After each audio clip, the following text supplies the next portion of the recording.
Chapter 1 Yami's First Life Story. Well, since you don't like Yami to have flashbacks during the story, here it is his first life story summed up. MC's first life story summed up. 111 Yami was born to two poor parents. At 9 years old he now has a baby brother. He promised that he would protect him no matter what. When his father saw this he just smiled. Even during his younger years had a dark manipulative streak that he could make anyone give candy, and by trading Yu-Gi-Oh cards he even got a little pocket change. The environment he grew up had corrupted him. But he was a nice kid in general. He was a friend to everyone. The place he lived at wasn't a bad place, but he knew that everyone had a soft part on them. He also had a motto he took from his mother: be good and good things will happen to you. He took this as a motivation to help people. At this age tragedy struck. His father died. Yami is in denial and sad. While in sadness, Yami is taken advantage of by a female teacher and molested. The teacher then is killed in a car accident while the MC saw her while waving at him, and bam! She is crushed by the car so hard that her finger flies in front of Yami's feet. Yami is shocked and since then gains a tendency to like being in control. He became a control freak, though he hid it from mother. Even something as basic like when one of his family members went to buy something, he already planned how he would act or what he would do if they died. He hated himself for this during this time while searching on the internet to release his dispersion somewhere. He sees an anime and he hides this new hobby of his from everyone. His uncle, who after his father died was nice to him and tried to not make him feel left out, took him everywhere together with his son. Then the uncle is bitten by a rat. 1 week later he dies. The MC understands how fragile human life can be. His grandparents die of old age. His grandmother becomes sick, while his grandfather dies because of old age. Miserable, having his 2 children and wife die before him, Yami understands that death is inevitable. He starts becoming paranoid and scared of death so much that even while walking down the road he thinks of 100 ways that he could die. He had a thought of trying to become immortal, then he would be able to experience everything this world have to offer. But that thought is squashed since that would be impossible. But also, he has a family he loves. Why would he even want to become immortal? Because of poverty. His mother and little brother all move away from where he grew up searching for a better life. They go in another, nicer city. In here he thrives. He uses this chance to build a nice guy persona and wearing a mask everywhere he goes. He gets top grades in high school. He gets a reputation as a nice guy, though his family is still poor and his mother is still trying to get a job. He starts studying harder to try to get a scholarship.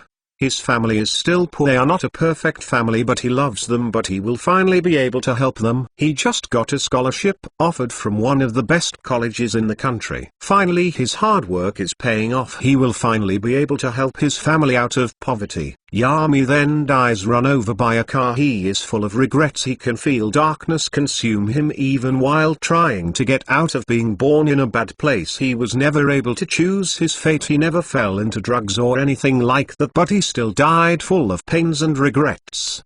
Worried about his family. Never able to achieve his dream. He even gave up his dream to immortality. He was doing it all for his family now so they won't have to suffer in poverty anymore. He never did anything bad to anyone. Why do I have to die? Were his last thoughts. Dead. Chapter 2 Yami in Uzuka. Yami in Uzuka, age 18. Elemental nature: wind, water, earth, fire, lightning. He has the earth grudge fear. Nicknames: Red Fang, Sky Slayer, Demon Child. Yami. Rank: Janin S. Rank. Net worth: 6 billion Yo. Bounty: 127 mil. Missions record: S31, A123, B63, C93, D86. Age: 18. STR: SSSS with strength technique. AG: A plus SSS with duration. VIT: SSSS with creation rebirth. Chakra: S plus SS plus with 100 strength seal. Chakra control: SS plus. Sage ARTS. SS. Sage style taijutsu. S. Sage style ninjutsu. SS. Bat Sage Style Genjutsu, SSS. Taijutsu, A. Inuzuka Taijutsu Style, A. Dead Bone Pulse, S. Kigaya Clan Bloodline, Genjutsu, AS plus Sharingan. Medical Ninjutsu, SS. Healing, S plus. Medical Technique Mastery, SS. Poison Dispelling, S. Surgery, A plus. Fuinjutsu, SS. Sealing Seals, SS. Barrier Seals, A plus. Curse Seals, S. Ninjutsu, SS. Wind Style Jutsus, SS. Fire Style Jutsus, S plus. Water Style Jutsus, S plus. Earth Style Jutsus, S plus. Lightning Style Jutsus, A plus. Sensor, 1000 meters naturally, 3000 meters, and can sense malicious intent with using the power of the Zero Tails. If he uses his mosquito summons, he can spy up to unlimited distance. Overall strength, SS. Stronger than any of the Seinen. Even if the three of them fought him, they would have a hard time against Yami. He has the Sharingan and Hashirama cells. Has the Zero Tails sealed in a third mechanical arm that he keeps sealed on a storage seal on his shoulder blade, and he can use all of the abilities of the Zero Tails. He is the Blood Swamp Sage. He has 3 type of summons. His strength is currently at the top 5 of all living ninja. Also, he has finally obtained immortality with the help of the Earth Grudge Fear. Reputation Konoha. As far as the everyday ninja or resident of Konoha is concerned, Yami Inuzuka is a hero of Konoha. He ended the battle against Sand Village and helped end the battle against Mist Village during the Second Ninja War. He helped his clan rise in position. He has many extraordinary feats during the Second Ninja War. One amongst them is fighting the Third Raikage. After the war, he is known for making his clan the Rik.H.E.S.T clan in Konoha. The Konoha people admire him as an intelligent and strong man, both personally and politically. It is rumored that even the daimyo listens to him. If that is true or not, it is still unknown to the average ninja. His image to the public of Konoha is perfect.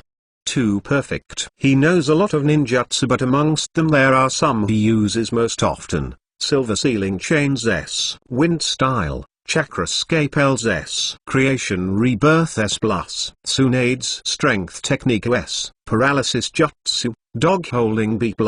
Chakra Stealing Touch A. Flying Thunder God SS. Sage Genjutsu, Bat Howl S. Secret BSS+. Chapter 1 Reborn as average. I don't know when it started, but I have been stuck in this void for a long time. Flashback. Look out. Flashback end. I got run over by not being careful. I look around this pit of darkness. Then I think I see something moving. There are some hands made out of darkness. I don't know what they are, but they are freaky. So I move the opposite side. I don't look behind me. I just keep moving. I keep thinking, you got to move, got to keep moving. I keep moving until I see a light. I run towards the light. After I reach it, I black out. Next time I wake up, I hear someone speaking. I can't move at all. Time skip. I woke up again, and this time I try to open my eyes, but I can't. I only hear question mark. It's a boy, Miss Yoon-san. Miss Yoon, he is so cute. You have your father's eyes and my hair. I assess the situation. I have read rough fanfics to know what and where I am. Me, you are. It's quite easy to cry as a baby. I don't know where or when I am, so I got to act as a baby to not be suspicious, or they could at the best outcome brand me as genius, or the worst outcome brand me as baby possessed by a demon. Miss Yoon.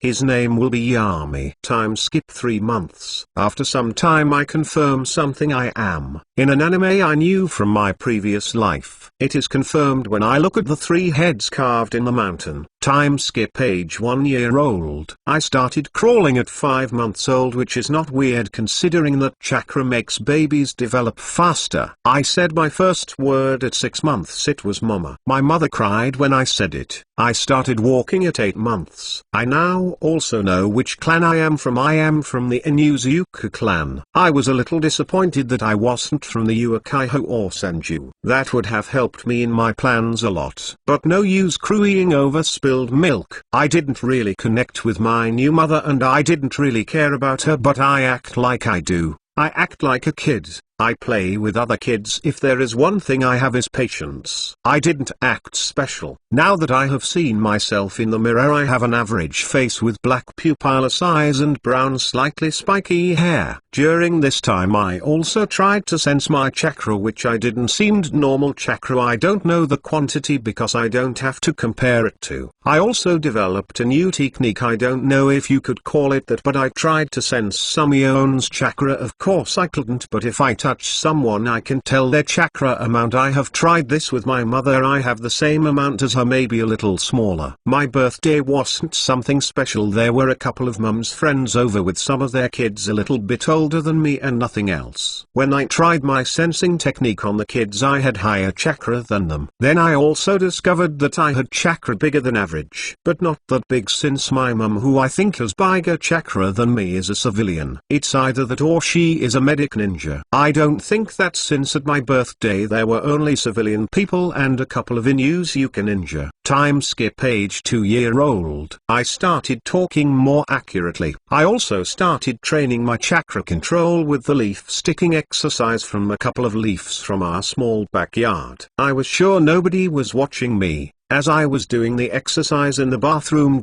I can stick up to 5 leaves in my forehead. One day, out of curiosity, I asked my mother, "Mummy, where is my daddy? Everyone else has a daddy, why don't I have a daddy?" Miss Yoon: "Well honey." Chapter 2. Your father is. I could see it. She looks nervous. She sits down on the couch, makes a sad smile and says, "Miss Yoon, well honey, your father was a ninja." Me: "Wow, that sounds cool. What's a ninja, mommy?" I acted like I didn't know. She looked uncomfortable. Miss Yoon: "Well, a ninja is a great hero who protects the village." Me: "Was daddy a strong hero?" She still isn't giving me the information I want. Miss Yoon: "Yes, he was strong. He was a Chunin. His name was Yami Inuzuka. You were named after your father, who died to protect the village." When she said that, it was hard to keep the disappointment out of my face. I was hoping for him to at least be a Jonin or something, but he is just a Chunin who probably died in a miss and gone wrong. Me: "Wow, I also want to be a ninja like dad. It sounds so cool." I need her to get adjusted to the idea of me being a ninja so she doesn't forbid me from going to the academy. Miss Yoon: "I will allow you to go to the academy if you manage to impress me." Me: "Yay, thanks mom." Time skip. 1 week later. I heard that the clan head has a daughter. We all went to the birth party. There I saw a lot of civilian Inuzuka and ninja Inuzuka with their dogs. There were at least 500 people in the restaurant. A huge difference from my first birthday party, who at max had 20 people. Then as this party got boring, I was trying to hear anything useful. I heard the clan head talking with somebody who I could see was trying to flatter him. The guy was a kiss SS pretty much. What a cute baby girl you have there in Inuzuka-sama. I feel she will become a great ninja. What's her name? The clan head looked annoyed. Clan head: "Her name is Tsume." "Now can you go away? I don't want my daughter to be around beta males like you." The guy looked scared and went away. I say that little baby was Tsume, the mother of Kiba. Well, that's quite interesting. It seems like I have some time before the 3rd and 4th ninja wars. I am not quite sure if the 2nd ninja war has started. I don't remember if Tsume was born at the time before or after the 2nd ninja war started. Well, it doesn't matter. I will learn about it in the academy. Time skip. Age 3 years old. I have trained in chakra control. Now I can stick leaves all over my face and my arms. My chakra amount has also advanced because I keep doing the leaf sticking exercise until I only have around 5% of my chakra. If I go any lower, I start feeling lightheaded.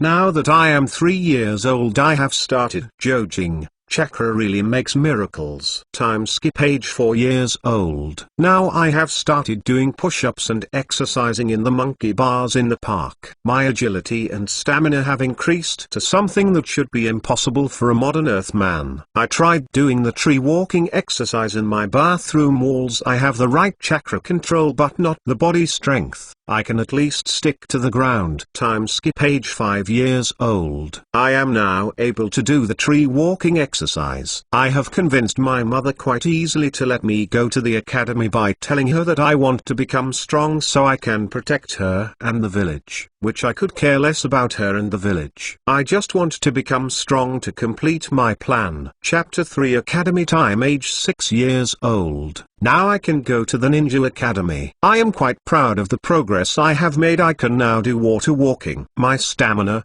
strength and agility have advanced to another level. My chakra now surpasses my mother's by miles. Now if I concentrate I can sense chakra 5 meters around me. The clan caretakers have also called me to come pick a ninja dog now that I am going to the academy. When I went there I was called by the ninja guarding it. When I get close to him I try to sense how much chakra he has. We have around the same amount. I was surprised this guy should be a Chunin, because these ninja are quite important to the clan. Important enough to not let a genin guard it, but not quite important to let a jounin to guard them. Now I have a frame of reference to judge people's strength. Of course not Jinchuriki but normal ninja. Guard, come on, why are you spacing out? Get inside. I smile. Me, sorry guard-san. I just am so excited to finally get my ninkin.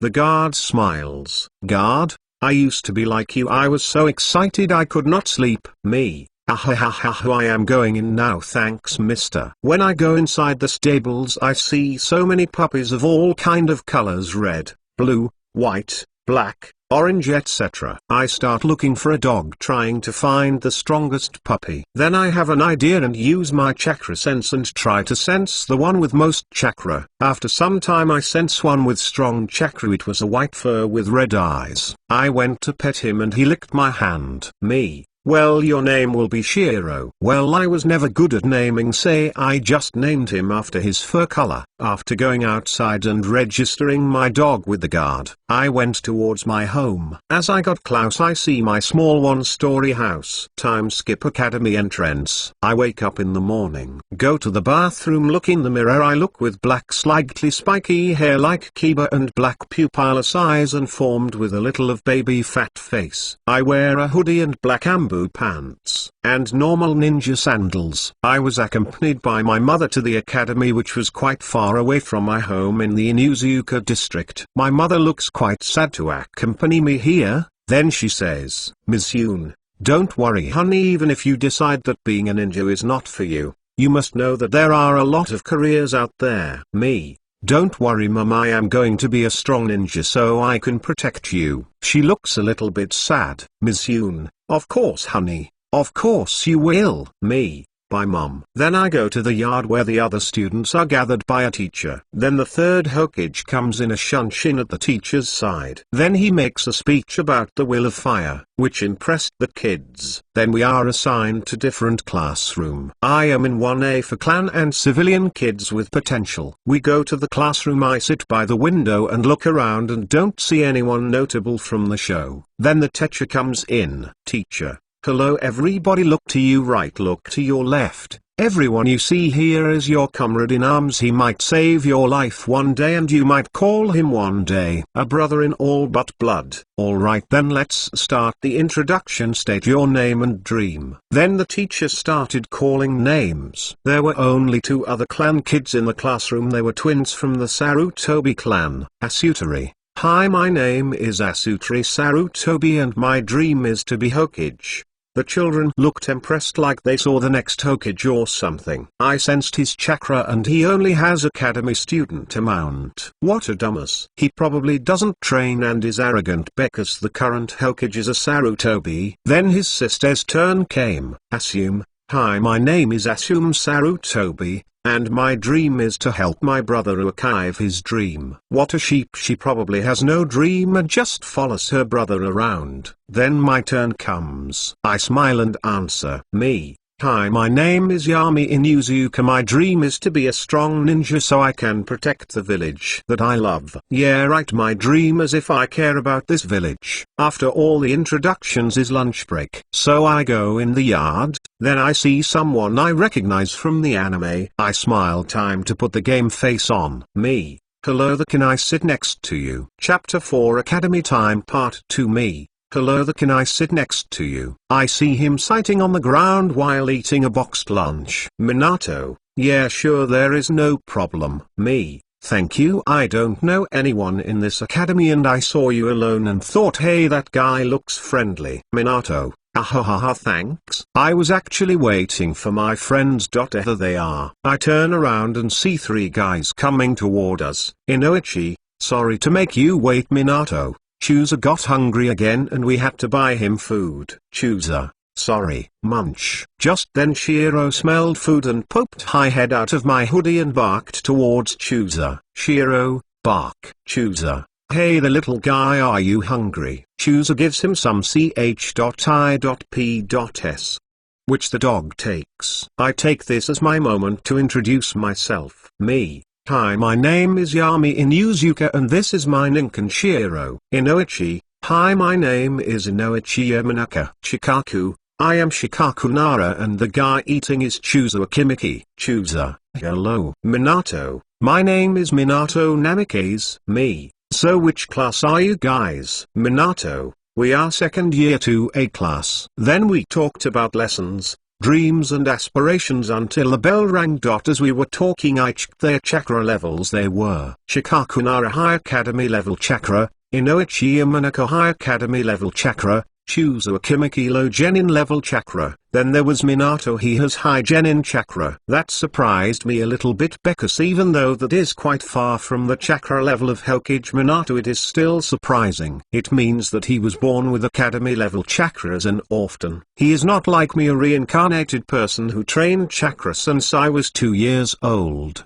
What a talented guy. He probably trains a lot physically to grow his chakra like that without being a jinkriki or knowing chakra exercises. When I went home that day, mom said to me that a ninja from the Inuzuka clan has called me to the Inuzuka clan training grounds. After I ate some food I went to the training ground. There I met the guy who guarded the Ninken. He was tamed, had a goat and had a Konoha headband in his forehead that covers his hair. Guard, hey the little pup. Me, hey the guard-san. Guard, my name is Gaku you little squirt. Me, so why did you call me here guard-san? Gaku, my name is Gaku Bratsai. Anyway, I was requested to teach you the Inuzuka clan taijutsu and ninjutsu. You will come here every day after the academy and we will train the clan techniques until you get them. Me, oh okay. When will we start? Gaku, well first we will have to up your body's strength, agility and stamina. Okay, now run around the edges of the training field as long as you can, as fast as you can. Me,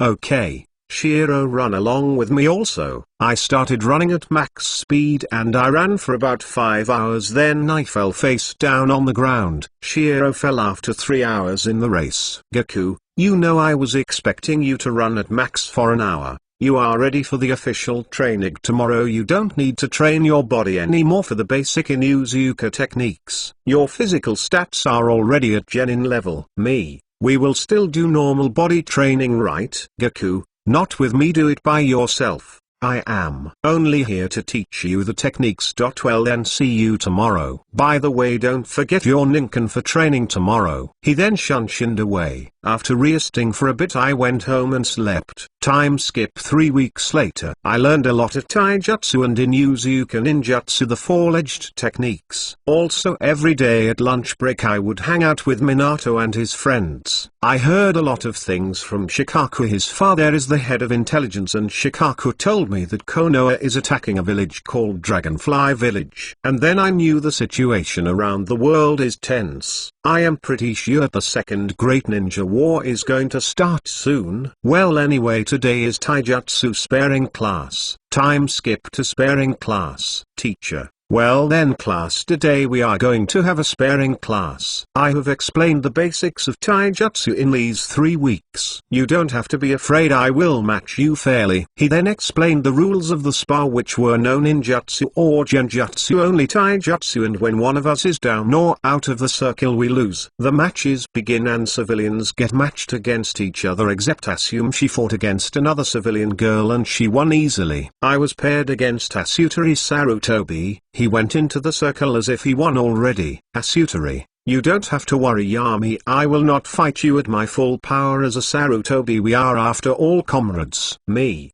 This trash has the guts to brag like that when he only has that amount of microscopic power. Rock breath in and out, no need to get angry. What if this was the ninja war? Must always stay calm, this could have been a fatal mistake. Remember, you are not an anime protagonist, you don't get strong by being angry. Anger only dulls your senses. I put Shiro on the ground. Okay, now I'm ready, teacher. Okay guys, do the unison sign. I get into the ring, do the unison sign, and then the teacher says, teacher, begin. As soon as the teacher says that, I strengthen my leg muscles with chakra. I run towards Asutari. I am in front of him before he can blink. I kick forward with the leg on the ground. I cancel the strengthening on it and concentrate the chakra on the ground to make me stick to it. I then kick forward with all my strength. I can see his eyes widen. He doesn't have time to block, so I kick him in the stomach. He spits blood and flies out of the circle and crashes on the ground 20 meters away. All of the students are shocked.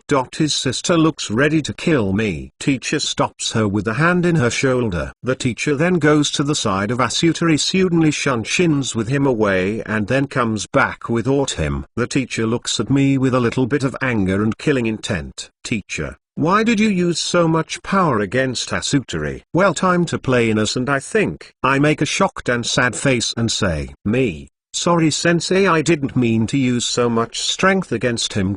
I have never spared against someone before, I just used all my strength. I am sorry. When the teacher hears this, he lightens up a bit and says, teacher, I understand, but don't use this much strength against a classmate anymore. Am I understood? Me. Yes, sensei. Time skip age 7 years old. The second great ninja war has started. I am not planning to graduate for at least another year until I am ready. Because I know I will be going into war immediately as soon as I graduate. During this year one have trained my body to the ground, have learned most in use yuka techniques.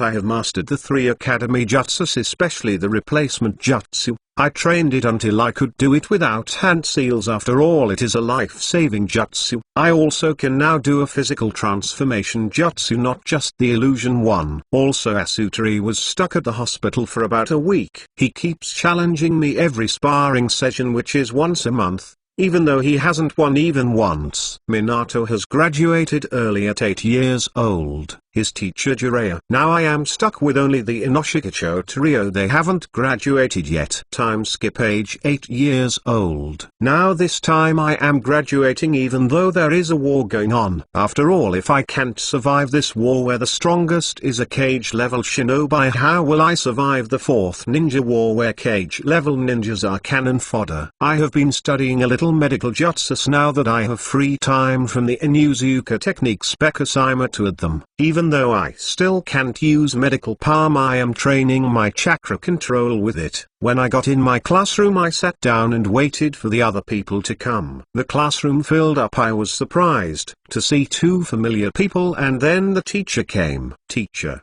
Okay students, today you graduate. Let's call the team placements. Team 1. Team 3 Yami Inuzuka, Assume Sarutobi and Asutari Sarutobi. I was afraid of this. Asutari has been concentrating on training and hasn't studied for the exam, and in the academy he only concentrated on beating me, so his written test results were probably bad. Teacher, your team Jonin Sensei will be. Chapter 5 A Future Seinen Teacher. Your team's Jonin Sensei will beat Senju. She said for you guys to meet her at the hospital. We get our headbands and go. As me and my team leave the classroom, it got pretty awkward. Even though this is unfortunate, I need these guys at least not to kill me in my sleep. After all, it is war. Quite an easy way to kill somebody without blame. Me. I am glad to at least have you guys on my team. Asutari looked quite scared of me, even though he hides behind a mask of confidence. He is probably traumatized from our first fight. Assume, what's that supposed to mean?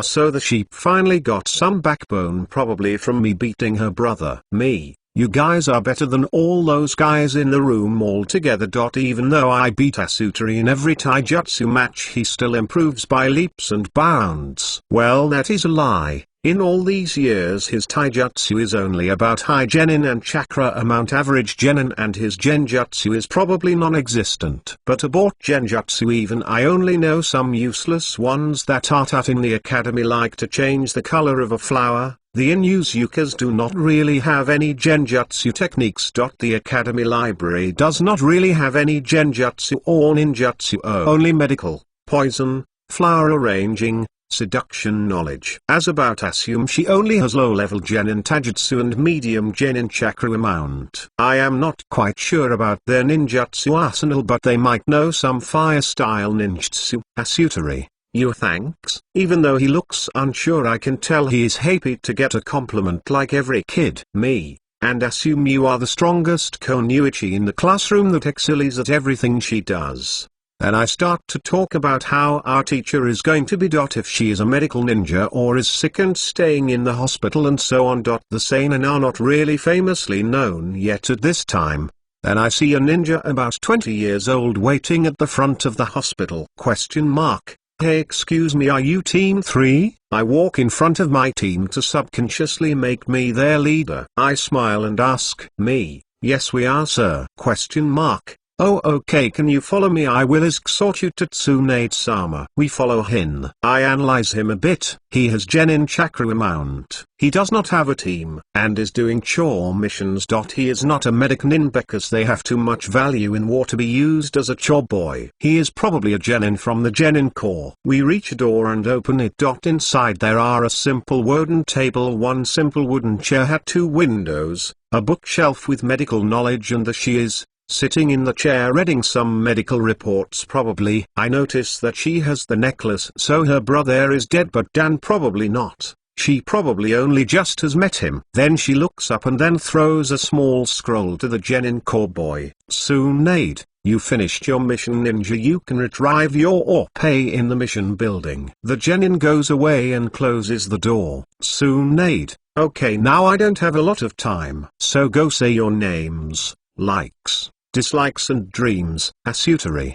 my name is Asutari Sarutobi. I like my sister and barbecue meat. I dislike smoke from cigars. My dream is to become Hokage. Then he looks at me, but first I have to surpass a certain someone. Tsunade looks at him with frowned eyebrows and says, Tsunade, dumb. Asutari looks like he wants to say something but is stopped by his sister when she stepped on his foot. Assume, my name is Assume Sarutobi. I like my brother and tea ceremonies. I dislike a certain someone and cigarette smoke, and my dream is to help my brother accomplish his dream. Tsunade, next. Me, my name is Yami Inuzuka. I like my Ninkenshiro and my clan and mother. I dislike arrogant people, and my dream is to become a strong ninja to protect Konoha and those I love. Well, a good ninja would not give any important information or a weakness. I didn't give neither because I don't really care about the family I have here in this world or Konoha. Tsunade looks at me and says, Tsunade,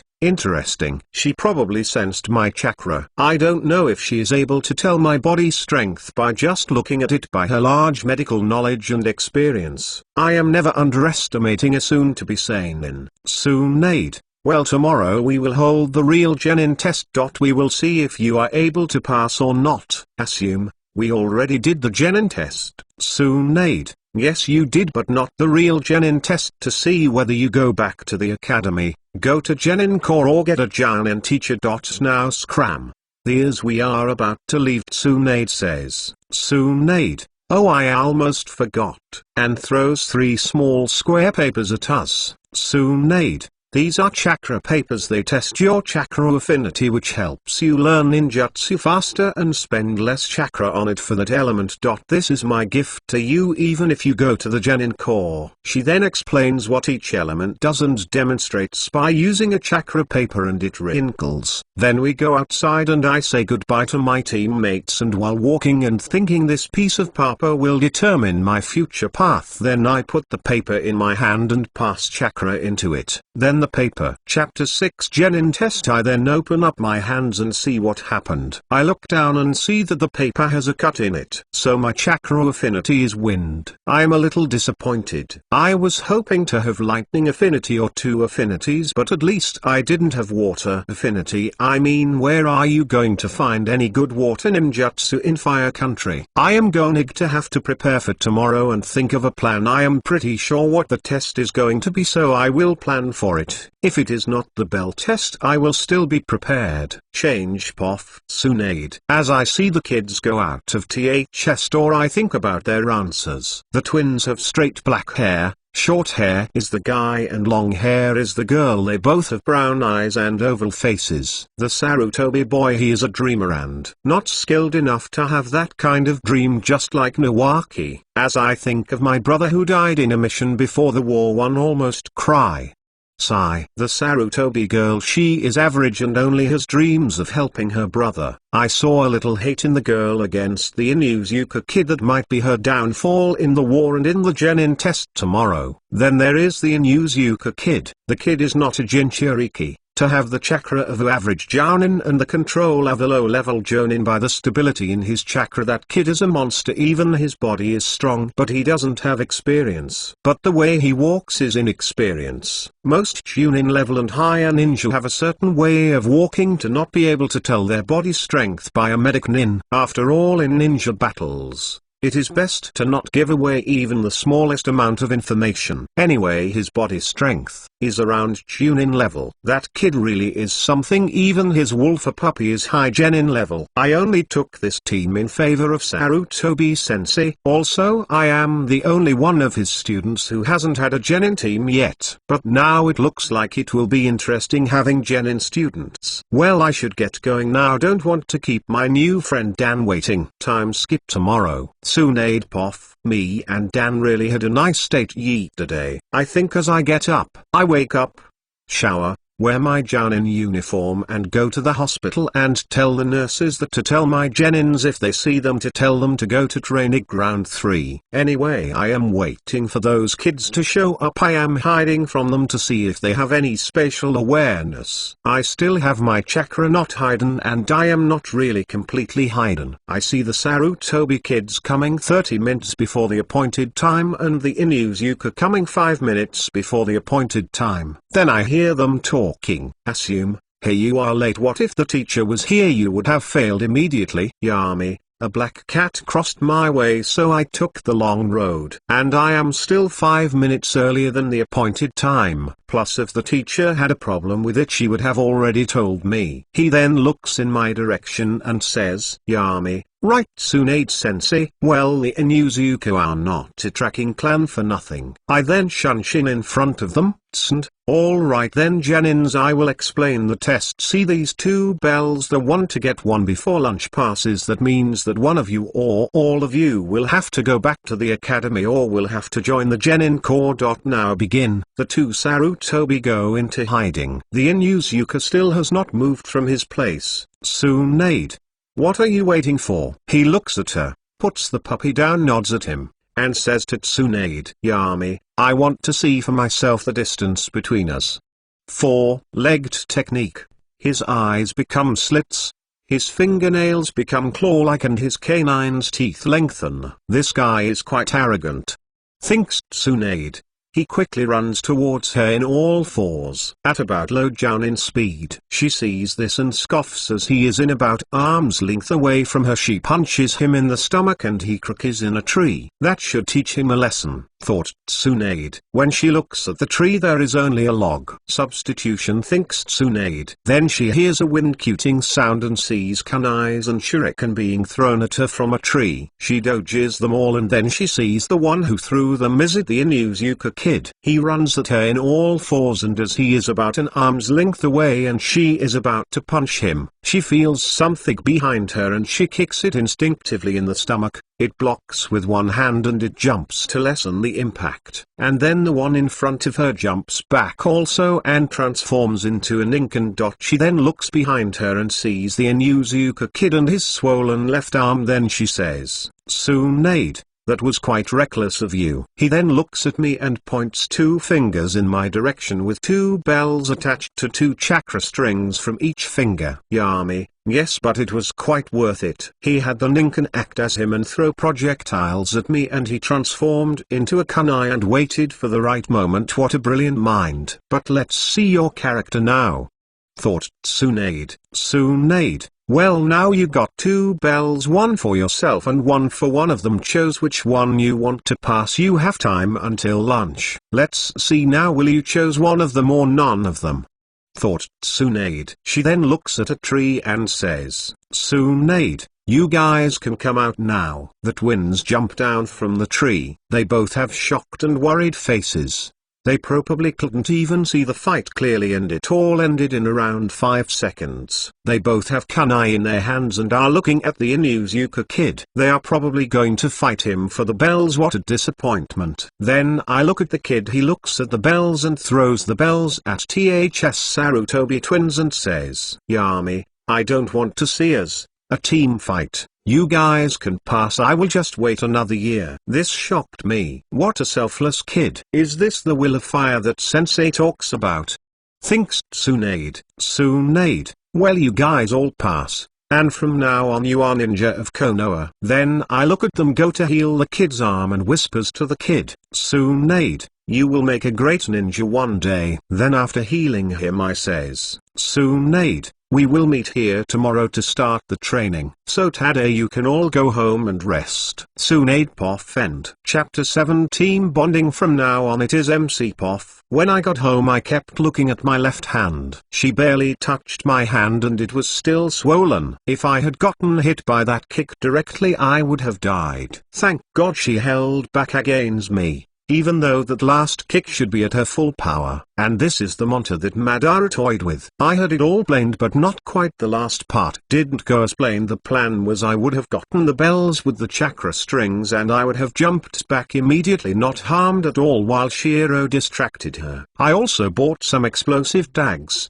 I am glad I didn't have to go for plan C. Well, at least I put on a good act in front of them. The twins at least won't kill me in my sleep now. I went home, took a shower and went to sleep. Time skip tomorrow. I got up, went to wear my clothes and took my Ninken, and we ate a full breakfast. And we went out to the training ground. The siblings are here again early. I wait in a tree until it is exactly the meeting time. I walk as if I just arrived. Assume, hey, you are late. Me, I saw an old man on the road and I had to help him. Plus I am not late, I am exactly on time. She just pouts and turns her head away. Then I start talking what Sensei is going to teach us today, and she lightens up and we start talking with Asutari, exaggerating the things that she might teach us today. After 3 minutes Tsunade shows up. Then immediately she says, Tsunade, today is the only day that I am able to take you directly. I am busy in the hospital. So for a week you will be taught by my clone. After that we are going to the land of rivers, to the front lines against the village hidden in the sand. Then Asutari said something dumb. Asutari, why are we going to the land of rivers if we are going to fight the sand village? Tsunade then looked at him as if he was dumb.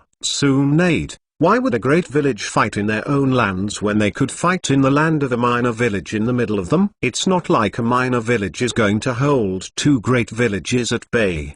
Sigh. Tsunade, well, anyway, first I will get you a scroll from the library of a jutsu of C rank from your elemental affinity. So tell me your chakra nature and I will get a jutsu that you know about. Me, wind style great breakthrough. Ashurari, fire style great fireball. Assume, fire style phoenix flower. Snd nods, then does a hand sign and a shadow clone pops up. Tsunade, go get me the jutsu scrolls from the Chunin library. The clone nods and shins away. Tsunade, okay then let's start with chakra control. Ashurari, assume you come with me to the pond. Yami, you start with chakra strings, try to make them longer. Make more of them and try to lift heavy things with them. I keep doing that for about 30 minutes. I can make my 2 strings about 3 inches longer. Tsunade's clone comes back, gives me my scroll and goes to give the twins their scrolls. Then I think it is Tsunade's clone comes back. Then she says, Tsunade clone, Well then let's start. I will supervise your progress. Me. Actually sensei, can we talk about medical ninjutsu? I feel that this is more beneficial for me. She looks at me and frowns. Tsunan clone, why? Do you think you can do the chakra control even alone? I put my innocent face on and say, me, no, I just want to know more medical jutsu. What if someone important to me gets hurt? By important I mean me. What if I get hurt in the middle of a battle? I have another plan how to train chakra control fast in a week. Tsunan clone, okay, I hope you don't regret this later. We then talk about medical knowledge and the theoretical knowledge of the mystical palm technique and chakra scalpel technique, how to detoxify poison, etc. We train about 9 hours and then the twins who looked exhausted and the real Tsunade comes back and she dispels the clone. Her eyes widen a bit and then she says, Tsunade, come on, I am going to treat you all to some food as today I have a free day. As we are walking I ask the twins, me,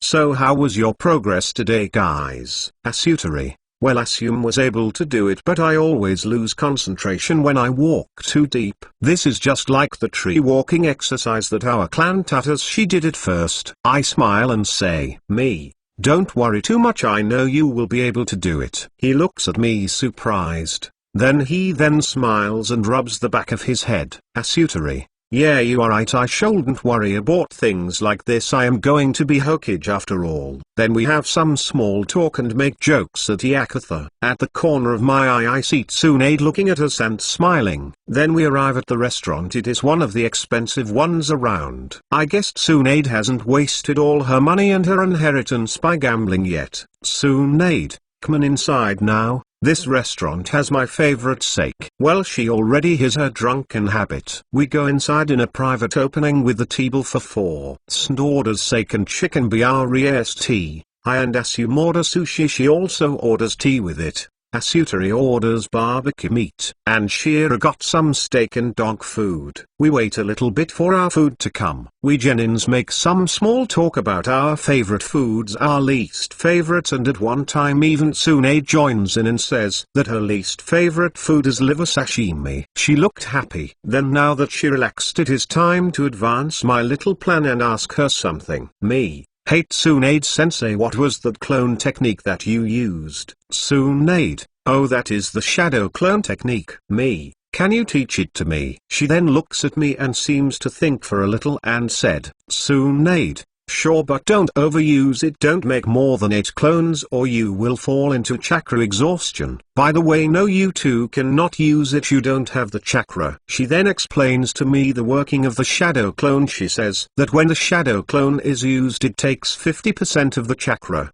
But if the clone pops itself it returns some of the chakra. How much it returns it depends on how long it's been active or if it has unst any jutsu. If the clone is destroyed it does not return any chakra. She showed me the hand signs. She then told me to be careful with my training. After we ate, she then invited us all to a bathhouse to relax. As we were walking to the bathhouse I thought, I am not sure if she intentionally left out the returning memory or not, but from what she says it's, every time I use the shadow clone technique it takes 50% of my chakra, so if I create 5 at once each will take about 10% of my chakra. If I try to create 20 clones and my 50% is not enough to make them, so they will take from my other 50% and I will suffer extreme chakra exhaustion and might even cripple myself by halving my original chakra amount. I wish I had a giant fox in my belly to not worry about that. As we arrived in the bathhouse I got to the men's changing room and got rid of all my clothes and only had a towel around my waist. Take Shiro and go to the men's side. Asutari also comes in, also with a towel around his waist. After some time we hear the girls get in their own side, which is separated by a bamboo wall. Then Asutari says to me, Asutari, hey, push me up the wall, I wanna get a peek. The idiot probably doesn't think walking up the wall with chakra, well anyway, it does sound fun, but I don't want to get punched by Tsunade, so I will find another way of entertainment. I look at him like he is trash and say, me, you want to peek at your own sister, you creep. Asutari, What? No, I meant peek at Tsunade. Then the wall crashes and an angry Tsunade comes through with only a towel around her and punches him repeatedly. I only enjoy the view for a couple of seconds before making a stealthy tactical retreat. Then I go home and learn the shadow clone jutsu and go to sleep. Time skip 1 week later. This week I trained to the maximum, about 16 hours a day plus my shadow clones. I made 5 each day and they had their own tasks. Clone 1 train the great breakthrough jutsu until I could do it without hand signs. I couldn't do it, but I got it from 5 hand signs to 3. Clone 2, he trained the Shunshin technique that I got from the Genin library. I mastered it by Tsunade's guidance. Get it to use only used for short distance travel. But I did get an idea for jutsu which I will try when I have time. Clone 3, this one trained chakra strings. It was able to get one for each finger to 2 meters 6'5", and it got my chakra control up. Clone 4 learned medical ninjutsu from Tsunade's clone and was able to use the mystical palms to heal small cuts and scr.a.p.s.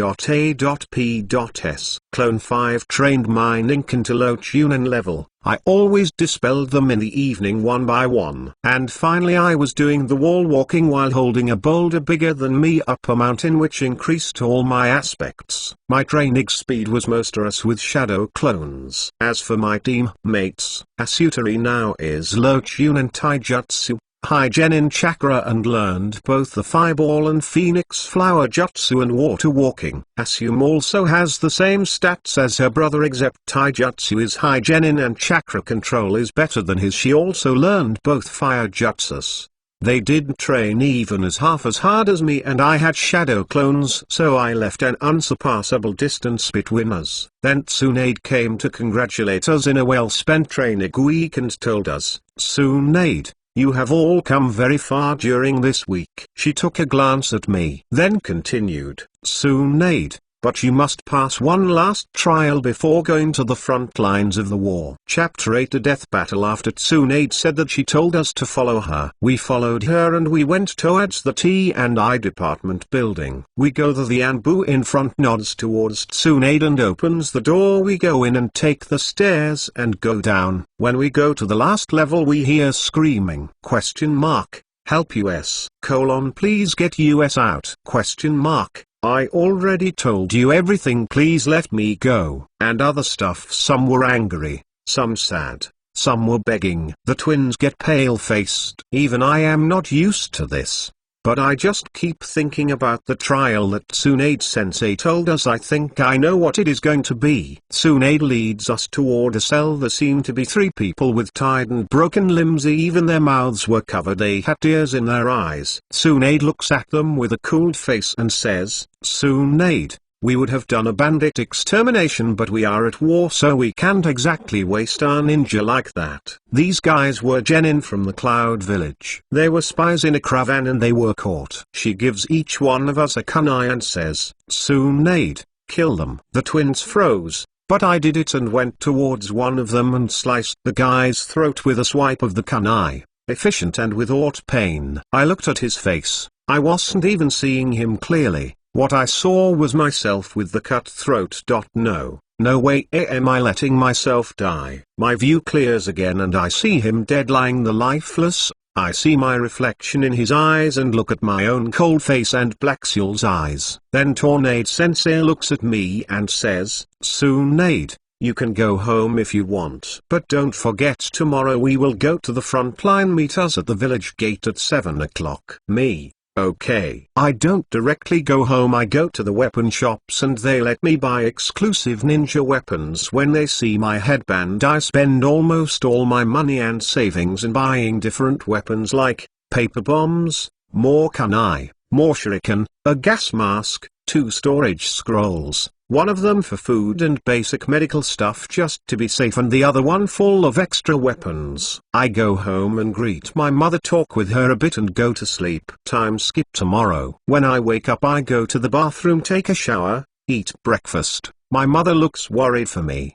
She is probably afraid that I will die in the war. I go outside, give mother a hug and start walking out of my house. She waves at me with tears in her eyes. I also wave back and start going toward the gate. I arrive there about 5 minutes earlier and see that the twins are already there with black rings under their eyes like they didn't sleep at all last night. They don't even say anything to me. We wait for Tsune to show up. She shows up at the right time. She nods at us and we start going towards the land of rivers.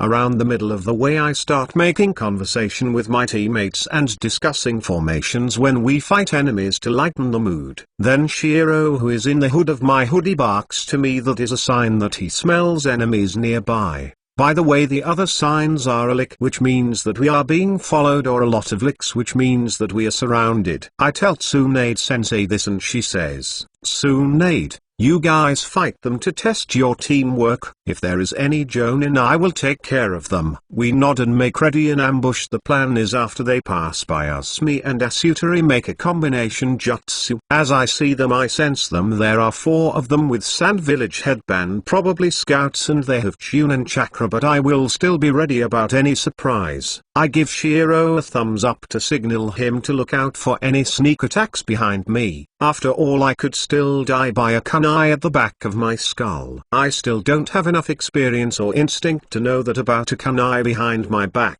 If he sees one, I will know. Inuzukas have that kind of special connection with their ninken. As they pass us, I get out of my hiding place in a tree and aim my jutsu on their running figures. Wind-style great breakthrough. One of them senses something and turns around. Earth-style earth wall. He has been in war before and has greater experience in battles than me. He blocks my jutsu. I give a side glance to Asutari. He was supposed to do a fireball jutsu, but he seems frozen and just looks at his hands.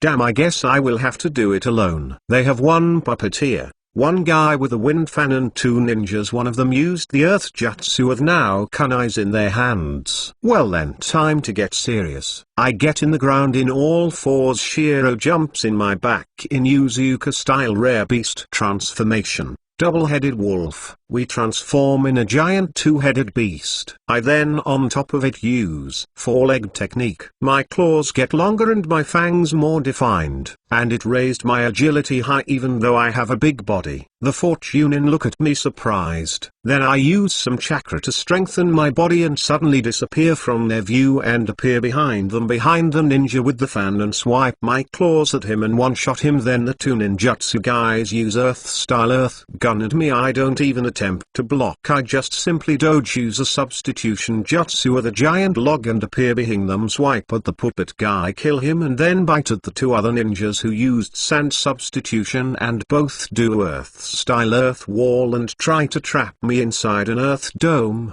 This is the weakness of a big body against one-on-one. It is an ultimate technique, but in group fights it becomes a burden. The ninjas look tired. I cancel my jutsu and then immediately me and Shiro do the wolf fang technique. We spin in high speeds towards them and I injure my target heavily, but the other guy dodges Shiro's attack. I immediately use 4-leg technique again to get big in the guy and with a kunai stab it behind his skull. He falls dead on the ground. I am still on guard. I feel something behind me and immediately swing my kunai behind me. Then someone catches my hand by the wrist. Tsunade, relax Yami.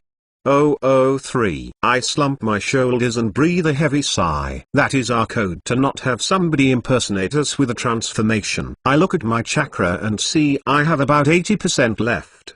The substitution took about 10%, great breakthrough about 6%, and the others about 4%. The Inuzuka techniques are not really chakra intensive after all. A Genin Kiba was able to use them, though I look back at the stupid decisions that I made back there and think that if I was more clear-headed I could have made better decisions. If I used my taijutsu and ninjutsu correctly I could have taken them out with the half the chakra I used. Tsunade looks at me and says, "Tsunade, You did well on your first death fight, so don't beat yourself over the mistakes you made. You would have normally had to fight against bandits for your first death fight, but you went way and beyond against Fortunin. Then Tsunade looks at the twins and goes to them and slaps both of them. Tsunade, knock it out you two. You need to get your head on reality. Your teammate could have died because of you. If you do this again, say your carers as ninja goodbye. Then we keep going towards the land of rivers. Nobody says anything. We stop for the night and go to sleep. Tsunade takes the first watch and I take the second. We don't let the twins stay watch because they are sleep deprived and useless at the job.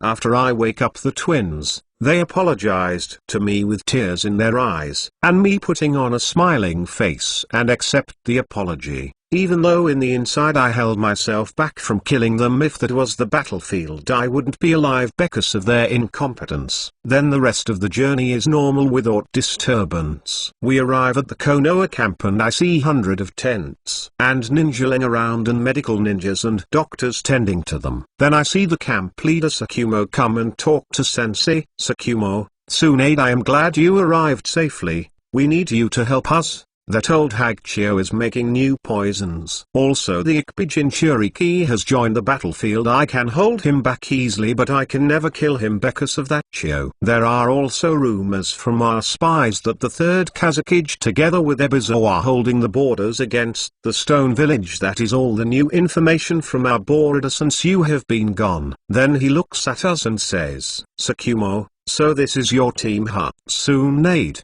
Yes, the twins need some adjusting, but the Inu Zuko is ready for war. Sakumo then looks at me directly and says, Sakumo, where did you find such a kid? Tsunade, I didn't find him, he found me. But anyway, I will leave him to you, Sakumo. Sakumo, I have intel that 2 days from now Sand Village will attack, so you should rest, kid. Chapter 9 Taste of the Battlefield. Time skip the day of the battle. I spent yesterday learning the Earth-style Earth Wall technique from a senior ninja, and together with all my clones and the ninja's advice was able to get it from 4 Hansings to 2. I also keep thinking strategies for the battle tomorrow. I had to wear the Konoha uniform that every Jounin wears to not get hit by friendly fire, but I asked for a special big pocket in the back of my uniform for Shiro. They agreed. They said if there is a ninja trying to kill you, even if he is a Konoha ninja, kill him. He might be a spy or a transformed sand ninja. They even made me learn a secret code which changes every day to be able to tell the ninjas apart. They also gave us antidotes that Tsunade sensei had made. Anyway, right now I am in the middle of round 700 Konoha ninja advancing towards the battlefield. I was there to not be in a place which is first attacked. Of the 700 Konoha ninja, there are 200 genin, most of them from the genin corps, 450 chinin and around 50 jounin. Thasei we used to have more ninja, but they got poisoned or killed in battle. Anyway, as we got in a clearing we can see some enemy ninja. There were a lot of them there. Sakumo went ahead and killed about 20 ninjas in 2 seconds with his sword, before sand came towards him, which he cut it in two and jumped back away from the battlefield with the Jinchuriki covered in a sand dome with an eye above followed. He probably didn't want to kill his comrades in the crossfire. Then, as if by a signal, all kinds of jutsus were thrown around earth and water dragons, water balls, wind bullets and all kinds of jutsu. I just made an earth wall and stayed behind it. I am not going to lie, I am scared. After about 30 seconds of calming my mind and reminding Shiro, which is in my specially made back pocket, to be careful of sneak attacks, I take a kunai in my hand and use 4-leg technique. Then I sense a big chakra amount heading towards me. As soon as I go out, I see an earth dragon jutsu heading my way. I make a big earth-style earth wall, jump on top of it, use it to jump over the jutsu, and then the earth dragon jutsu destroys it and I keep going. Then I see 6 sand ninja looking my way and going towards me. They are stopped by a fireball jutsu heading their way. One of them makes a earth wall. Then I use wind style great breakthrough to make the fire stonga, which destroys the earth wall. 4 of them look injured. I throw 4 kunai at them, but they are blocked by the 2 others. Then the kunai which were blocked and on the ground explode because I had WR.A.P.Ed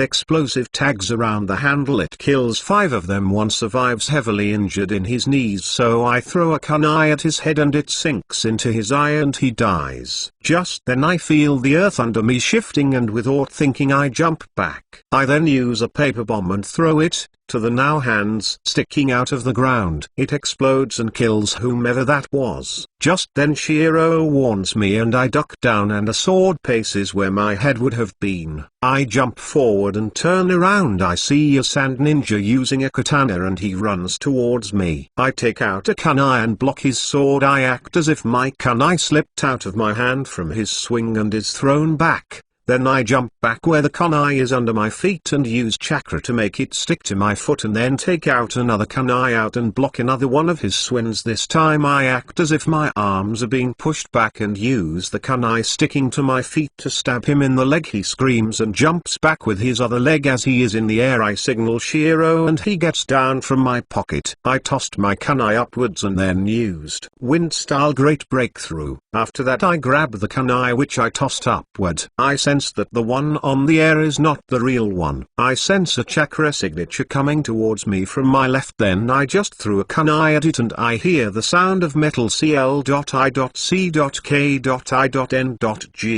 which means he blocked it, and see the sword guy now holding a kunai running towards me. Just as he is an arm's length away from me he gets hit on the right by a wolf fang by Shiro. The sand ninja is holding his left side as it is bleeding quite bad. I take this chance and throw a kunai at his head and he dies and his body falls down. I then make an earth wall to just take a breather, but just then a puppet with 6 arms and 2 legs comes out of the sand and it flies towards me. I immediately use wind style great breakthrough at it and the puppet breaks down. Just then all of the joints and the head sprout blades dripping with poison that fly towards me. I immediately use earth style earth wall and the blades get stuck into it, and then I sense ninja come out of the sand 20 meters 65-7 away and look at him. He has another puppet who looks like a shield with 4 limbs close to him. Even though he has Chunin chakra levels, he is definitely a Jounin. He looks at me, smiles and says, ? Well, don't we have a little genius tree hugger here? While he is talking I give a signal to Shiro to attack him stealthily. As Shiro is about to attack him I also attack him with wind style great breakthrough, which he blocks with the shield puppet, and as Shiro also attacks at the same time from the other side, he is stabbed with another joint blade of the first puppet with poison. He whimpers and falls to the ground, with blood around him. Chapter 10 The Truths About War. The puppeteer looks at me with a sadistic smirk only to get shocked by my calmness. He thought I was some angry kid, but I am not going to die for Shiro. I look at him and see the shield puppet he has in control with one of his hands, and the other hand controls some puppet parts with blades covered in poison. This is going to be hard. I only have around 35% of my chakra. Just as I was thinking that, a guy comes out of the earth with a sword and cuts the puppeteer's arm off. Puppeteer. I look at him and he is a Konoha ninja and has Jounin chakra amount, and he taunts the puppeteer. ? You sand ninja sure are good ninja to not be aware of your surroundings. He stabs the sword on the ground and then he does a jutsu, fire style fire missile. The puppeteer puts the shield puppet in front and it gets destroyed, but it gave him enough time to use substitution. I sense his chakra where he has substituted, so I use wind style great breakthrough in his direction. The Jounin sees this and runs in that direction. I go towards Shiro. Earth style earth wall. Put up an earth wall around us and give him the antidote that Tsunade made. He starts to get better. I then pull out the blade and start sewing his wound. Then also make a shadow clone to use mystical palm to try to fix the internal damage. This is the first time that I have tried this, and I keep lookout. Just then I hear a giant explosion and look towards it and see a giant tanuki about 3 kilometers 1.8 miles away, and as soon as I see it, its arm falls off as if it's been cut. Just then at the back edge of the battlefield where the sand ninja are guarding their medical ninja and wound wounded. A gigantic slug appears and spits a giant blob of acid at them, killing all the wounded, medical ninja and the ninja protecting them, and then the slug halves in size and spills out more smaller but still big slugs which go towards the Konoha ninja in the battlefield and heals and helps them. Then I see 5 puppets flying toward the Akebi, and after that the gigantic tanuki dissolved into sand completely, and I see them carrying an old man out of the battlefield and the sand ninja using a signal to retreat. After that the Jounin who followed the puppeteer returns back to me with a severed head and a slug around his body. The severed head belongs to the puppeteer. He looks at me, then at the giant slug on the other side of the battlefield and says, So the plan was a success. When I heard that I was a little surprised, but I should have thought of it. Konoha had a plan to cripple the sand forces. It was probably a plan only known to the Jounin. The slug around his body slithers down and goes to my Ninkenshiro and starts healing him. I nod at my clone to dispel and he does so. It also turns some of my chakra. Now my chakra reserves are at 15%. I am so tired. After that there is still some fighting done with the sand ninja staying behind to buy some time for their comrades' escape.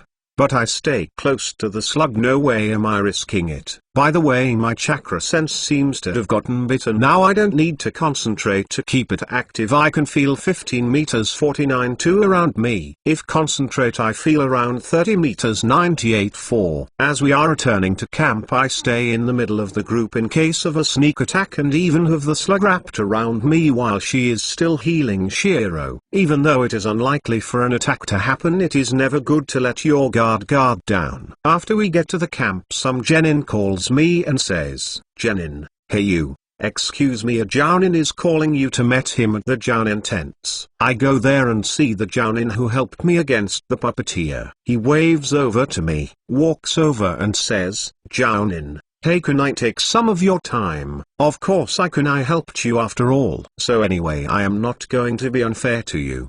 The ninja that we killed has a 10.000.000 yen bounty, so I will give you 20% of the reward because I am in a good mood. That should be 2.000.000 as my cut of the money. I could buy a medium-sized apartment in Konoha with that. I will give you my part of the money if you teach me some fire jutsu that you know. Jounin, my name is Chaku Kid and I will only take half of your reward. I will teach you all C-rank fire jutsus I know and some wind jutsu. If you are able to impress me I might even put a B rank in there. By the way kid, you are bad at haggling. I wasn't even trying to haggle. I don't really care about money. If it ensures my survival I will burn all of it. He then gives me a check of 1.000.000 to cash in when I go to Konoha. He then smiles and says, Chaku, well, since I am in a good mood I will explain how things work around here. He then starts explaining things such as battles like yesterday don't happen very often, it only happens once in 2 or 3 months, and now that the sand suffered so many losses it might take even longer. Most of the battles are skirmishes between scouts trying to cut supply lines. And if such a big attack force moves, even if they are ninja, we will notice them from spies, the summons placed around, or even the scouts. So most battles are fought between scouts, which are usually Chunin or a Jounin leading a Chunin squad. Genin usually only take part in the big battles as cannon fodder. Usually they do chores around the camp for D-rank missions, and around 1.000.5.000 pay a chore. He even explained the bounties to me. 5 million 15 million yen is Jounin. 15 million 50 million yen is Elite Jounin. 50 million and higher is S-Class Ninja. Tsunade Sensei has a 57 million bounty which will probably be raised after the fight with Hanzo. Her nickname is Slug Princess Tsunade. He even joked that he himself had a 13 million yen bounty and wished he could get that money. After the war he said he is going to cash in all the Jounin he kills in this war and is planning on starting a family. Wow, he sure talks a lot. Time skip 1 month later. After that first meeting with Chaku, I meet with him almost every day for the last month. I learned all of his C-rank fire jutsu in 18 days with shadow clones and cut down almost all all of their hand signs too. After all, in battle speed is essential. He even taught me his fire style fire missile jutsu because I impressing him. I also learned about 3C rank wind ninjutsu from him. I also cut down their hand signs to 1. Shira, my Ninken has healed and recovered nicely. Even though I didn't react when he was hurt, he is still loyal to me obviously. After all, a dog is always loyal, and I did save him. Anyway, right now I got a message from a genin. I am being called to the Jonin meeting tent. As I arrive there and see the big tent, I get inside. I see about 35 Jounin. 10 had died at the battle and 5 died this month in the skirmishes. I see at the head of the group is Sakumo, Tsunade, and another female Jounin I didn't know about. She had a bored look in her eyes. Tsunade has a proud look in her eyes. Then Sakumo opens a scroll and reads, Sakumo, by the order of the Hokage army Inuzuka, genin of the village hidden in the leaves is hereby promoted to Chunin. And then I am escorted out by Tsunade, who has a smile in her face and says, Tsunade, well, I am quite proud of you, kid. You were supposed to be promoted after the battle, but you had been a genin for only a week and a half, so they postponed it. Okay, now that you are a Chunin, I will give you something that you wish. Within reason, of course. I at first wanted to ask for Slug's summoning, but there was only one Slug and we were in a time of war with a lot of battles going on, so I didn't ask. I then remembered that Maito Uzumaki is Tsunade's grandmother. I then put on a fake excited smile and asked with a childish voice, me. Okay, then do you have a super duper strong explosive tag? Tsunade thought for a bit, pulled out a storage scroll and puffed out a single explosive tag, and then looked at me and said, Tsunade, this is a stronger explosive tag made by my grandmother, the wife of the first Hokage. It is an instant explosive one which is activated when you put chakra in it and do a one-handed tiger sign. Be very careful and far away when you use it. Well, time to act like a kid and try to become her favorite student, so she will teach me her secret medical ninjutsu that she will develop later. I hug her and say, me. Thank you, Tsunade sensei. She smiles at me and pats my head. Time skip 1 month later. This month I just kept training Shunshin technique until I could get it battle ready. I think it's going to be almost impossible to use it like Shisui. After all, I don't have the Sharingan to see where I am going. But I did make it kinda battle ready. I have my Ninken smell a certain smell and then I follow the smell and Shunshin to my dog, so exit is a good escape technique. After all, substitution needs 1 second to be completed even without hand signs, but Shunshin without hand signs is instantaneous. I am able to use it without hand signs, but after doing the technique I get a bit disorientated about 23 seconds. Time skip 1 month later. The past month I have been studying Genjutsu to ease my curiosity a bit. I learned a few and also was able to make my own version of demonic illusion. Tree binding death called demonic illusion. Dog binding, which shows the illusion of dogs holding you in place with their bites, just like Kakashi did's abuser.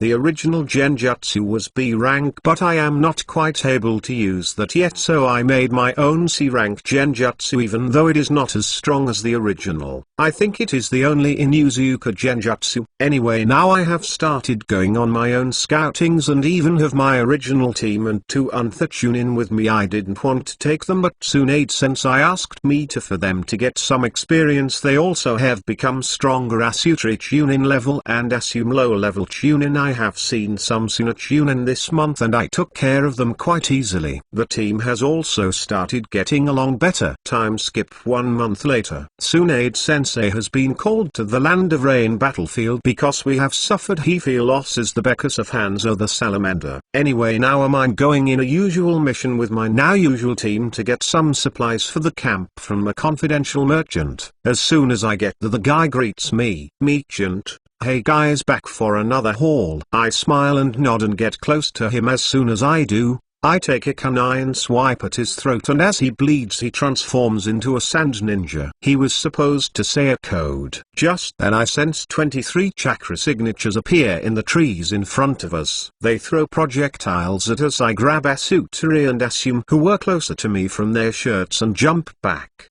The 2 other Chunin get killed by the projectiles before they can react. From their chakra signatures, our enemies have 6 Jounin and 17 Chunin. Chapter 11 Art is an explosion. I sensed there were 6 Jonin and 17 Chunin. I signal my Ninken to hide. I am not even 100% sure I will be able to kill one Jounin in a direct battle, and definitely not 6 of them together. I must plan and act very carefully or I might die. Now that I think back on it, I extremely regret not asking Tsunade-sensei about the slug summoning. Well, no use crying over spilled milk. I must concentrate to the max. Among the Jounin there are 2 puppeteers, one with a round puppet with a head and 4 short limbs. It is able to shoot poison senbon from the holes in his round body. He also has a C.O.C. Croach-looking puppet as big as his body.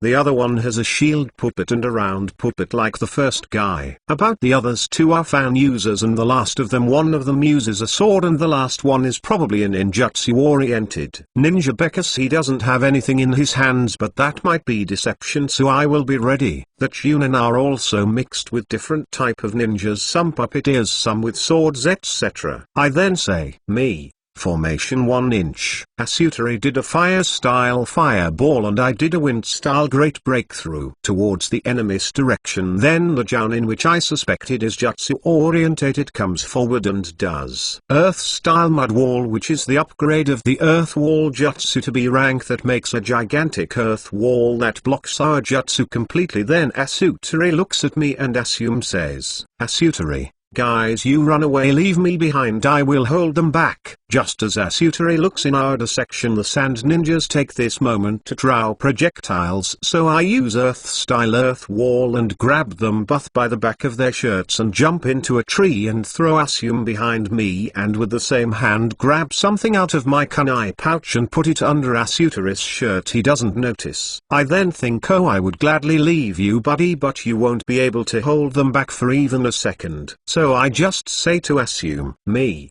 Assume you go and inform the camp we will hold them back. Assume, okay. Don't die guys or I will beat up your ghosts to death. Asutari, don't worry sis, I will become Hokage one day so I can't die now. She then turns around with tears in her eyes and runs towards the camp. I hope a Jounin follows her to stop her from going to the camp so I can at least have less pressure. Then I hear a Jounin say, okay, Bora, Tata, kill her and come back immediately. 3 Chunin follow her. I am disappointed a Jounin didn't follow her, but I was hoping for far too much. What person in their right mind would send a Jounin to kill a low-level Chunin when you have plenty of Chunin around you? Asutari is about to stop them, but I say, me. Don't worry, they will probably meet a Konoha scout and they will help her, and Assume is a strong girl, trust in her. We need to concentrate here. He then nods with hope in his eyes. I then think that was a lie. She has a low chance of surviving against 3 Chunin and an even more impossible chance to meet any Konoha ninja. They don't patrol this way almost at all. This is way too far from the battlefield and they don't want to leave any traces for the sand village to find our supplies merchant. Then 5 Chunin surround us, and try to attack us. I use 4-leg technique. I have the body strength of a low Jounin and agility of average Jounin. Because of my age I am unable to raise it higher, but after the technique I have average Jounin body strength and my agility at high Jounin. I take out a kunai and quickly strike at their necks and kill 4 of them, and one of them puts his puppet in front of him and lets it get cut to save himself and jumps back.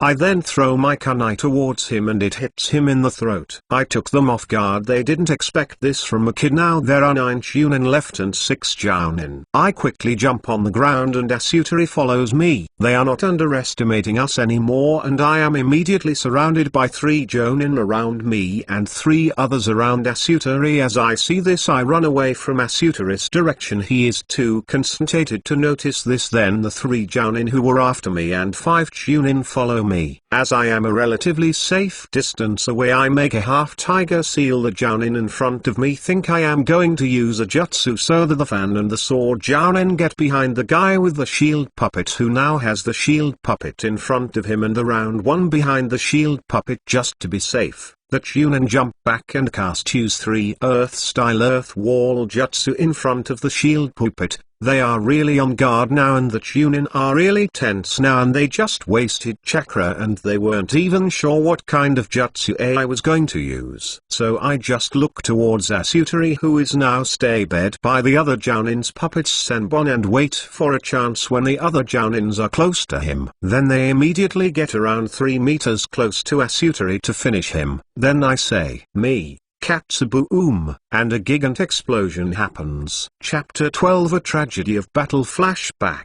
Then with the same hand I take something out of my kunai pouch and put it under Asutari's shirt. Flashback end. Yes, I did put the stronger explosive tag given to me by Tsunade in my friend's back. Do I regret it? No, I do not. It was to save myself and I would do it all over again if I had to. But nobody must know what happened in here, so I will have to kill all the ninja here.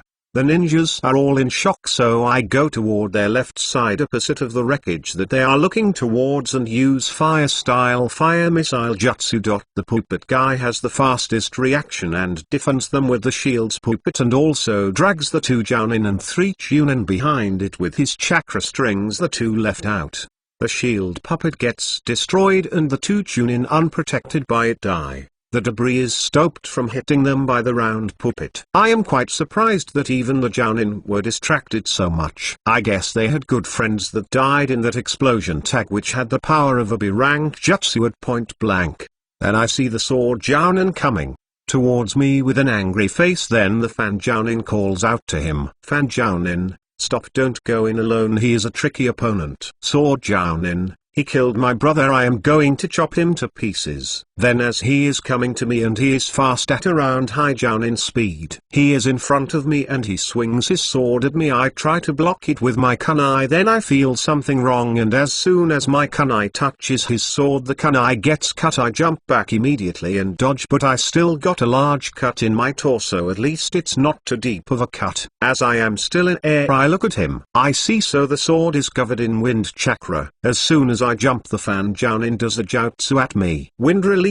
Great task of the dragon, and then a tornado is coming towards me and the puppet guy shoots poison senbon at the tornado. Combination jutsu. Great poison senbon dragon, and as soon as I step on a tree a dragon made out of senbon comes towards me. I then make a signal to Shira my ninkin. I then use Shunshin and Apia beside my dog and behind the puppeteer and Wind Jounin tell my dog to hide behind the puppeteer. I then make 2 shadow clones and one hides close to the 3 Chunin for them to not interfere and one goes to attack the Wind Jounin from behind but he blocks it with his fan. The fan Jounin then looks at my clone and says, "Fan Jounin, that was the wrong move, kid." And then I see the sword Jounin coming behind him. Then the sword pointed behind the clone ready to stab him. As soon as the clone is stabbed I go behind the sword Jounin and try to kill him immediately, but as soon as I am about to stab him he puts the katana right where my kunai was going to cut and stops the kunai. I immediately use Shunshin and leave the kunai there. As soon as I appeared where my dog was behind the puppeteer, the kunai I had left behind exploded because of the explosive tag around the handle, and then even though I am disorientated I use fire style Gaia missile jutsu toward the puppeteer who is surprised and tries to block my jutsu at the round puppet, but the puppet exploded and he got thrown back. Some debris and some senbon from the puppet stabbed into him, and I think he is knocked out, but I can't afford to check it. My clone also uses fire style fire missile jutsu on the Chunin. They try to block it with earth style wart wall jutsu but they couldn't and all got burned to death. But I don't have time to be worried about that anymore. I look towards the fan Jounin and sword Jounin's place with the fan Jounin trying to stop the bleeding of sword Jounin, which as his sword wielding hand exploded and had some grievous wounds in his back.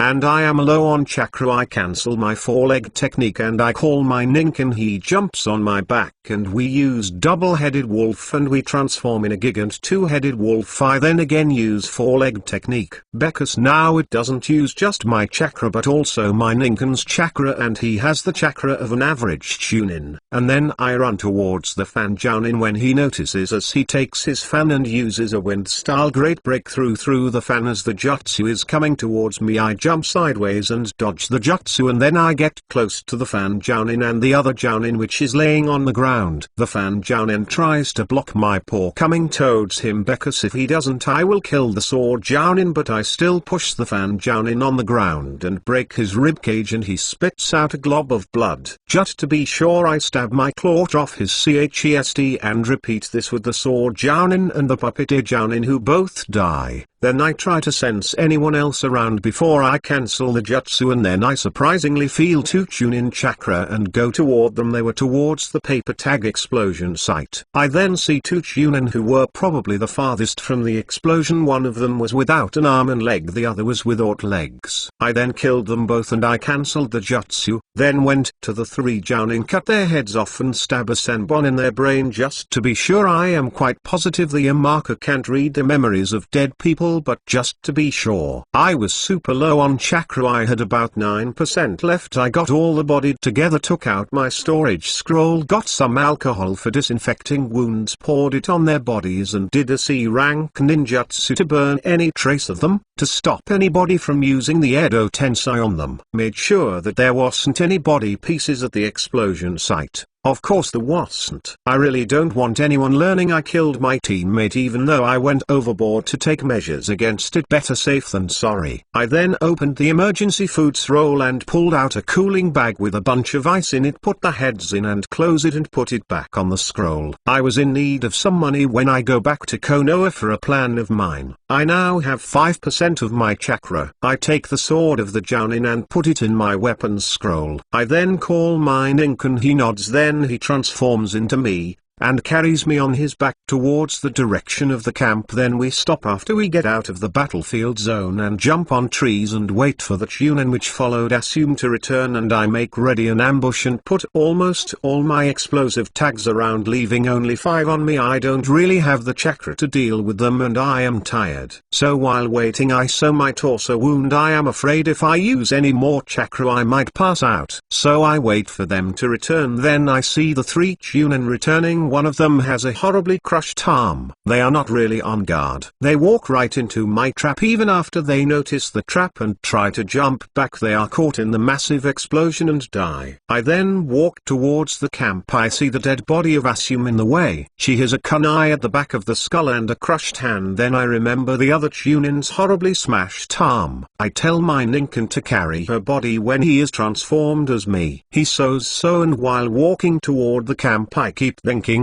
did Tsunade try to teach the super strength technique to Asum, but she hadn't learned it yet, so she just used it in a desperate situation. I think why would Tsunade teach her that? And then everything clicks into place. Asum reminded her of herself. Her brother wants to be Hokage, pervert teammate that she compared to Jiraiya, and my supposed genius to Orochimaru. Then I see the camp and use a medical jutsu to knock me out and make me look even more exhausted, and I have my dog to carry me to the camp. Even though unlikely if the Yamaka try to search his memory, he has only been observing my battles and they can't check mine because I am wounded and knocked out. After all, they can't check the memories of a comrade without asking. Chapter 13, Acting 101 with the Army Sensei. I then woke up slowly. The first thing I see is a female medical ninja is checking on me and says, ? Call Tsukumo-sama. I woke up and then as soon as I do, the medical ninja says, ? Please stay down. Hatake-sama will come ask about the details and how you got injured. By the way, your dog refused to leave your side. ? Your torso might feel a little numb from the wound. I am sorry, but we couldn't heal it to leave no scar. I looked at my bandaged torso and look around and act like I am confused, and ask, me, where am I? ? You are in the hospital. Then I widen my eyes and act shocked, cover my eyes with my hand and start crying. Damn, this used to be easier when I was younger, and say, me, damn it, I was too weak to even protect those I care about. Why the hell did I even become a ninja if I can't protect those I love? ? It was not your fault. A child shouldn't take responsibility for the actions of an adult. I then look at who said that and see it was Sakumo. He then looks at the medicman and tells her to leave. Sakumo, it was our fault we were not able to secure a territory to not let an enemy pass. When you feel ready you can tell me what happened. And he starts to walk away. I say, me. Wait, I am ready right now. I don't want anyone else to die because I didn't say this information. He looks impressed and nods. Then I start talking a story I had made up. After all, I was expecting this question. I tell him a story of how we met the ninja when they had killed and impersonated the merchant, how me and Asutari were planning to hold the ninja back while Asum gets reinforcement, but some ninja followed her stealthy and we didn't notice. Of how Asutari killed 3 Jounin with a suicide type jutsu and I killed 2 Jounin and all of the Chunin with my explosive tag from Tsunade, and how a Jounin survived. I fought him to the death and won but got injured and tired, so I surround my resting place with explosive tags, and how coincidentally the Chunin ran into my trap. Seeing this, I returning to the camp saw Asum's body and paced out in front of the camp.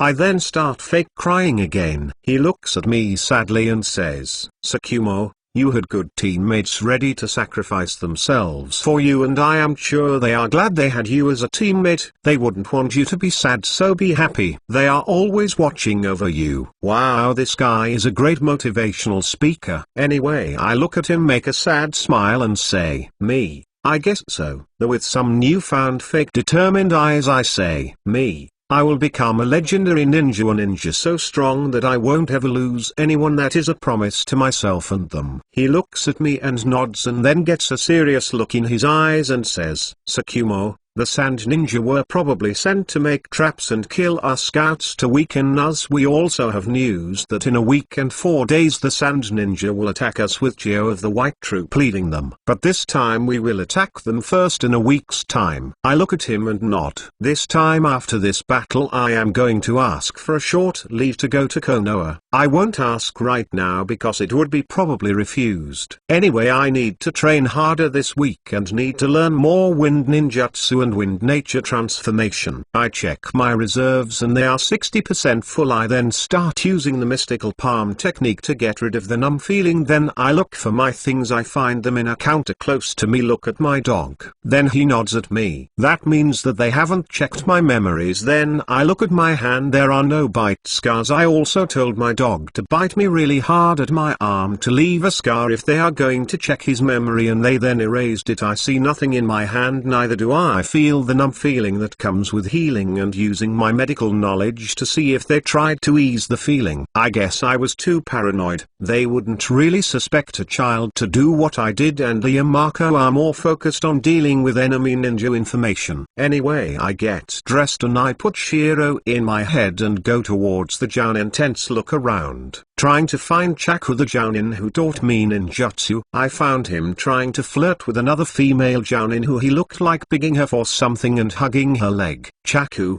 hey, come on, marry me please. I plan to start a family when I return to Konoha. Question mark. What the hell, Chaku? You have been asking every female Jounin like this for the past months. You already asked me 4 times. Chaku, please. Question mark. I said stop it, damn it. Then the other Jounin steps on his face and starts kicking him, and then she walks away. This is really embarrassing to even watch. How can a Jounin be so pathetic? Anyway, I get close to him and am about to ask him something, but he interrupts. Chaku, Ahyami, my favorite student. Me, I am your only student. But he ignores me and keep talking. Chaku, I need you to be with me next time I ask a girl out. Your childish charms may help me. Me, no way am I helping you with that. Anyway, I will give you 1 million yo if you teach me all that you know about Kenjutsu. When he helped me against the puppeteer ninja in the war, he used a sword, so I thought he might be skilled at using it. Chaku, yes, I will help you, but you don't need to pay me. Do I look like the kind of guy that would take money from kid? Me. Yes. He then squats to the ground, depressed, drawing circles on it and with tears coming out of his eyes. What a mentally unstable Jounin.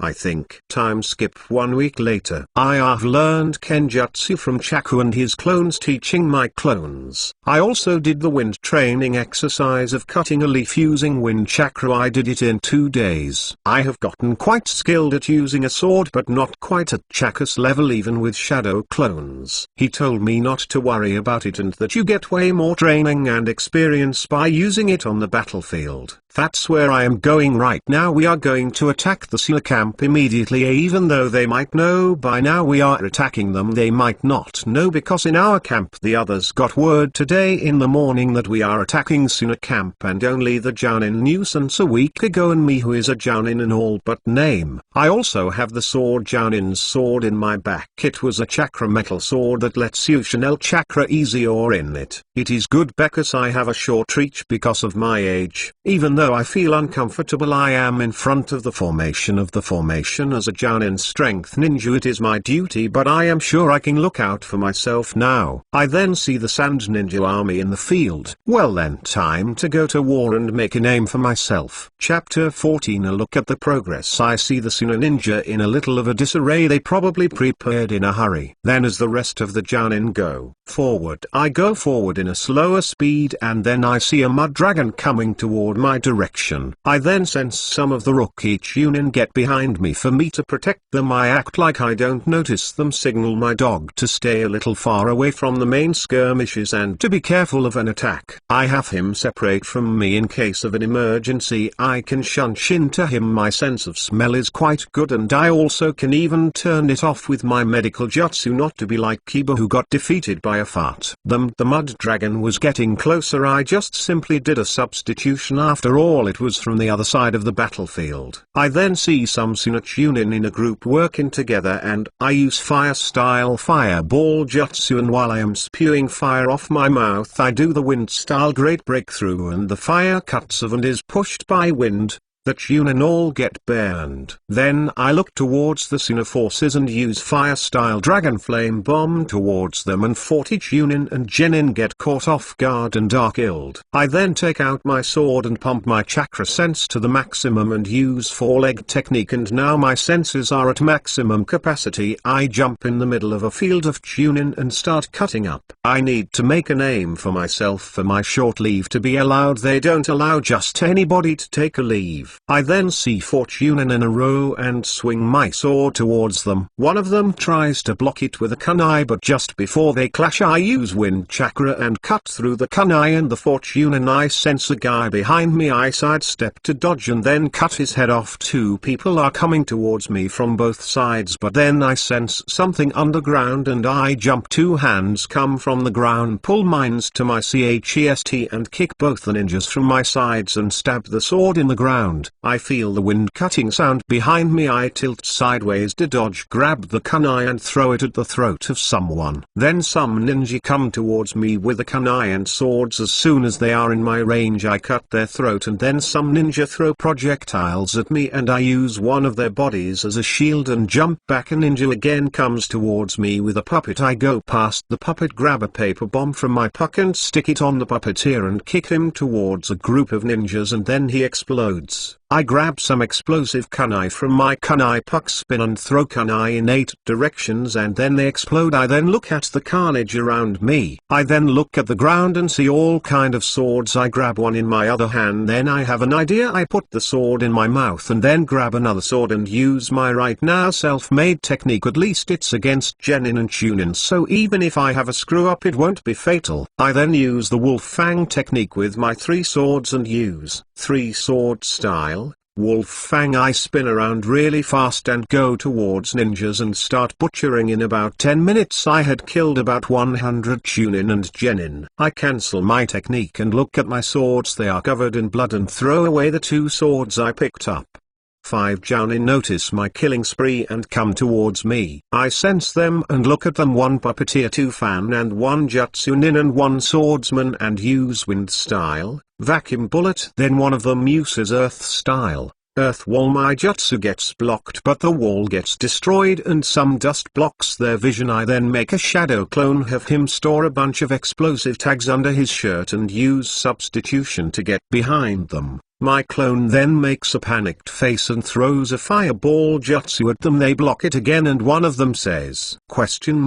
He is panicking and is just wasting his chakra. At this point he is going to run dry. He probably hasn't had a Jounin after him yet. I get behind the puppeteer and put the tip of my sword behind his skull. The other Jounin notice me. I then attack one of the fan Jounin immediately. He tries to block it with his fan, but as soon as my sword is about to touch the fan, I use wind chakra to cut through the fan and the Jounin. I then immediately jump back and use fire style dragon flame bomb at them, and the Ninutsu Jounin is about to do a mud wall to block it. My clone behind them goes toward the Jutsunin who is about to use the mud wall jutsu with his wind-coated sword. The one fan Jounin and one swordsman in goes to block him, but as soon as they do, the clone explodes and kills them and heavily injuring the ninjutsu ninja, and then my jutsu kills him. I was expecting some more to survive. Killing Jounin is getting easier and easier. I think it is because my planning and fighting experience growing, but also because they always underestimate me. Wow, being a kid is so useful. I alone gave the sand forces a heavy blow. I have taken 11 Jounin out of their forces, and that is a lot. They used to have a Jounin number advantage, but now they don't. I look towards Tsukumo, who is fighting Chu and Ikaibi Jinchuriki, which has covered both of himself and Chia with sand. Tsukumo can't quite get close to them with the sand and puppets. I look at this fight and think I have a plan. What is a better way to get my name out than fighting legends? I have 45% chakra. That shadow clone got me low, but I am sure of my chances in escaping. Chapter 16 Fight against S-Class Ninja. I saw Tsukumo getting close to the duo in the sand sphere and cutting through the sand being thrown at him, and some projectiles thrown at him by the 10 puppets which belong to Chio. 2 puppets look towards me and come towards me. The 2 touch one of their hands together with the other's hand, and when they separate their hands and are coming towards me, as soon as I see that, I use substitution to appear someplace behind the sand sphere. Even though I couldn't see it from the distance where I was from, I am sure that they had wire between their hands that could cut through thick wood like it is nothing. I remember this from the anime. Then I go towards the sand sphere. The 2 puppets appear in front of me again, and they go in a close distance to me, and one throws a punch and I dodge sideways, swing my sword at his joint. The other puppet catches my sword and I run wind chakra through it and I cut its fingers and am about to cut the other puppet's hand. He swings the same fist at my stomach and I block with my edge and his fist gets cut to his wrist. My sword is stuck. I don't have enough wind chakra control to cut something, probably a strong metal, at the wrist of the puppet, and the other puppet kicks at me. As the kick connects with my left hand, I put a paper tag on its leg and I get thrown back by it. I left my sword behind. As soon as my feet touch the ground, boom, I explode the paper tag, and then the 2 puppets come out of the dust unharmed towards me. I then feel something below my feet and I jump back and use fire style fireball jutsu at the 2 puppets coming towards me.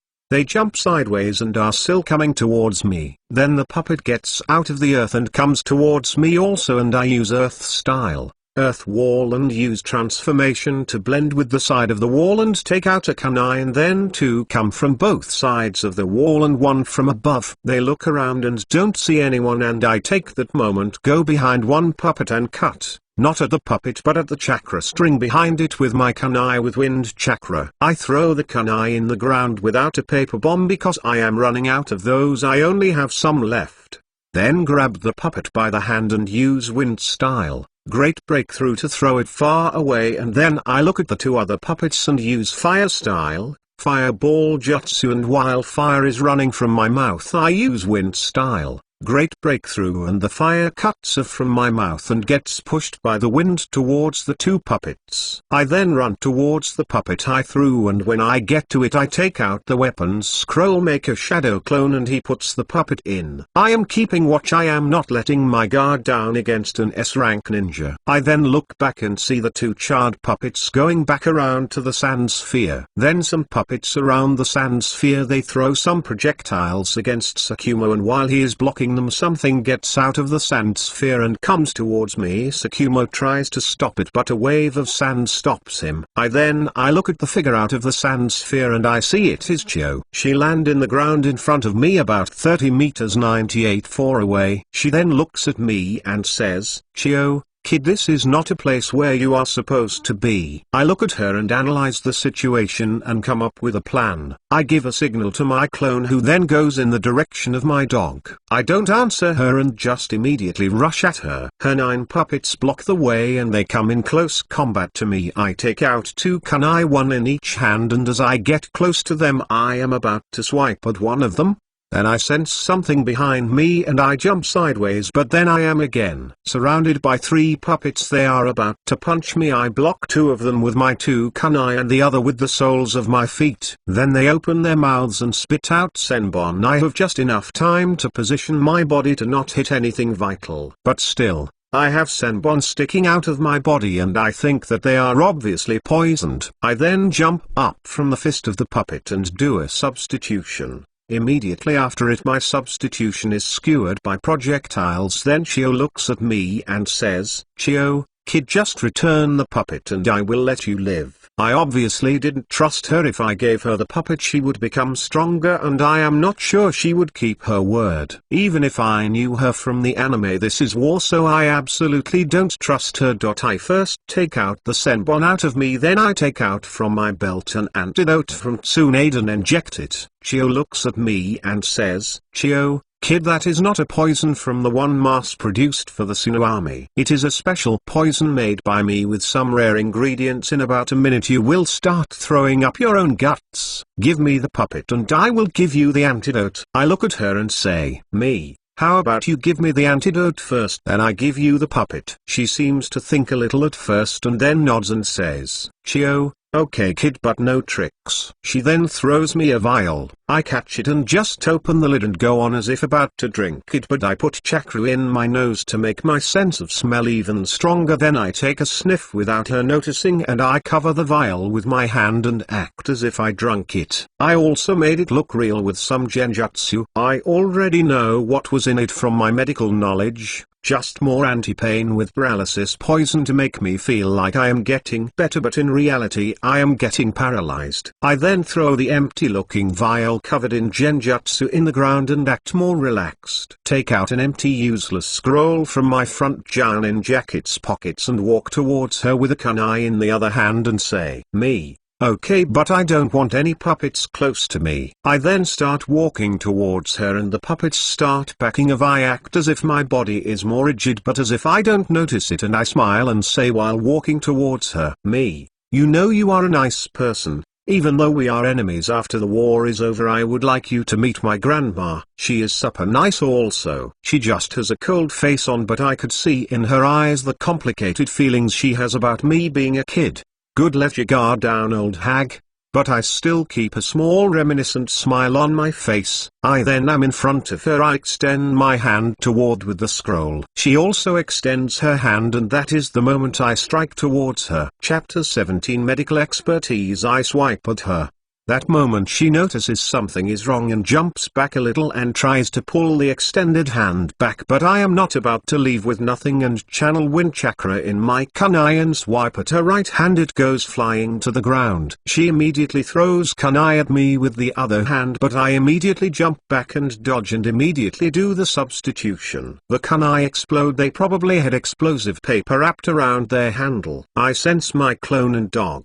Then 5 puppets immediately surround my substitution and sprout different weapons and shot projectiles at it, and then they get close to it and hit him with different weapons. I then immediately use Shunshin and appear at the side of my dog, and my clone is the 2. This is a little far from the battlefield. I look at them and then say to my clone and dog, "Me, make earth walls all around me." Shiro, you keep watch around it and stay hidden and kill anyone who comes close. They nod, and while my clone is doing his job I take some anti-venom to give me more time against the poison. After my clone does so I dispel him to get some chakra back and then make another clone. He knows what to do. I give him the scroll with medical supplies in it. He opens it and summons all the medical supplies in it, and he puts a sleeping bag on the ground. I lie in it. He opens a bottle and puts the liquid in a bucket. He fills about 10 buckets with that kind of liquid. There are bottles all around the ground. He brings the 10 buckets close to me. He makes hand signs and then uses chakra scalpel technique on 2 of his fingers, and he starts to make cuts above my heart, stomach, kidneys, and one small cut at my intestines. He then stabs a senbon on my neck to temporarily stop all feeling from my neck and down. Then he puts the hands on the bucket with liquid and pulls out a blob of liquid and starts putting it inside my body through the cuts. After some seconds he pulls out the liquid with some brown spots on it. It was the poison. He keeps doing this about 8 times, and 8 buckets are now with used liquids with poison. He pulls out the senbon and I feel kind of sluggish. He then uses mystical palm to ease it. I get up and pull out the food scroll and summon water bottles and start drinking them. I then dispel the clone, pack my stuff back, and go outside the dome and see my dog fighting a Chunin, and my dog seems to be whining. But I interrupt the fight and get behind the Chunin, and with a swipe of my kunai I cut his neck and he dies. I also see another body on the ground. He looks to be a genin. He has a chunk of his neck missing. I look at my ninken and tell him to follow me. I go back to the battlefield and go towards the Battle of Tsukumo and the Ikibi Jinchuriki. While going there I killed couple of sand Chunin and genin with pure taijutsu. I don't have the leisure of wasting chakra on them. As I get close to their battle I signal my dog to go behind the Jinchuriki and stay hidden there. When I arrive there I also see Chio, but she now has a puppet arm and she is not accustomed enough with it to use chakra strings from the puppet arm, so right now she is only controlling 5 puppets in the fight against Tsukumo. I get in the battle by throwing a kunai with an explosive tag towards her. A puppet comes in front of her and blocks it. She then comes behind he puppet without any harm, and the puppet is also okay, and she tells me, "Chio, kid, you are going to die now. I won't make the same mistake again." Banpaku throw some sand towards the kid, but nobody answers, and she says again, "Chio, Banpaku, we are at war. We don't have the luxury to go easy on enemies, especially on the kid." Then Jinchuriki uses sand tsunami. As soon as I feel the mass amount of chakra on the sand around and the Jinchuriki's large drooping in chakra level, I was ready to retreat immediately, but then it all goes towards Tsukumo, which cuts the tsunami in half, but he still gets pushed far away. Then an old bald man with a long beard comes out of the sand sphere and says, "Banpaku, no matter what, I won't kill a kid, even if the order comes from the Kazekage himself." My deal with the Kazekage was that I must hold Tsukumo, take back, not become a child killer. And I am not a killer like you, Chio. I am a monk. Chio looks at him and then frowns and says, "Chio, how about just capturing him with me? I promise I won't kill him." He seems to think a bit. Then I look at both of them and think I am going to execute the plan, and if it fails I will immediately escape. As the Jinchuriki is thinking, I use substitution and appear in a tree and throw shuriken and kunai with all the explosion tags I have at them. The Jinchuriki gets out of thinking and the projectiles are blocked all by sand, but that is the view blocker and noise I needed. And I also notice something small but significant. He needed to concentrate to use the sand. I use Shunshin and appear beside my dog and behind them and throw Senbon at the Jinchuriki's neck. Let's see if my theory is correct, if he does or doesn't have the sand that protects him automatically like Gaara. As the Senbon are thrown at his neck they don't make much wind-cutting noise, but that is their speciality. But they are also not lethal if you don't have good aim and don't know lethal points in the human body. Then the Senbon. Chapter 18. Taking a beast off guard, the Senbon pierce his neck and he is knocked out and in a fake death state. Chio sees and looks at me with anger, and she is about to get close to the Jinchuriki to get the Senbon out of his neck, and I am about to stop her, but then I sense someone with enormous chakra get in front of the Jinchuriki. It was Tsukumo Hatake. Chio sees this, backs of and runs away in the back of her puppets. Smart. If she had died she would have gotten killed or captured by Sakumo. As she is retreating she gives out a signal for all the sand ninjas to retreat. Sakumo makes a shadow clone, gives it a paper and then says to me, "Sakumo, I am going to take care of some Suna ninja, look after the Jinchuriki." He then runs off, to probably try to save as much Konoha ninja as he can. He really is dedicated to his comrades. His clone looks at me and says, "Sakumo clone, you know kid, you helped me a lot today. We just gave Sino a devastating blow. Not only did we take one of their elite soldiers Banpaku but also their tailed beast." I then look at him and act like I feel the same also and say, I am just glad that I could help my comrades." He looks at me with a kind smile and says, "Sakumo clone, you did more than just help. My battles since after the first battle in the war that I fought against the third Kazekage and it ended in a stalemate. But Konoha suffered against Ebizo, Chio's brother, that killed hundreds of our shinobi. Tsunade held against Chio at that time."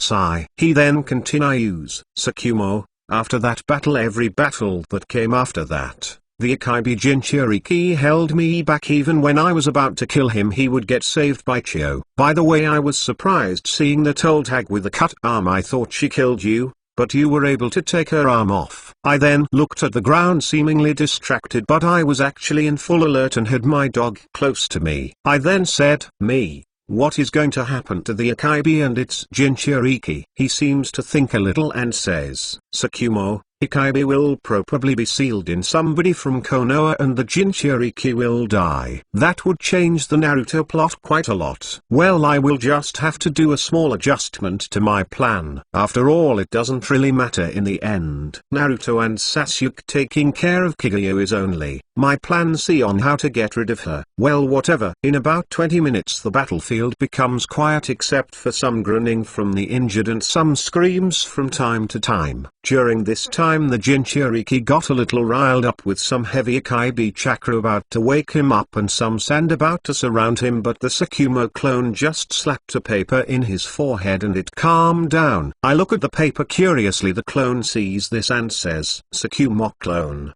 it was made by Mito-sama. If we incapacitate any Jinchuriki, she is the best Fuinjutsu master in Konoha and probably the world." I look at the seal.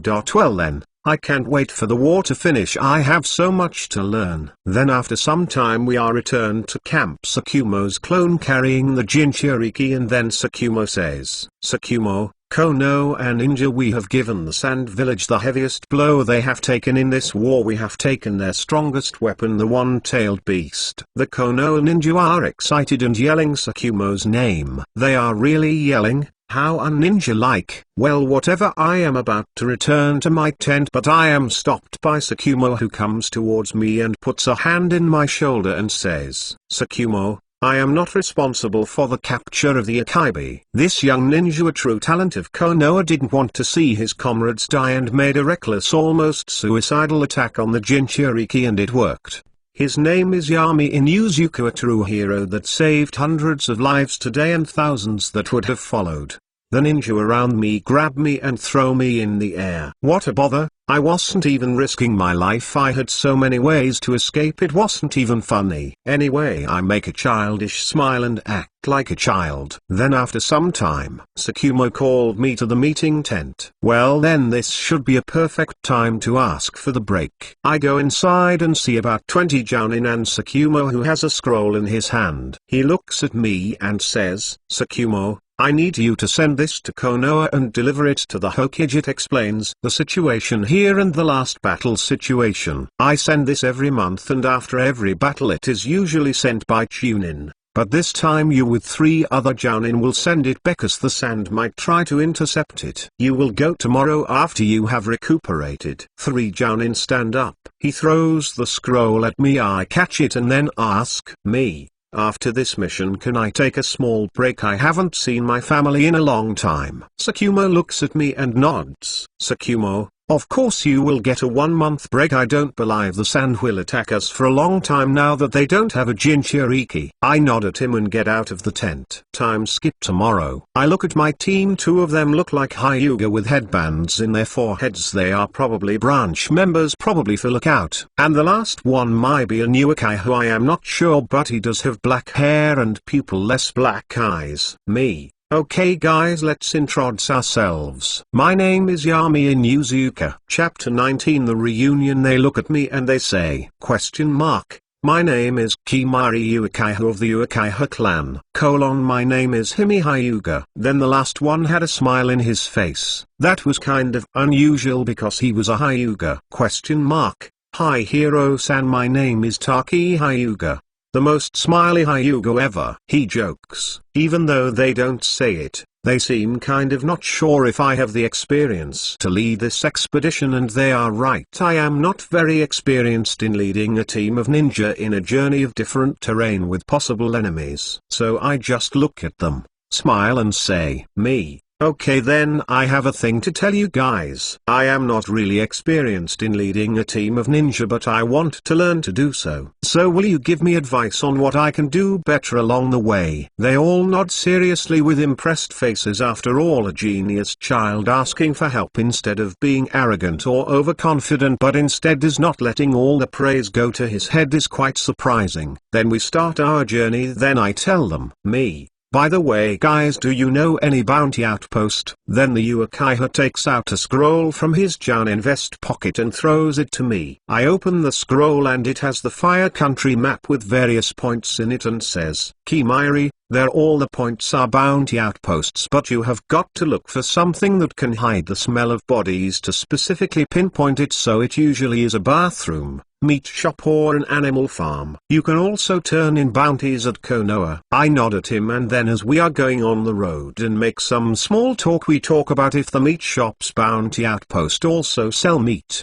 The answer of which is yes, because if there is a meat shop who doesn't sell meat is suspicious, and they might even sell meat cheaper because they don't really care for the minuscule amount of money they make from it. Interestingly, we didn't encounter any sand ninja. They probably couldn't get too deep in Fire Country because they will get killed or captured. After all, Tsukumo took measures against it since the first time it happened. Anyway, we arrive at Konoha relatively fast in 30 hours, and we made no stops because the message is so important. When we go inside after some checks that we are not transformed and not missing, then we are allowed in and go to the Hokage Tower, and with the urgent battlefield report excuse we went in immediately to the Hokage's office. When we go inside, there is the 3rd Hokage and 2 members of the Konoha Council. At least Danzo isn't here. He probably is doing something immoral and fishy, or trying to eliminate someone that is against the interests of Konoha. Not like I really care, as long as he doesn't do anything against my interests. The Hokage sees us and the 3 Jounin bow immediately, and I bow after I put the scroll in his table. He reads it and says, Hiruzen, I will contact the Kazekage and see if we can come to a mutual agreement. You have done well, ninja. I will put 1 B rank mission in all your records,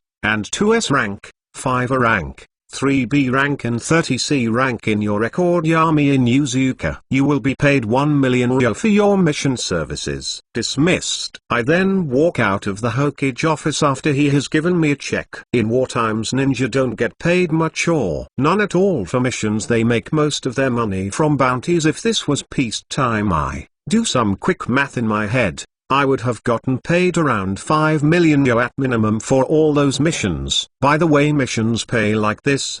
Crank missions pay between 30,000 to 100,000 ryo. Rank missions pay between 80,000 to 200,000 ryo. A rank missions pay between 150,000 to 1.000.000 ryo. S rank missions pay at least 1 mil ryo. If the village paid missions like it did in peacetime, it would go bankrupt in no time because clients are not paying these missions and it has to come from the village. By the way, it was a dumb decision by the Hokage to want to negotiate with the Kazekage. I already know what will happen, and really, he will probably give back Akabe for a price or deal for ceasefire, but still to give away a weapon for mass destruction. Even though the Akabe is not as strong as the 9 Tails, it gives its Jinchuriki the ability to manipulate sand. That is pretty much an S-rank ninja guaranteed for a lot of generations. He thinks like a pacifist like Hashirama, but he can't just give a weapon like that away. He is not Hashirama. Hashirama did so because he had the kind of power that any beast below the 9 tails was nothing to him. Anyway, enough about politics. I can finally start my main plan tomorrow. I go to my house and greet my mother. Me. Hello mother, I am back. She was watering a flower when I did so. When she hears my voice, she drops the watering can and looks at me. She then tears up and comes and hugs me while crying and says, Miss Yoon, my baby, my little baby, he is finally back home. I was worried sick about you. I look at her, wipe her tears with my fingers and say, me. Don't cry mother, I am here now, am I not? She nods at me while crying and we sit on the small porch of our small house and I tell her some stories, of course not me fighting and killing kind of stories, but me learning new jutsu, meeting new people and being taught by Tsunade, talks with Sakumo, the beauty of the rivers and different biomes. I lead the conversation around and making her almost forget I was in a battlefield killing and massacring, making her think that it might not be so bad as the gossips say. While I am talking, I look at her and think sinisterly how she would react if I told her I took over her baby's body while he was still in the WOMB. She would try to kill me, get my mind read and even torture me. That is why I will never care about her, because if she knew the truth she would hate me with all her heart. That is the best scenario possible, and in the worst scenario, well, never underestimate humanity's potential for evil and cruelty. Well, it's not like I am ever going to tell anybody about my deepest secret. I am taking it to the grad. No, my eternal life. Tomorrow is the first step of my plan. Chapter 20, a show of superiority. Time skip. Tomorrow I wake up, go to the bathroom and take a shower. Hadn't had one of these in a long time. I then look at myself in the mirror. I have short, dark, slightly spiky hair, an oval face with dark pupil-less eyes and 2 red upside-down triangles on my cheeks. These are my Inuzuka tattoos. They are not permanent and I can easily get rid of them. I used to have brown hair, but as I got older it got darker and darker until it became black.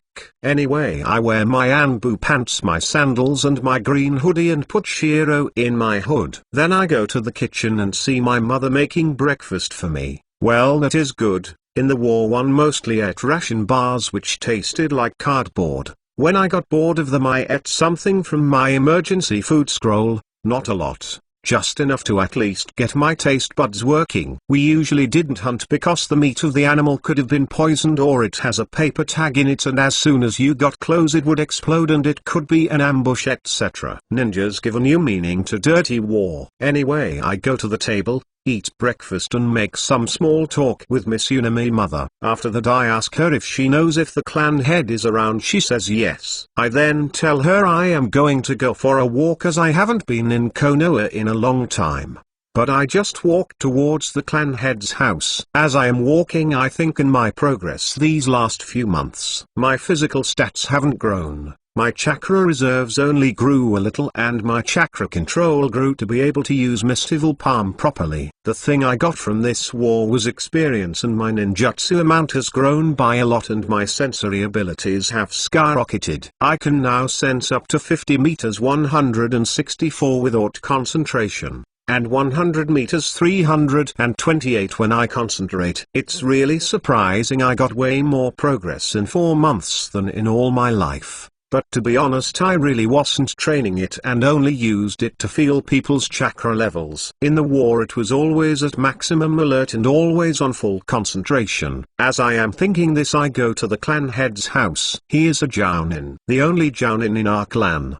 The other members most are Chunin and some special Jounin specialized in tracking. Also our clan only has about 70 people and 50 or more of them are civilians. We are not like the Uchiha who have around 300 members and about 100 of them are ninjas. They also have a lot of Jounin in their numbers. It is the clan with the most Jounin. But they have to be a lot to be in the war and in the police force and to have confidence to pull a coup d'etat against the entire village. There it is also shown the genius existence of Itachi Uchiha even if he had help from Obito. To be able to kill all of the clansmen even though probably most of them were silent assassinations, it shows his talent and willpower to kill family, and he did it all silently, no one knowing what he had done until later. But that might have also been influenced by Root. If I went to kill the Inuzuka clan right now I could do it silently with poison and stuff, but comparing Inuzuka with Uchiha is like comparing an elephant with an ant. The other clans that has more members than us, there is the Hyuga around 100 members, but if I am not mistaken they will be cut down heavily during and after the Third Shinobi War. Sarutobi clan members around 7,080, not many members, but most of them are ninja or retired, around 50 ninja I believe. They also got a lot of benefits from being the clan of the Hokage and one of the first to join Konoha. They also have a very strong loyalty to Konoha, and as some people say they have the will of fire. Then the other clans like Hatake clan, more like Hatake family, Shimura like Hatake also. Inoshikacho Aliens is quite good and has a lot of influence, especially Beka Sakimeki food pills, Yamanaka mind reading which gives invaluable information, and Naru intelligence and medicine. Also the Abraham clan around 80 members, most are ninja except the ones who married in the clan. The clan is also our superior in tracking because of their techniques, like the female insect can be left on a target, which then can be tracked by smell by the male insect. Or scout insects can be sent out and returned to tell the host information about the area. For this reason, Abraham clan members are experts in espionage. They can communicate with the insects, and the insects specialize in stealth because they make no noise or motion during combat. And on top of it, the clan is a noble clan in Konoha, one of the four in it, together with Akimeki, Hyuga and Uchiha. There are also some clans that aren't even worth mentioning because of their small numbers and also their non-big name shinobi. So yeah, our clan is really trashy. But then there is also the Senju clan. It was the greatest clan in Konoha on its glory days, but now I can count its members in one hand, and by the time canon comes with one finger. There were a lot of Senju deaths on the first war and a lot of assassinations on them as soon as Hashirama died.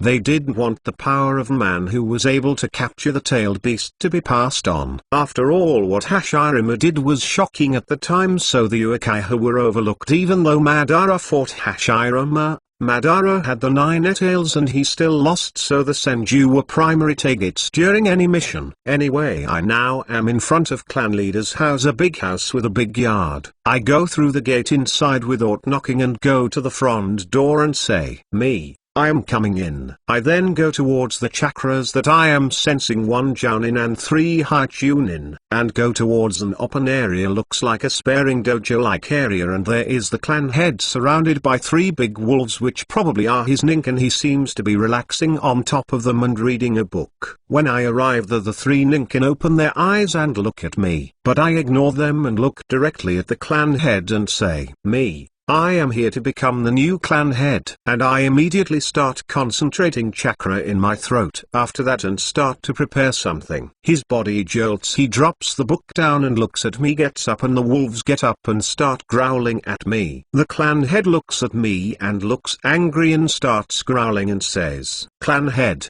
you are quite arrogant little brat. You think that you can just barge in and say things like that? I guess I will have to teach a lesson to a pup." Who became arrogant just because he made a name for himself. Well, the Inuzuka clan are a bit more primal than the other clans, and a clan member can take the clan head position by challenging him. If anyone has a problem, they have to just sort it through violence, though killings are not allowed. That is how the current clan head took his title. He even took the previous one's Dagta. Truly a clan of savages and unintelligent people. As he looks ready to pounce at me, but as he is about to do so, I release the technique in my throat and it comes out as a loud growl of a beast. Demonic illusion. Dog binding. And as soon as that happens, the clan head's eyes become unfocused and he stays in his place. Even the dogs seem out of it. I then just appear behind him and kick the back of his knee to get him in my level and take a kunai and point it at his artery and draw a little bit of blood from it. He then uses kai and gets out of it, but when he sees his current position he gets nervous. I even put out some killing intent and amplified it with a small genjutsu to make it more sinister. He won't notice in the panic. like he was really easy to beat.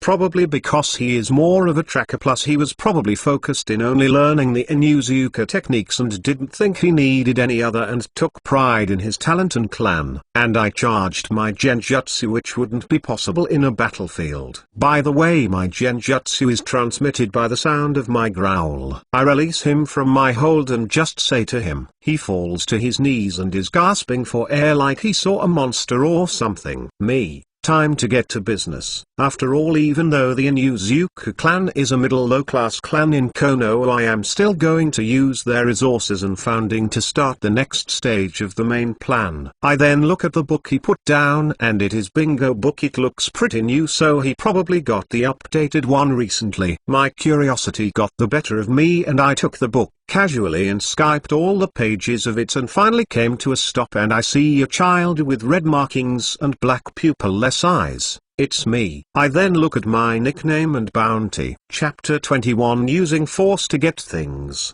is faster. Yami Inuzuka. Codename, Red Fang. Age, 8. Bounty, 13.000.000. Rank, B-class ninja. Proficient in taijutsu. Has large amount of chakra for his age and his strong point is ninjutsu. Be aware the ninja is a scheming type ninja who uses his young age to do sneak attacks and misdirection.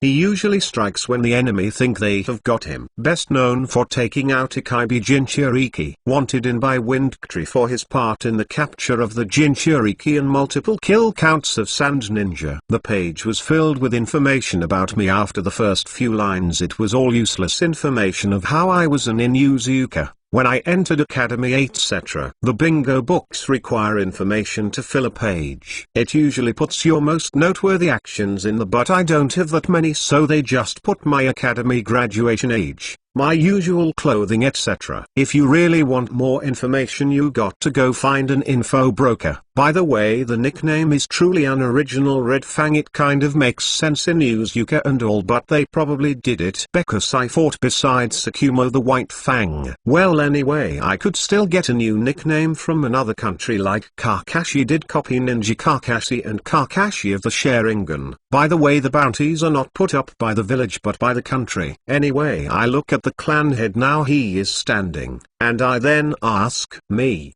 how much money is in the clan bank account? He looks at me unsure and I just immediately realize my killing intent. And then he stands more straight. Clan head, there are 53 million yo in the clan account. It is all the clan head's savings plus the 10% we take from every Inuzuka individual's mission. I nod at him. It's true, every mission you do 10% is taken by the village from the pair and 10% from the clan if you are in any. The clan budget is of course for maintaining the clan stables, roads, etc. The clan takes 10% of the profit also if you have an establishment like a restaurant, clinic, etc. I then tell him, me, okay then, where is your office where you keep all your paperwork? The clan head tells me the directions and I make a clone and it nods at me and goes away. I then look at the clan head without saying nothing.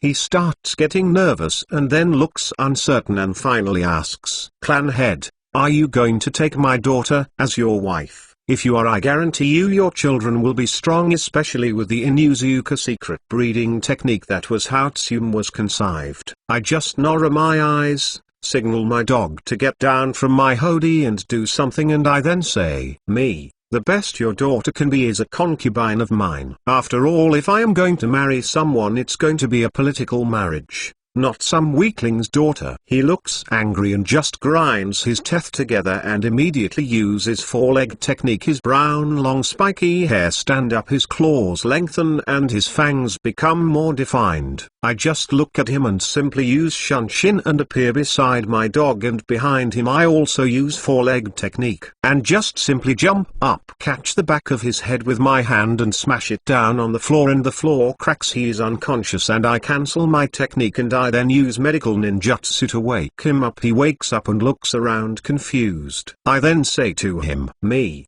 did you see now? You lost without even knowing how? If this was a real battle you would have been dead. He looks afraid and unsure of something. Well then I need to get rid of him fast and silently or he will become a thorn on my side. After all, a pack doesn't need two leaders. I keep acting like the definition of an alpha of the pack and he still is unsure about something. Well anyways, I then tell him, show me the way to the clan head's library. He nods fearfully. Just then the clone comes in with a 1-finger thick stack of papers. I take it and put it under my hoodie to check later the status of the clan and how to make it better. Then the clone dispels. Then I tell the previous clan head to lead me to the clan head's library immediately. He does so, and as we are walking I think he has gotten really submissive all of a sudden, probably when he saw our difference in strength. He probably thinks of me as a monster or something. But who cares, I will get rid of him silently in the coming days and make up a story about it. Anyway, as I go into the library I see only a shelf in a small room. I go inside and then I say,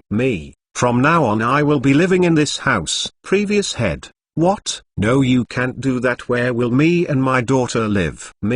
I don't truly care. But since I am merciful you can stay here with your daughter. I am not cruel to do like what you did to the clan head before you, because I am way crueler. I then look at him and ask, by the way, what's your name? He looks perplexed and then says, Akira. You didn't know your clan head's name? My name is Akira, by the way. I never really cared about it. Anyway, Akira spends 25 million yen from the clan's money in building me a medical lab in the dojo thing. I then take out a paper and write everything that I need on it. If you need more, take it from the clan's money. By the way, if I see you are stealing money from me, I again use demonic illusion, dog binding, and he is in the genjutsu again. This time he gets out of it in 5 seconds. While he was in that I used some useless genjutsu I learned in the academy to make my eyes shine red, and then I say, I will kill you. Chapter 22 Manipulation 101 with Yami Sensei. His face pales. Anyway, for the things I need to buy you could send someone to go do the chore themselves. Then I tell him, by the way, where is your daughter? Akira: well, she is learning the Inuzuka techniques in the Inuzuka training ground. Okay then, anyway I am going to bring my stuff in this house. I then make a clone and tell it to bring my stuff here. Well then, time for some manipulation. You know what, don't tell anyone that I am now the clan leader. Akira: and why would I do that? I just look at him and narrow my eyes.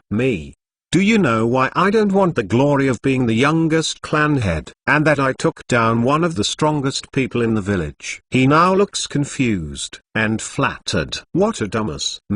When I took you down I didn't do it to take the clan head title from you. Even if I barged in like that, I did it to prove to you that I am able to do so. Now do you know what the other clans would do with that knowledge? He still looks even more confused. What an unintelligent person.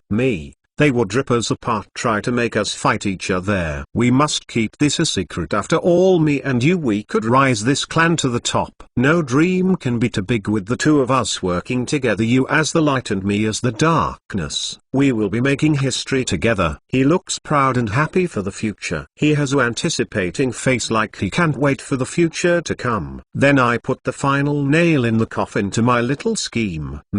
You could just say that I am your successor to any person who asks about me. And the most important of all, we are family no matter what. Don't forget that. After all, even if you are erased from history, or shunned, the only ones who will stay forever truthful to you is family. He nods. He really is an idiot, and really easy to manipulate. He might not even notice it yet, but he already sees me as his leader. After all, I just used force to make him submit, and then flattery and fake promises to make him feel important. Also to make him think that after all is over we are still going to be family, and a strong one at that. Anyway, my clone comes back and I then dispel it. I get some memories from it. It was me explaining my mother that the clan head told me that he will train me to be the clan head. She looked super happy and told me to come visit her sometimes. I really need this rumor to spread out as much as I can. I need to be known as the successor after Akira dies. And then I go to his office and break the wall that connects to the next room with a punch to make a passage to it. It's not really a strong wall, it's made out of cheap wood. I then tell him, I will be taking the room next to the office, bring a bed in here and I or a clone of mine will manage the clan. By the way, I don't believe I have to tell you, but don't talk to anyone about me in a bad light because they will use it against us. Not even your daughter, or she might tell someone. Akira: okay, don't worry, I will become a great figurehead for the clan. He seemed happy, probably that he won't have to do paperwork and he is getting rewarded and is going to get praised by doing nothing. I then sit on the office chair and say, by the way, be careful of everyone.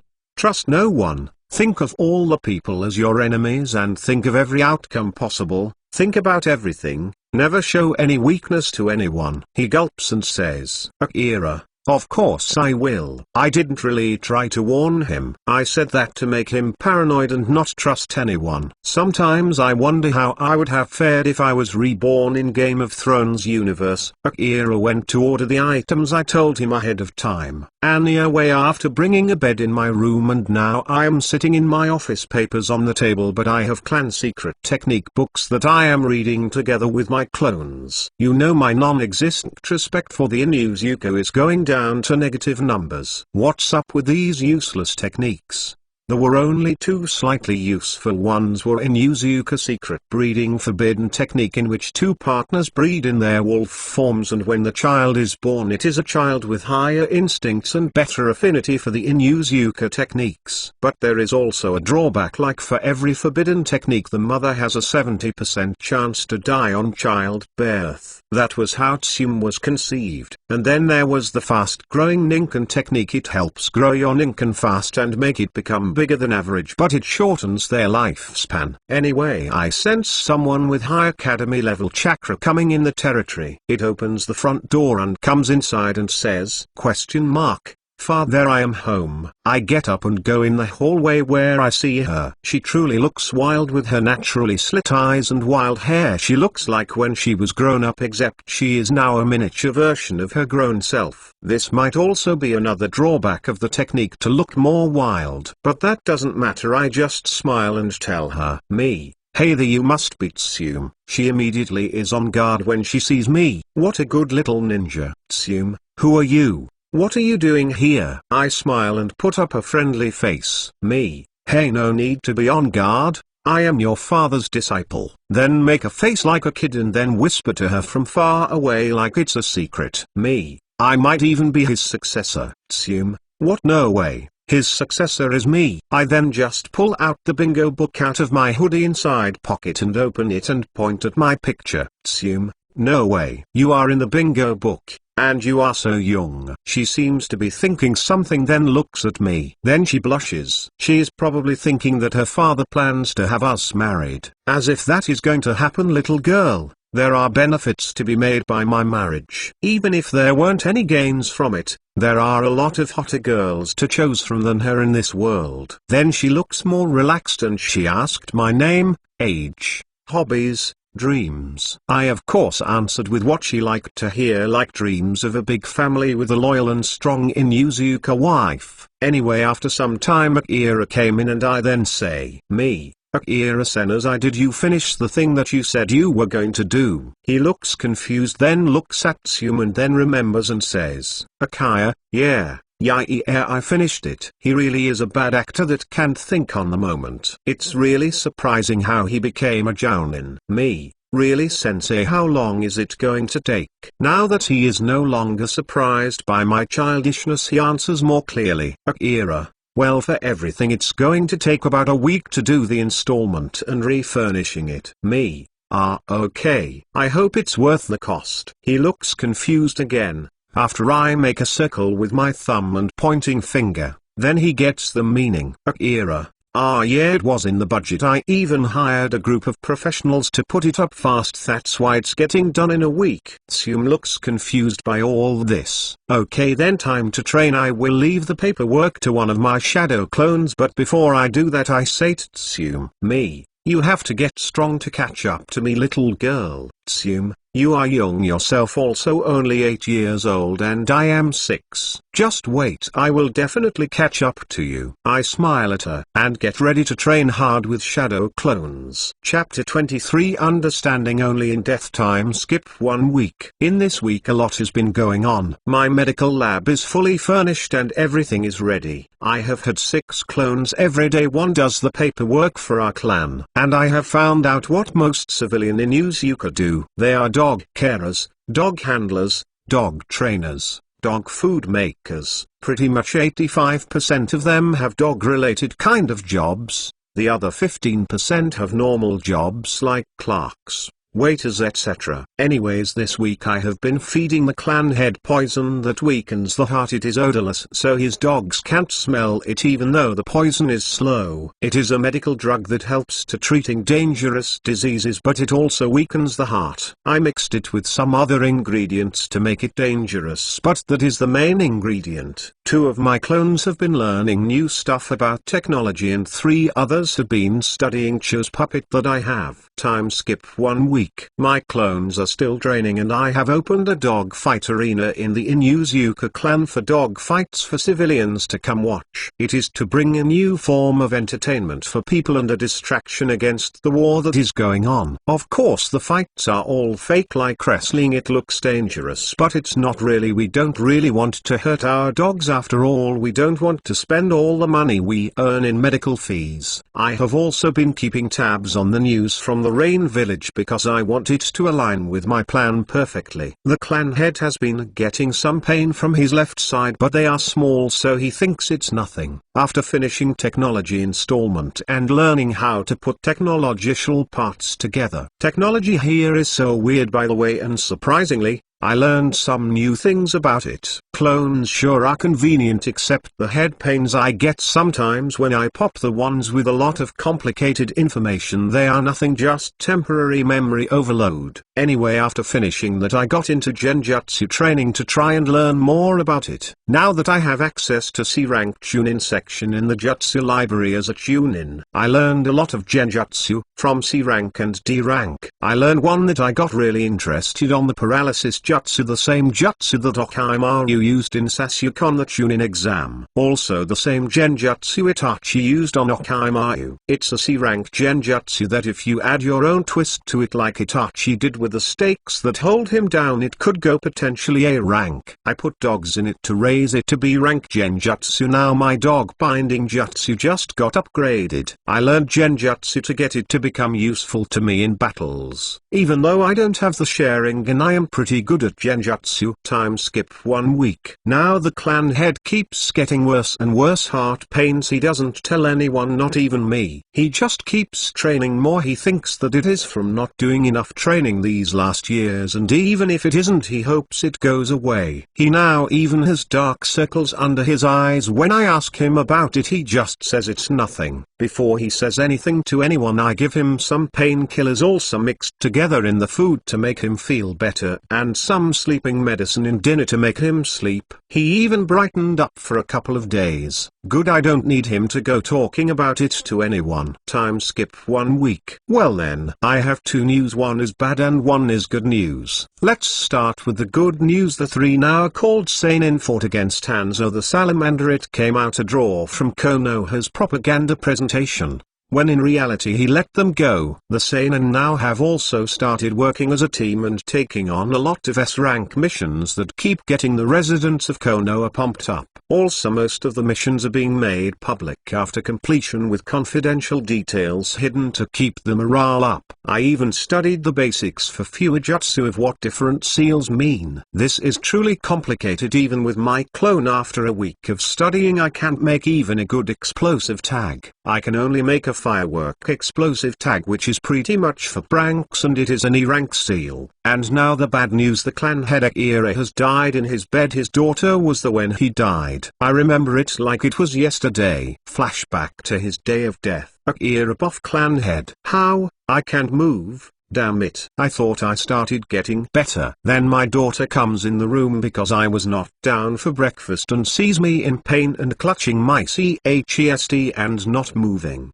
The pain is truly unbearable. She seems panicked and does the first thing that seems to mind. Tsume, Yami. Yami, come here, father is not feeling good. I hear him say, Yami, okay, come with me to him, you might be able to help me. Then I feel a feeling of relief wash over me even through the pain. After all, he is the student of a famous medical Konuichi, which is the first Hokage's granddaughter. I am thankful that he doesn't want to be in the light, or I would have been seen as a weakling if everyone knew I was defeated by a child. I even had a bad feeling about him at first. He really is a true family. When I beat the old clan head, I couldn't wait for him to die. Now that I think about it, the pains they started immediately after Yami came to live with us. Then, as if hit by a 1-ton brick in the head, everything falls into place. This can't be true. Yami, he did this, didn't he? That dishonorable SC.U.M. Okay, I need to calm down first, maybe it was someone else. Then I hear my daughter come in and I look at her, then at Yami behind her. I just look at his eyes and I immediately knew it was him. Even though he has a worried look in his face, when I look at his eyes my instincts scream at me. I don't even look at my daughter and try to say, Akira, Tsume BB, Tsume. Yes, father, what is it? As I keep my eyes on Yami as he catches on what I am about to say, I see even his mask go away and he just has a cold look on his face, and the only thing I can think about is, how unlucky of me to meet this kind of scary monster. So before I die, I want to tell my daughter the truth, but I know he will kill her if I do. I can feel it in my bones. So I just tell her, Akira, be safe, Tsume. Chapter 24, The Truth of Having a Dream. MC Poff. After he died, I made sure he was dead, and even to be sure I stabbed a senbon inside his mouth, down his throat, and to touch his brain. He is definitely dead now. I also made sure he didn't leave a secret message or anything. Tsume was crying next to him. I then took him to the hospital, to the emergency ward. Normally people would be asking questions about his death, and I had a lot of made-up answers. But as he was in the hospital, 1 hour later, the news of the making of the seinen came. I didn't know the exact date of it, but I planned it to be around the same time as the death of Akira, like a day or two before the seinen, but to be in the same day. I really lucked out on this. Now everyone is distracted by the seinen. The Inuzuka are about to have the funeral the same day, and I am ready to go and report it to the Hokage's office with Tsume behind, but someone stops me at the Hokage office door. He has Jounen chakra and says, sorry, but the Hokage is in an important meeting. Me, I am sorry, but the Hokage must know this. A clan head has died. His eyes widen and he says, as I see from your face markings, it must be the Inuzuka. My condolences, but I am sorry, but I really can't allow you in there. The meeting is super important. Tsume then says, Tsume, WHYO. But as she is about to do that, I cover her mouth with my hand and then I say, I am sorry for her behavior. She has had a bad day and I understand your dilemma. Good day to you. I then take Tsume back. Even though she struggles a bit, I take her out of the Hokage's tower. After we are outside, I take my hand of her mouth and she immediately says, Tsume, how dare they do that to one of the strongest clan in Konoha? Why did you stop me? And there comes the dumb Inuzuka pride and delusion. Well, time to make a little manipulation. I didn't have a choice but to do so. You would have gotten our clan in trouble. Don't you know that the village doesn't respect our clan enough to let your behavior slide? Tsume, what the hell are you talking about? Our clan is one of the strongest clans in Konoha. Get over your pride. We are one of the weakest clans in Konoha, and at best we are in the middle of the power range. Tsume, shut the hell up. What do you know about Inuzuka clan when you are an Inuzuka civilian born?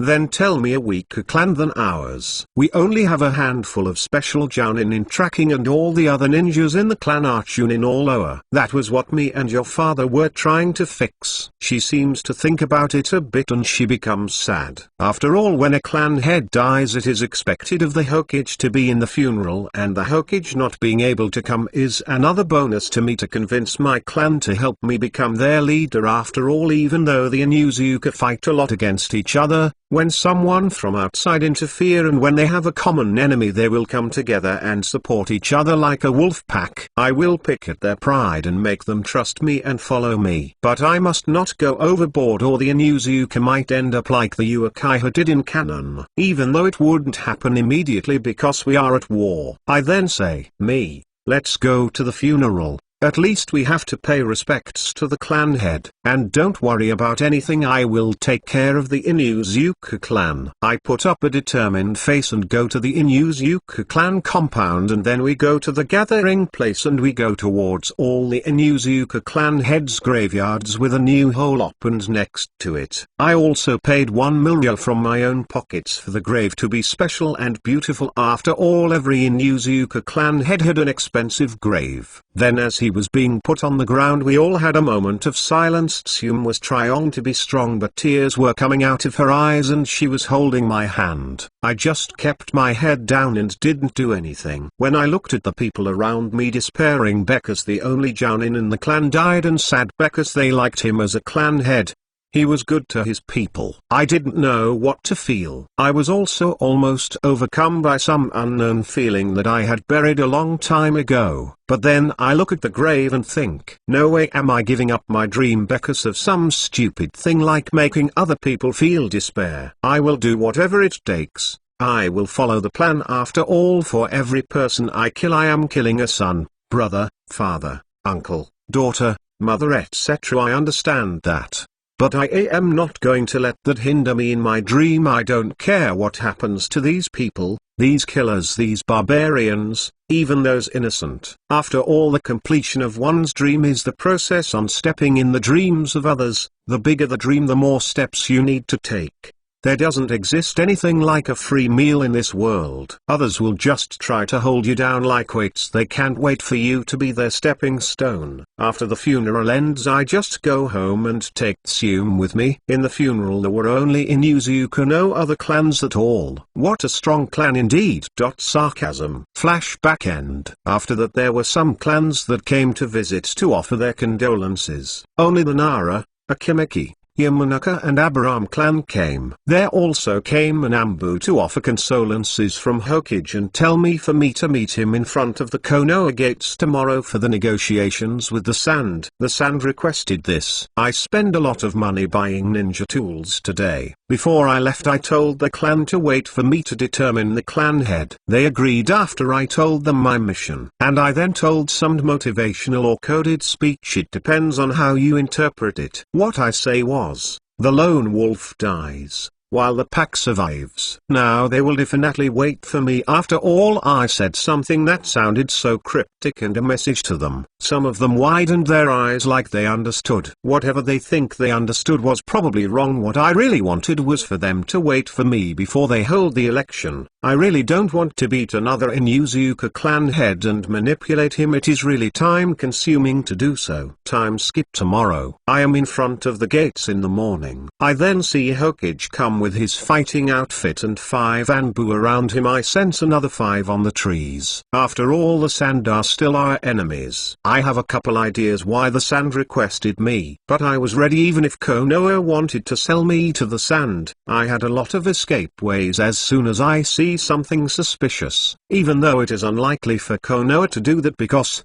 1. Konoha doesn't give up its ninja. 2. I am the student of Tsunade. 3. I am a clan member. 4. I am well known. 5. If it did so, the morale would go down, etc. etc. There are many reasons, but it doesn't hurt to be prepared. Anyway, then we start going towards the land of rivers, and as we are going in about 10 minutes in the road, Hiruzen says, Hiruzen, my condolences about the clan head's death. I am sorry I couldn't be there. I look at the ground to seem sad. Me. No need to worry, Hokage-sama. You had to deal with the Seinen situation and the peace talks with the Sand Village. The Hokage then sighs in relief. He looks at me and says, Hiruzen, thank you for your understanding. By the way, how did the clan head die? Chapter 25 The Professor's Power. I look around and see the Anbu. I even see the one Anbu with a cocoon of paper and a ceiling tag on it with lines all across the cocoon. The Akaibi Jinchuriki is there. I then look sad, like almost crying, and say, me.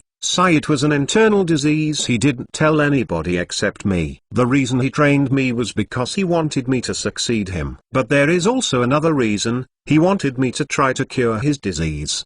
He did so because he didn't want to appear weak. He even built a whole laboratory in his house to assist me on the procedure. I started trying to make a cure for his disease, but it started getting worse. The pain was unbearable. Sometime he couldn't sleep all night. I finally figured a way to prolong his life. Then I told him it's better if he went to a hospital. Some tears started to fall from my eyes. But he didn't listen, and it got worse until he died. I then wiped the tears out of my eyes and turned to the Hokage and said, sorry for that behavior, Hokage. I put up a front of a kid trying to be tough by hiding my feelings. Plus, would you suspect the doctor of the one who died assassinated him? Who would suspect an 8-year-old kid to do that? And who would build somebody they suspect would kill them? A laboratory. Hiruzen looks at me and says, Hiruzen, don't worry, Yami. Crying when someone close to you died is normal. I know that this war has toughened a lot of kids. But Yami, let me tell you something. Konoha wasn't a place made for children to die and be sad. Konoha is an ideal. Hashirama Sensei had to not see children die younger and younger each war that happens. He wanted to build a utopia, a place where he and people like him could protect those close to him. I look at the Hokage calmly and nod. After walking for a bit more, I said, thank you for the advice and wisdom, Hokage-sama. He just looks at me and makes a small smile and says, Hiruzen, that is the least I could do after all you have been through. Akira-san must have died happily to know that there is you to look after his family. If only you knew. If only you knew. I look down and seem sad and say, I really hope so. I hope that he is looking over the Inuzuka. I then make a small sad smile and say, after all, he can't expect a kid to do all that work without supervision, now can he? Hiruzen looks at me sadly and just makes a sad sigh and says, Hiruzen, he was proud of you also? Because of you we might be able to stop the war with Sand, then we could concentrate on the other nations. I look at him hopefully and say, I really hope it ends. I hope this war ends soon. It took so many things from me. He just looks at me and says, Hiruzen, I knew your teammate Sasutri and Zasume. He wanted to be Hokage and she wanted to help him be so. He would always get into trouble and play pranks on the other kids, and Asume would always reprimand him. Then we kept talking about different things and we stopped for the night and make camp. We are still in Fire Country. We camped besides a lake called Fire Lake and we set up camp there. The Anbu were taking turns keeping watch, but I still kept my dog up. I even make a shadow clone to keep watch over my tent. Then as I am sleeping, my clone touches me on the shoulder. I wake up immediately and have my senses on full alert. I then sense 19 Jounin chakra around our camp. We are surrounded. I signal my dog to stay out of the battlefield and I dospel my clone. And as soon as I go outside, I see a barrage of projectiles being thrown at us. Some even had paper bombs attached to them. Then I see the Hokage go in front and use Earth-style Earth Dome, and a dome of Earth surrounds our camp and all. I then hear explosions all around us. Sarutobi then undoes the jutsu and all the Jounin surround us. They all have Sand Ninja headbands. Sarutobi just looks at them and says, Hiruzen, you know as Jounin of the village hidden in the rocks, you are really bad at impersonating Sand Ninja. Some of them widen their eyes, and then 10 of them get in the back and start making hand signs. 8 of them use Earth-style Great Mud River and one of them uses a Fire-style ninjutsu to light the Earth River on fire that is coming to is like a wave. The Hokage just says to the Anbu and me, Hiruzen, stay close to me and don't fight to the death against them. I can take care of them without losing anyone. We go around him and he uses Earth-style mobile core and a platform rises us into the air like a pillar. Then the Anbu throw some fire jutsu towards the enemies, but they block with earth walls. Then we hear the 10 ninjas that have been using hand signs and concentrating chakra until now use Earth-style Earth Golem jutsu, and a gigantic golem appears and their chakra drop to about 85%. Then one of them says, Hokage-sama, if you want to keep your life, give up. I promise we will give you back to Konoha after they have surrendered. Hokage just looks at them, frowns his brows and uses summoning jutsu, and Enma comes out. Then Hiruzen simply says, Hiruzen, Enma adamantine staff. Then the earth golem immediately attacks. Hiruzen, lengthen. Then the staff lengthens and pierces through the stone golem. Hiruzen, widen. Then the staff widens and completely destroys the earth golem, and S-rank jutsu gone just like that. 10 Jounin died. They were crushed by the debris and the staff just like that. The other 9 see this and immediately throw some jutsu at us. The Anbu use earth wall to block it, but after it clears out it seems they used that as a diversion to try to escape. The Hokage sees this and then uses shadow clone. 9 clones are made. Hiruzen throws a scroll at them, then they nod and give chase immediately. Then we finally have some time to take a breathe there. 3 minutes later a clone returns with a scroll on his hands and gives it to the Hokage.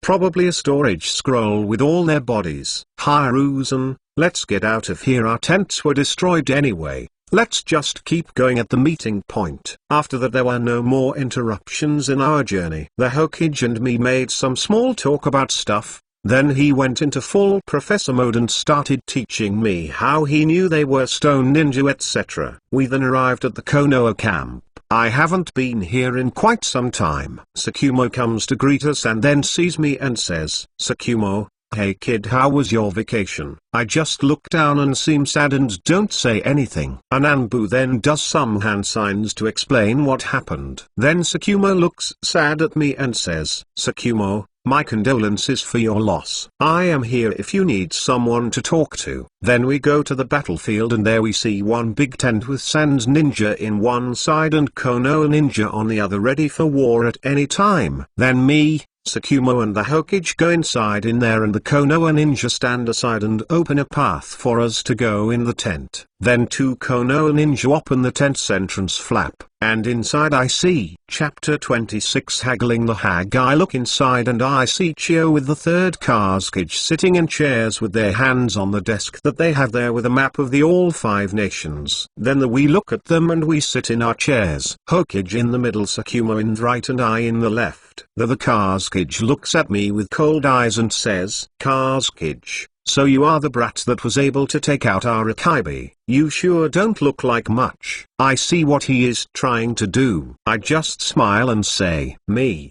Ha ha ha ha, thanks Kazekage-sama. That was what Chia thought before I cut her arm off. Then I make a vile smile and continue saying, me. That is also what your Jinchuriki thought before I took him out. Of course some other Sanjounin had the same idea as them, but of course they had it. How should I say it more critical? The Kazekage looks angrily at me and releases his chakra with killing intent towards me, but then the Hokage releases his before it gets to me and says, Hiruzen, you know Kazekage attempting to attack a ninja of a village you are trying to make peace with doesn't send a message of peace quite clearly. Chio looks at the Kazekage with disappointed eyes because he just got angry and led on by a kid. Tsukumo looks at Kazekage and frowns. I just look at them with my usual smile like I didn't notice anything. They already were in a lower position than us by being the weaker village. They had to wait for us, so that puts them lower, and with what I did right now they got even lower. The only people in the room who get this are Chio and Hokage. The others aren't quite experienced in politics. Even I am not quite like them in political knowledge. But the Hokage has a weakness. He wants peace so bad, and the others know. Because they know this, that puts us in a kind of stalemate with them for now. Then the Hokage tries to defuse the situation. Hiruzen, come on, now we are going to be allies soon, no need to bicker amongst each other. The Kazekage sees this and follows. Kazekage, okay, but for us to sing this treaty I need the puppet that the kid took from Chio and the Jinchuriki. Hiruzen, I can give you the Jinchuriki for 500 mil yo. After all, this is cheap. The first Hokage sold the one tail for 1 billion yo per tail for tailed beasts. Then they started negotiating for it with the end price 100 mil yo. Wow, the Hokage really is a bad negotiator. That is where his wish for peace weakened him and lowered the price exponentially. They also signed a 5-year peace treaty. If they want to continue it they will meet again in 5 years. They can't exactly break this contract because it was signed by the two daimyo. Then Chio looks at me and says, Chio, okay kid, now that we are allies, return the puppet you took from me. Yeah right you old hag, as if I will do that. I know that I can't keep it because these puppets are precious to Suna, but there is no way I am giving those for free. I then smile and say, me. Sorry Chio-san, but I can't exactly turn it in for free. I am studying it. You can come take it after the war is over. She looks at me, frowns her eyebrows and says, Chio, well I will give you 1 million for it. Me, I will accept if you give me 20 million. Chio, are you crazy kid? I can make 2 of those with that amount of money. Me, yeah but the ingredients aren't quite easy to come by, especially in a wartime, and I know that those puppets were made by the first puppeteer from the anime. If they were so easy to make, Suna would have more of them. Chio, I will give you 5 mil for it. Me, since we are allies I will give it to you for 17 million. Chio, kid don't joke with me, 7 mil is the final price. Me, then you will have to pay me when the war is over. Chio is sweating a bit and says, Chio, 9 million. I act like I am fed up with this and say, me, okay, no need to beg for it. I will give it to you for 9,500,000. Chio looks at me angry and then says with grinding teeth and a vein in her forehead, Chio, why you sigh? She then calms down and says, Chio, okay. The others in the room had surprised faces. After all, seeing 8-year-old kid negotiating with a veteran and coming out on top is surprising. Then after some more planning by the Hokage and Kazekage on how to put some more pressure on Iwahakura Rock Village, then we leave the tent. Then the Hokage tells Tsukumo, Hiruzen, Tsukumo, you have to go to the lightning tree borders. I am coming also. We have to slow down the third Raikage. From the information from Root, they are in the land of hot water. They are almost in our borders, so we will slow them down. Then we go in our meeting tent. There are only me, Tsukumo and the Hokage. Tsukumo seems kind of nervous and says, Tsukumo, it's going to be hard to stop him even with us together. The third Raikage is known as the Almighty A. Hokage. Don't worry too much. Danzo will have Root disguised as Mist Ninja and attack the village hidden in the clouds directly. If the plan works, we will only have to hold him for a bit. Hiruzen then looks at me and says, Hiruzen, what about you Yami, will you join us? Chapter 27, Becoming the clan head. Yeah right, as if I am going in a battle against the third Raikage that even Kyuubi Chakra Naruto couldn't beat without the clue from 8 Tails. Plus he was weakened by Edo Tensei. So yeah, no thank you. I just put up a face like I am thinking, me, I am sorry Hokage-sama, Tsukumo-sama, but I have to look after my clan for a bit because of our recent tragedy. And me taking down one Tails Jinchuriki has used all the luck I have. I am too weak to help Hokage-sama. Hokage looks at me and says, Hiruzen, okay kid, look out for yourself on the road. By the way Yami, you have a talent at haggling. If you weren't an amazing ninja I would think you were a scheming merchant. I smile and scratch the cack of my head and say, me, yeah, I would like to think I would make a good merchant, but I had to think all the journey from Konoha to here just to say that. And what I was going to say, that's a lie. Even though I had minimal experience in marketing in my last life, that didn't mean I couldn't act like I did. I have acted my whole new life and most of my last.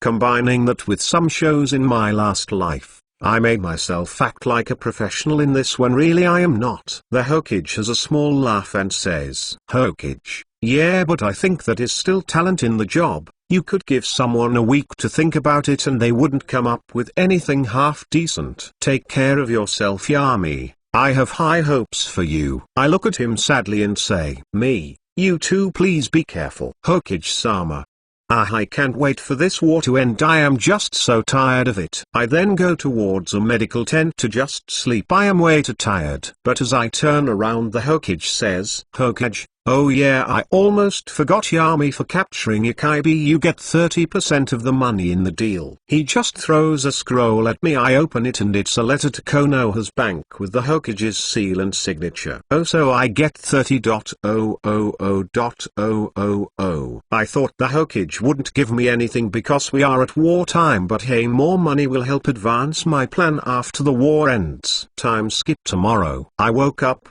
told Tsukumo that I am going back to Konoha and went on immediately. I didn't have any trouble in the road and went top speed towards Konoha. I arrived in a day and a half. I immediately went to a hotel to wash up and go to the market, get some new clothes to wear that look like the ones I already have, but hey, they are new. I then slept to be completely focused and then go towards the Inuzuka clan compound. So then let's get this scheme into action so I can start the next part of my plan. I then go into the clan compound and concentrate on my sensing and sense all of the ninja members of the clan were here and most of the civilian ones. This is good. Well, then I make a clone and tell everyone to meet me at the clan head house. 10 minutes later, everyone of the ninja side of the clan are here and even some civilians. Then I go inside, the others follow me and go towards the big dinner and meeting room. Then I stand before the door and point with my hand inside, subconsciously guide them and get am advantage. They follow and everyone ninja and non-ninja that came sit down on the big tables. The room is terrible, it doesn't have any decoration, just 5 rectangular big tables and a platform for speeches. I then make 5 clones and tell to disguise as civilians. Then I also go in and tell the people attending me, ladies and gentlemen, you sit down please. They all sit down. After they do so, I sit down last. Another show of superiority by me. They really don't understand the language of subtlety. Then after I sit down, I immediately say, me, I have something to say to all of you. I will become the clan head. I look at them all, challenging them to speak. I saw Tsum with the head down. All since she sat down finally look at me with something like approval in her eyes. So all that manipulation during the time we were living under the same roof wasn't in vain. The girl probably has a crush on me. Then some Inuzuka says, why should we listen to you, kid? A brat that isn't done smelling of his mother's milk yet. He has Chunin chakra level. I just look at him and use paralysis jutsu and he is like stuck in a place in fear. Then I just keep looking at him and say, me, sit down. I didn't give you permission to speak yet. He just sits down with a scared expression and full of sweat. And I just say, me, from what I know the strongest Inuzuka is the clan head. So to not waste my time and your time, I have decided to challenge all of you in battle. All of you against me. Arrogant prick. Who does he think he is? Some of them were annoyed when I said so. Actually there were less people annoyed by this than I expected. But really though, it isn't exactly really hard to take them out. None of them have the battlefield experience that I have. Most of them are trackers to find any enemy that has crossed into the fire country, and that is rare, and for them to fight it is even rarer. Anyway, I get up from my chair and go in front of the room and tell my dog to stay hidden the opposite of me and that is behind anybody that challenges me. I then say, me, come on, you have to get up, I am getting old, just waiting for you. All of the Inuzuka ninja get up and one of them says, how about we go outside, no need to ruin the house. Me, no need, you guys won't be able to even blink when I am finished. With an angry face all of them attack me immediately without saying anything. I probably pissed them off enough. I then signal my clones, they all throw senbon at them fast for no civilians to notice, and it hits them all in the neck, and as soon as I see this I use shunshin and go through them and to the side of my dog behind them. The people only saw me going through like a flash and all the ninja falling down. I then turn to all of them and say, me, from now on I am the Inuzuka clan head. Does anyone else have a problem with it? They don't say anything, they just look at me with fear and clap uncertainly. Then I take the senbon out of the ninjas' necks and say to them, me, I am going to make this clan the greatest clan the 5 nations have ever seen. Are you all with me?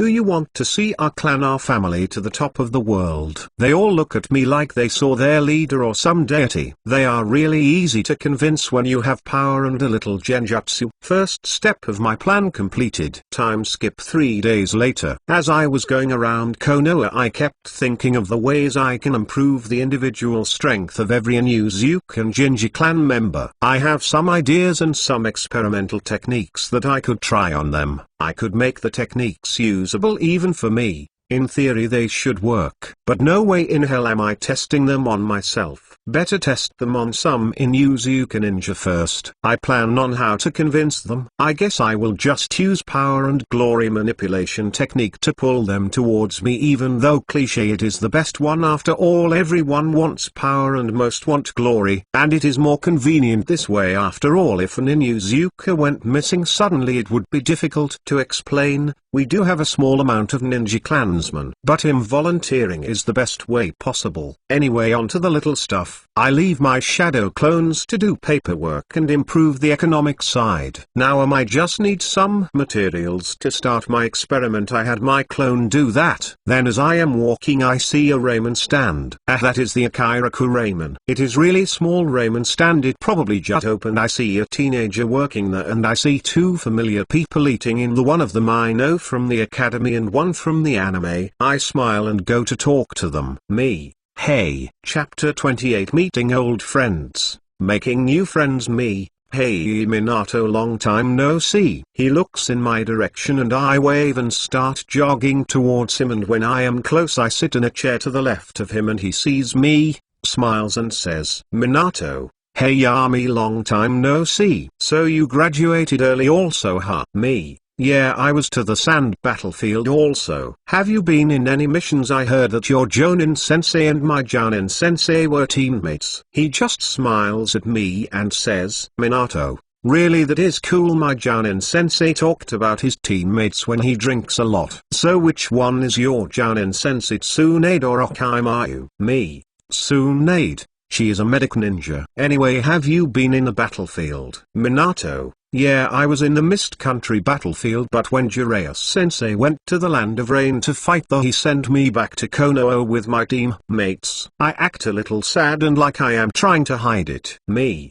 Really? So do you do any D-rank missions with them anymore? Minato. Yeah, we do. Usually 3 D ranks a week. Because we are training most of the time we don't do any more. Yeah, and in wartime Genin can't go out of the village without permission or being escorted by someone of a higher rank into the battlefield, because they could meet any Chunin or Jounin spy that would kill them or kidnap them. The area around Fire Country is patrolled a lot, but any ninja could slip in. And it's dangerous, so you need to be Chunin or Jounin to go outside of the village. So Genin, if they are not cannon fodder, they are cowboys in time of war. I make a ridiculing smirk at him and say, Me. Did you know that I have no D ranks in my record? Minato then looks at me and says, Minato. Oh, good for you. You have no idea how boring they get after some time. I just look at him and think. I was trying to annoy him a bit. Any normal 9-year-old would have been annoyed. He really doesn't have an evil bone in his body. Well, that is an expression because I am pretty sure he has killed. Then I notice the girl that was next to him, that had somehow eaten 6 bowls of ramen by herself, get annoyed at being ignored by us and says, Kushina,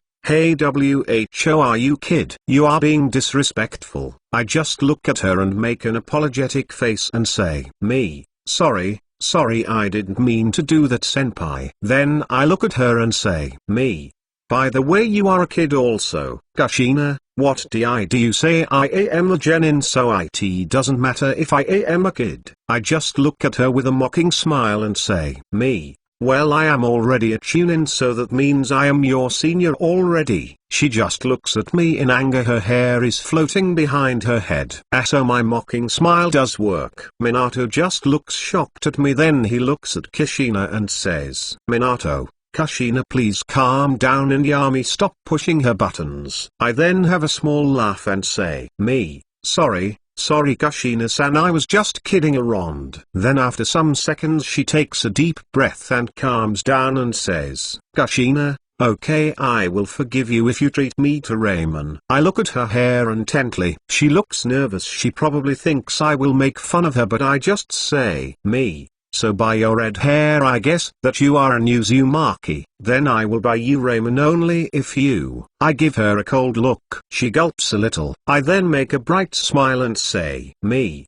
Teach me Fuijutsu. She looks at me with a pissed off face and says, Kushina, what the hell you anticlimactic little SHT. After she noticed what she said, she had a small embarrassed blush. When I notice that, I say, me. What do you mean I was going to have you teach me Fuijutsu because the Uzumaki were well known for it? She then looks at me and says, Kushina, say okay, every day 2 o'clock here at this stand 5 bowls of ramen. Minato will also come because I have the same deal with him also. I then make a serious face and say, me. Okay Kushina-sensei. She blushes a little when I call her that. We make some small talk. After that, a younger Fuichi comes and joins the conversation while also cooking. Wow, it's so easy to make friends with Kushina. She is super friendly when you get to know her. Then after some time we get up, each of us going back to their houses. Kushina towards the Senju compound, going to Mito to learn from her and to visit her. Minato towards his rented apartment that is in the same road that is towards my clan compound. As we are walking, I say to Minato, me. So what's the deal between you and her? Minato, well, we have the same deal as you do with her. Me, you know that's not what I am talking about. Minato, well, she teaches me some beginner Fuijutsu because I am interested in it. I just give him a side glance and say, me. If I am not wrong, your Jounin Teacher Jiraiya knows some Fuijutsu. Why didn't he teach you? He has a good mask, but he is still too young to hide his panic from me. Minato, well, he is at war, he can't and doesn't have the time for it. Me, he could have left some notes for his young and promising student, or maybe he did leave some. He frowns, looks at me and says, Minato, what are you trying to say? Me. I am saying that Minato Namikaze is not a kid who wastes money needlessly. He just looks forward and says, Minato, if I am not wrong, Tsunade-sama's grandmother is a master at Fuijutsu and an Uzumaki. Why don't you learn from her? Me, well, I don't want to be a bother to an old lady trying to enjoy her last years on Earth. Well, that is a lie. I am afraid if she can sense emotions like Karen could, I don't really know if that is true or not from the anime, so I am staying away from her. Then I say again, me, by the way, I know you are trying to change the subject, so let's get right into it again. He then looks at me, snorts and says, Minato, then what is your conclusion? Yami, the guy who knows everything about everyone. Me. Well, my conclusion is that you like her. He stops and looks at me with a shocked face and a small blush and says meekly, Minato. What, I don't know what you're talking about. Me. I think I do, my friend, I think I do. Then his shoulders slump down and he says, Minato, okay, you got it right, but please don't tell anyone. You are the only one who knows. Me. Okay, no need to be so nervous, I wasn't going to tell anybody. Then I look him in the eyes with a small smirk and say, me, because we are friends after all, aren't we? Minato, Sai, you are right, we are friends. I shouldn't have been worried so much about something like this. Me, but I still want something. He looks at me with wide eyes. I make a small smile and say, me, what I need is Chapter 29 Experiments. Me.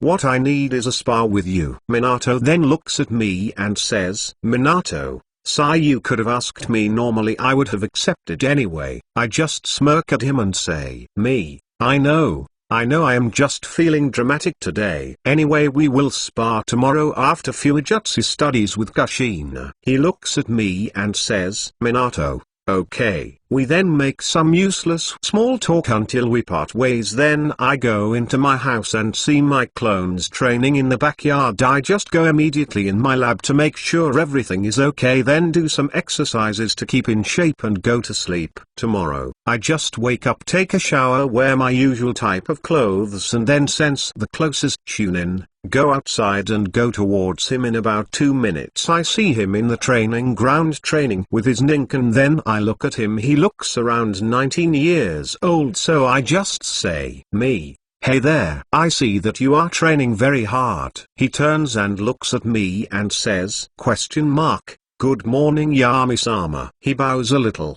"You know the Inuzuka really are easy to manipulate and control with power. Even though it's a trashy clan, there are not many internal schemes so that is good." I then look at him in the eye and say with a determined face, "I saw you training hard in here, and I have developed a secret technique that makes Inuzukas stronger, and I would like to reward you for your hard work by using it on you. You will become the first Inuzuka that I will use this technique on. So that means when I start using it on others you will have to teach them. Will you accept this reward and responsibility for us to make the Inuzuka clan the greatest?"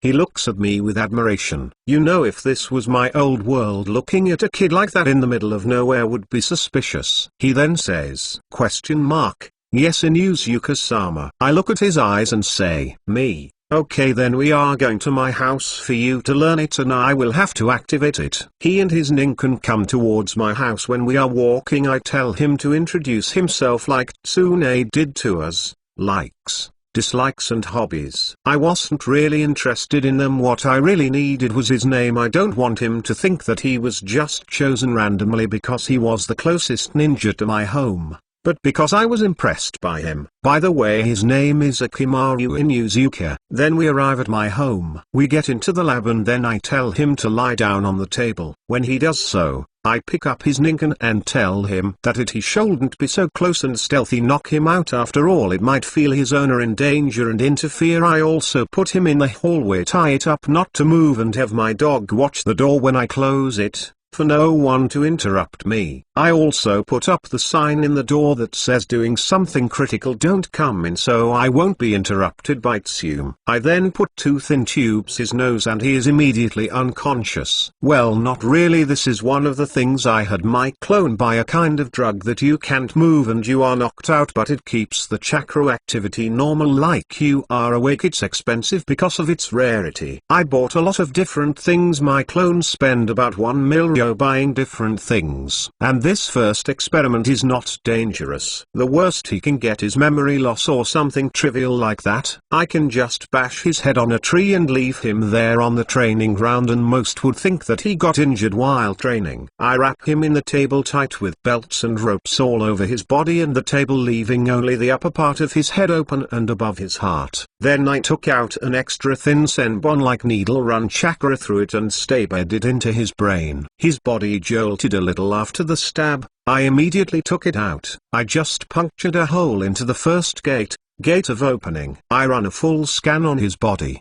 His body didn't have any injuries. The punctured hole in the gate closed and gave him a small increase on strength and speed for 3 seconds. That experiment was just to check if the gates can be punctured by someone else from outside. Now starts the big experiment. If he dies I will have to make it seem like a training incident or assassinations or something. But it's not really that important. Nobody is going to thoroughly investigate a Chunin death in wartime. Well, the head of the clan might make further investigations, but I am the clan head, so yeah. I take another needle like the first one and run chakra through it. Then I look towards his heart and I make a small hole in it.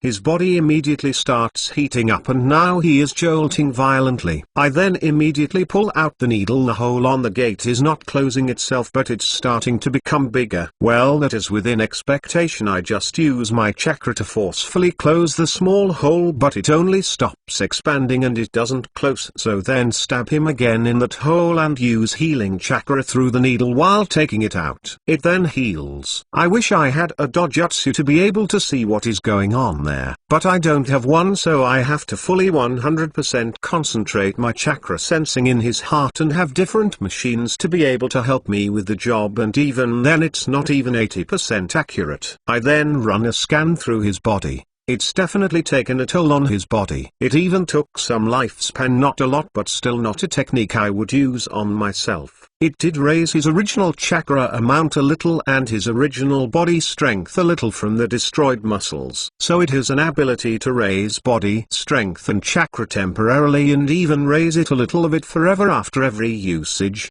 but it's really like giving lifespan to get stronger. Anyway, I think I got the results I wanted and it was within speculation. I now can raise the strength of my clan. I could make a curse mark on top of their hearts to open and close the small hole I will make for them and keep the hole from expanding. I really need to be a master in Fuijutsu to be able to do that. Of course I also definitely will put a kill switch in the curse mark. I am not Orochimaru to let my pawns kill the king themselves. Then I wake the guy up and dose him on pain relievers to not feel the pain that his body is in. He seems confused and tired. I tell him that now I will call him after some time to get the final treatment. I even give him 500.000 ryo and tell him to go get something to eat and not to push himself. Then he goes away. After some time of putting everything back in place and writing this method in a book, of course I wrote it in English and not in the same language as the Naruto world. I think it's Japanese. I don't want anyone to be able to read it. After some rest it is time to go to Kushina's lessons, and after that, I can't wait to fight Minato, to truly see his talent and how much he has grown. After all he now does have the chakra levels of Chapter 30 Fuijutsu. After all he does have the chakra level of a peak Chunin, a step away from Jounin level. Not really surprising because of his talent. He experienced a metamorphosis from advanced chakra exercises, even thought to grow his chakra so fast in just a year and a half since graduation. Of course don't compare his chakra levels with mine, which is almost high Jounin. I have been training chakra since I was 2 years old and I even had higher than average chakra at birth. The higher the chakra level gets, the harder it gets to train it. I think his speed will slow down exponentially when he goes to Jounin level, and it will be turtle speed when you get the chakra to the level of Gauge. There is also the problem of chakra limit. Everyone has a chakra limit. It is how much their chakra can grow. Of course there are some methods to extend that limit. I still haven't reached my limit, so I don't have worry about it yet. But anyways, you can't really base chakra level to strength with ninja like Minato. I bet he is already at a minimum of low Jounin and strength, even though he is only 9 years old. By the way, he really is mature for his age with his actions and ethic. Not the kind of mature I have, but the kind of mature natural geniuses have. Then as I am walking I go to Ikiraku Ramen and I see Kushina already there. I am 5 minutes earlier than the set time. I don't really want to test the limits of her nerves by being late. Then I sit down and tell her, "Hi Kushina, how are you doing?" She just looks at me and says, "Kushina, hi, and what's up with that generic question?" "Sigh, I am kind of bored, so do we have to wait for Minato or can we start?" She then puts her head on the table and says, "Kushina, well, we can't really start, but you can show me how much you know about seals." I make an embarrassed face and tell her, "I am not really that good at it, I just want to learn it. I only know some firework seals." Kushina just looks at me and then covers her mouth trying to stop the laughter and says, "Kushina, you want to learn Fuijutsu like that?" After some laughter, about 1 minute of it, Kushina looks at my face, which is completely serious and kind of angry. I am not really angry, after all she is just a kid, so I am just acting. Then I tell her, "I have been learning Fuijutsu for only a short time, I am just interested in it." She looks at me and smiles and says, "Kushina, no need to be so angry." She then pulls out a scroll and summons something out of it. It's a book. She gives it to me and I read the title and it says, Uzumaki Beginner Fuijutsu. I immediately start reading it and it's amazing. It has all kinds of seals in it. It has from the finger carving seal which Jiraiya used to draw the code on the back of the toad, when he died. This is the introduction to Fuijutsu in this book. And at the end of the book is the 3-barrier seal, which is similar to the 5-seal barrier technique. Instead the user places 3 sealing tags around their location. If anyone manages to enter through a secret entrance of the protected hideout, a deep mist is created and the only way to get rid of it is remove the tags around the protected area. This is so good. This is a gold mine. If I am able to learn all the Fuijutsu Kushina is able to teach me, I will become one of the best Fuijutsu masters in Konoha, or possibly the 5 nations when canon starts. After all, the Uzumaki at that time are almost all exterminated and almost all their knowledge is lost. In the beginner Fuijutsu in Konoha library they taught firework seal as an introduction to Fuijutsu and the small explosion seal at the end, which it's not really good against ninja because of its long fuse time and small explosion. This Uzumaki book introduces the normal explosive seals that ninjas use on the battlefield in the beginner version. I can't wait about the advanced version. Finally, something new and exciting. Anyway, as I am reading this book I sense Minato coming towards us, and I then look towards him and say to him hello, and then Kushina starts explaining and teaching him the intermediate book that they have started to learn, and Kushina explains him while eating ramen that I and Minato bought her. 2 hours later we finish our studying. I even learned the finger carving seal to use in one finger. Then as we get up I put the Uzumaki book in my scroll and I tell Kushina, hey Kushina, wanna be our referee? Me and Minato are going to have a spar. She seems a little conflicted but she said, Kushina, okay sure. Then we start walking towards the training ground, and as we arrive the Minato and I stay opposite of each other about 20 meters 65-7. I give my Ninken to Kushina, then she says because I am not going to show them everything I know. Kushina, begin. Chapter 31 Fight with Minato, and Kushina immediately jumps back far away to view the battle and not interrupt. As soon as she does so Minato does a fire-style fireball jutsu. I then use earth-style earth wall to block it, but I immediately jump back because I sensed a shadow clone behind Minato and I am sure he was about to use a wind jutsu to power up his fire jutsu. But he doesn't use the jutsu, he just keeps looking at me, then he smirks and says, Minato, so you are a sensor. You are also a sensor, right? Minato, you are right, I am a sensor. I think yeah, he is a sensor, but from the manga I know he is the opposite of me. He is a long-range sensor which can sense chakra further than me and more clearly from far away, but from close the chakra sense is more turbulent and he has to concentrate to sense clearer up close. But I know in the anime he learned a technique to sense chakra nearby. I don't think he has learned that technique yet. Then Minato comes to me in a taijutsu fight up close and we are warming up fighting leisurely while talking. I still keep an eye on his clone also. Minato, you knew when I sensed your chakra when we first met. It was quite surprising seeing a kid younger than me with more chakra. The only other person my age that has more chakra than me is Kushina. He is right, Kushina has about the same amount of chakra as me, maybe a little higher, but I know that when she becomes a Jinchuriki she will leave me behind a lot by chakra amount. After all, being a Jinchuriki on top of an Uzumaki, you are asking for a monstrous amount of chakra. Anyway, as we are fighting in taijutsu I get serious as he is about to punch me. I activate 4-leg technique, swipe his hand sideways and then swipe his legs under him and kick him in the stomach and he flies away. As he is flying away I see him do hand signs and I immediately jump backwards, and as soon as I step in the ground I feel the ground moving. I jump up and throw a kunai when a hand comes out of the earth and it pops in a smoke cloud that obscures my vision. I also sense that Minato's chakra has disappeared, but I can still smell him, but he was somehow able to suppress his chakra. Then I smell him and kick behind me. He blocks with the kunai pointed at my foot, but I still kick him away. My sandals are after all ninja sandals with light metal inside the core of it. I just look at him and ask him, how were you able to suppress your chakra like that? He looks at me and smirks. Minato, it was from a seal you will learn in the intermediate Uzumaki Fuinjutsu book. But it is a drawback, you can't use ninjutsu while you have it on you.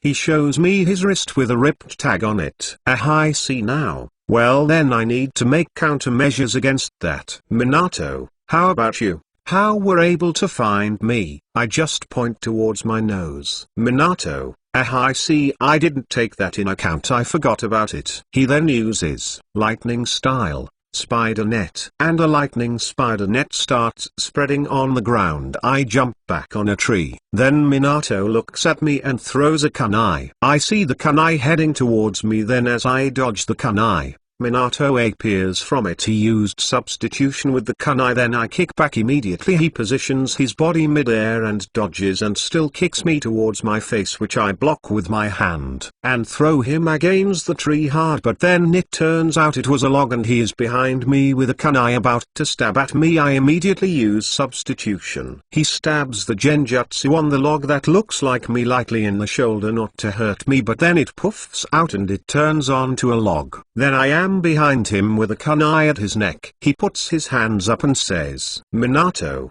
I give up." I look at him, smile and say, "Me, that was close. If this was a real battle, I am not sure I would have won. Not really, because I didn't have my dog and I didn't really use my full strength. If this was a real battle, he would have died in the first taijutsu fight. I would have thrown an explosive kunai at him when I kicked him away. But I am sure he also didn't use his full power to try and kill me. And I am not going to get a big head just because I beat the fourth Hokage when he was 9. Well, me and Kushina have some laughs about our battle and how Minato was beaten by someone younger than him. Minato just has a smile and says he didn't summon toads in this fight or he would have won. We have some laughs about that and make jokes at each other. Well, that is true, but I don't think he would be able to summon big toads like a Mabunta without having at least Jounin chakra. But really, that Minato has a monstrous instincts and spatial awareness. I did notice that when I got behind him, he had to stop himself from trying to stab me automatically, and that immediate repositioning after a substitution.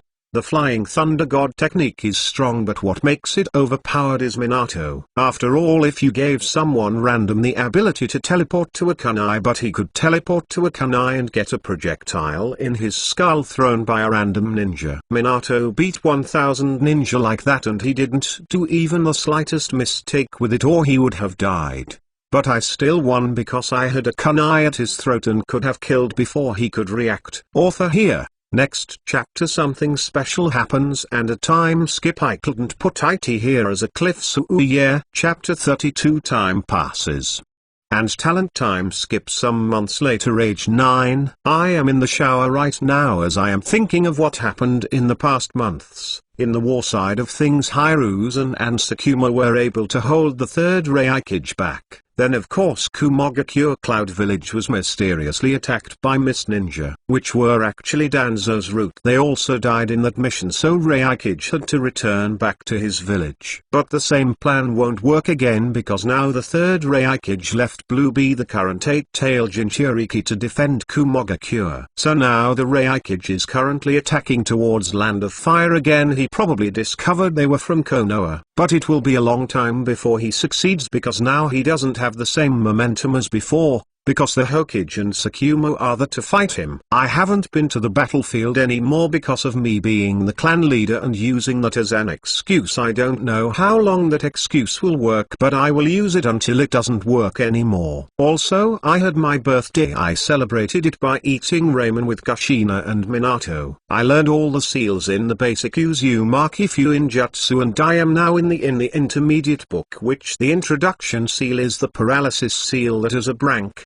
Supplementary Fuinjutsu technique. The user writes a seal on a scroll, or something comparable to a scroll, but the seal itself is a trap. As soon as a person looks upon this seal, the technique activates and sends the target into paralysis. This technique's weakness is that the paralysis can only hold for a short period of time and so long as the target is looking at the seal. If the seal is removed from the target's line of sight, then the paralysis is broken. If a certain amount of time passes, the seal itself will collapse and release the target. Yeah, Fuinjutsu is OP as hell. Well, they use Uzumaki 1 anyway. Then the end of the book seal is the chakra draining seal. The user places a seal on a person that will drain the latter's chakra, so that the user can use it for themselves. I also have a theory that if this seal is applied to a person gathering natural energy, it will upset the balance and then the person will begin to turn into stone. Well, I have almost finished the intermediate book, but I know that Kushina won't teach me or Minato more than the intermediate book because only the Uzumaki are allowed to learn the advanced and master books of Uzumaki Fuinjutsu, even though Minato still buys her ramen and hangs out with us while Kushina teaches me Fuinjutsu. Poor guy, he sucks at seducing a girl.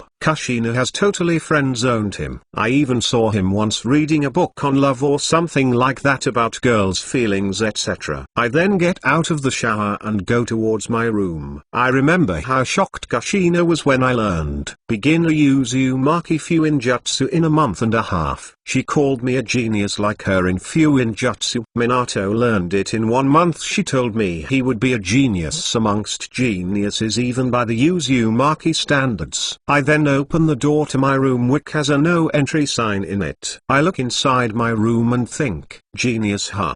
There are pages with seals everywhere, in walls, in the ground, in my table, even in my bed.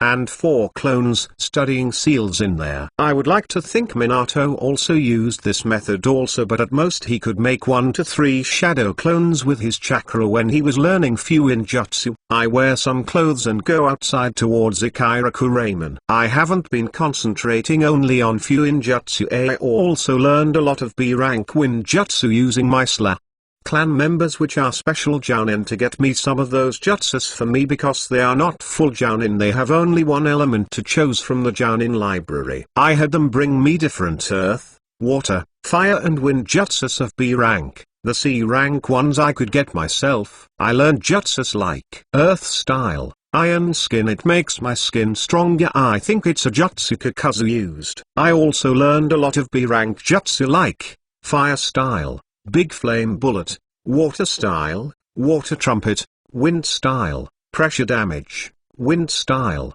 vacuum sphere that is like tubes of wind that Kachu Danzo used that in the anime, wind style, vacuum wave etc. So I learned some B rank jutsu and a lot of C rank ones, so my power rose a lot these last few months. Yeah, I am now Yami of the 1001 jutsu or something like that. I still think that Red Fang wasn't the best name for me. Well, no use crying over spilled milk. By the way, I didn't learn any lightning jutsu because my element is wind and lightning is kind of its opposite. Different affinities have some type of other affinity that is their opposite. AMD, it's hard to learn it and it uses way more chakra than normal. For example, Kakashi with a lightning element. He knew a lot of jutsu but I never remember him using a wind style jutsu. Or Hiruzen the professor, I believe he has fire affinity. It is said he knows all jutsu in Konoha but I never remember him using water jutsu in the anime. Anyway, I see the Ramen stand there with Kushina like usual already but this time she was eating alone and from what I noticed she seems to be crying.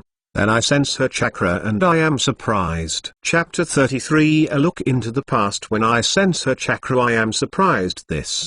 This is the highest chakra amount that I have ever sensed. She probably became a Jinchuriki already and that is just her chakra amplified by the Jinchuriki ritual, not when she releases the Kyuubi. And as her friend I go close to her and touch her shoulder and she turns around to look at me with tears in her eyes. I then make a worried face and tell her, "Hey Kushina, why are you crying?" She then starts crying more and says, "Kushina, GG, Grandma Mito is dead." Tears keep falling from her eyes like a waterfall. So I just give her a hug and say, "It's okay, you have me here and I think that Mito-sama would want you to be happy and not be sad. After all, I think that she still lives." I point towards her heart and say, "Right here." She then looks at me, rubs her tears and snot away with her sleeves and says, "Kushina, you are right." I just make a small smile towards her and close my eyes like they look like they are closed but I can still see. I see her blushing. Higs, she now has a crush on me. Well, this could get my plans to advance faster. I really want those Fuijutsu books and I don't really care about the anime canon timeline since I have plan A,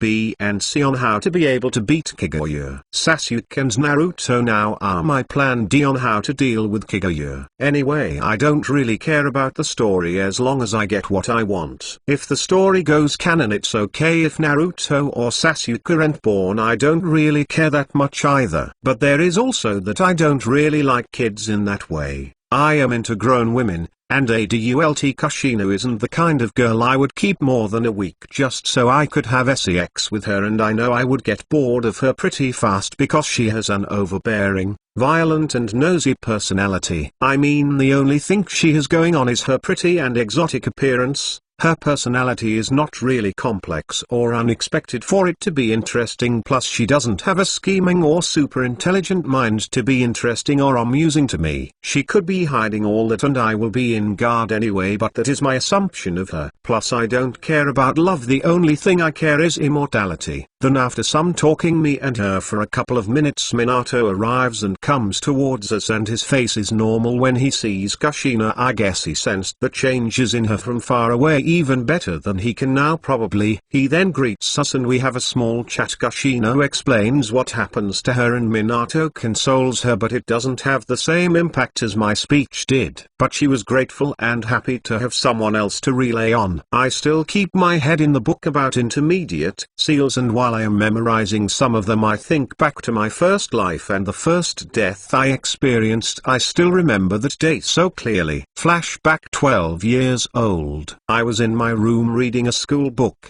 Specifically it was the biology book. Then I hear my father say, "Father, hey Andy, wanna come fishing with me?" He loves fishing. He grew up in a fishing village and now he goes fishing for old time's sake, and he loves fishing. I also like it a bit because when we get bored of it we go for a swim in the lake. But I still have homework and a lot to learn. I want to be a doctor. I want to go to medical school like my mom. She has a medical degree but she doesn't work because father works as the head manager at a close by big store and has a good and big wage. When I was younger we used to have money problems because I always got sick all of the time, but not anymore. We even have a nice house now. And our family has a new 4-year-old kid to take care of, and my mother is very protective of us. She won't let any nanny take care of her little baby boy. She doesn't trust them. Then I hear a knock on the door of my room and my father comes in and says, "Father, hey Andy, did you hear me? I said, do you want to come fishing with me?" He then pauses a little bit and then says to me, "Father, when I didn't hear you answer I thought you were masturbating or something. You know nothing to be ashamed of. I used to do it too when I was your age." I then turn away from my book and look at him, smirk and say, "Me? Yeah, used to, old man, cause your thing doesn't work anymore." He then looks at me and says, "Father, you don't know brat, but when I was young I had a lot of girlfriends. I even once had 3 at a time. Until they discovered each other and I moved out of town then." Me: "Sigh, you have already told me that story 100 times. But I still won't believe it until you say it in front of mom. Maybe I should tell her that." He looks at me, smirks and says, "Father, yeah, tell her that and I will tell everyone about that girl you have a crush on." What was her name again? Emma? No, was it Alyssa? No, that's not it. I remember now, her name is Elizabeth. I then get a blush. Why did I ask love advice from him? I then tell him, "Me, old man, you are annoying as hell and I won't be coming to fish because I am going to finish a school project I have." "Father, sure lover boy." That was embarrassing. Well, it doesn't really matter. He probably won't tell anyone. Okay, maybe he will. Oh yeah, he will definitely tell that to someone as a joke. Time skip: 2 weeks later. My father has been missing for 2 weeks now since his fishing trip. The day after he went missing there was a big storm. We were really worried. My mother sent me to my cousin's for a little to get my mind of things. I was currently sitting in a car returning home, with my cousin driving, when he says, "Cousin, do you have your father's ID?" Me: "Yeah, I keep that because I am going to return it to him, cause he forgot his wallet that day." He then looks at me sadly with almost tears that I back then didn't notice and he says, "Cousin, then you should keep it safe." I smiled a little and was happy when he said that. So he was probably caught by the police for getting pushed away by the storm to the restricted no fishing area that is where his boat was found. Then we get in my neighborhood and stop in front of my 1-story house and I notice there were cars parked all along our neighborhood roads, more than usual. Actually way more than usual. Then we stop in front of my house. Well, not exactly there. We stopped next to my house where a gigantic tent was put up at the used to be flat ground. I know that land is owned by one of our relatives, but he is an old man and he doesn't do anything with it. But then I see people in black funeral clothes and think, someone must have died.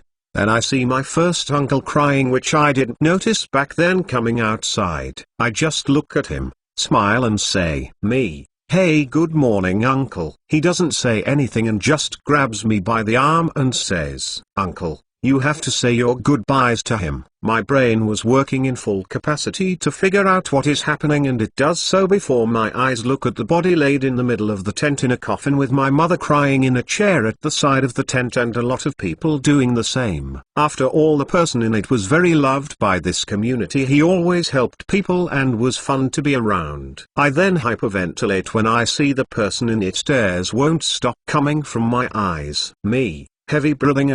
Chapter 34. Monsters are Rent-born. They are made. Flashback. End. Was that the first time I became obsessed with immortality? I don't think so. It wasn't then. That was just the beginning of my fall into madness and the beginning of my story. Nah, calling it a tragedy would fit better. After all, monsters are rent-born. They are made. I used to think that I was cursed or something because of how bad my life was going. I really loved my father and my first family. I would give my life for them. I wouldn't care if the whole world was destroyed as long as they lived. That is why I won't betray their memory by loving another family in a world of killers. That is like spitting in their faces and their memory. The people who would do that don't really love their real families. Now do they? They just want a perfect family in another world to feel better. A family is not about being perfect, it's about being just a normal, arguing, making up, loving, supportive, shoulder to cry on, accepting family. I remember since that tragic day I didn't want to ever be unprepared or caught off guard about something. Even later in my life, when my little brother was late to coming back from school, I was thinking the worst. When my mother was a little late from work because of traffic, I was thinking of what might have happened to her and made 100 plans on how to react against a situation. I didn't like thinking of something bad happening to them. It hurt just to think like that. But I also didn't want to be unprepared or caught off guard about something. I also became really worried, controlling and protective of them. I was noticing myself falling into madness, but I hid it really well. We didn't really have the money for a therapist, and we even had to sell our old home and move away so Mom could find a job. Too, I really miss them. My family, that was the only thing that mattered to me. They were my pillar from my corroding mental health. But I don't have them now, and they are safer in the other world and have a good life, which will be better after my death when they get the life insurance money. But I guess this is a story for another time. The story of how a monster was made, and a story until its death, which is followed by a new life. So now in this second life I will follow my dream without rest.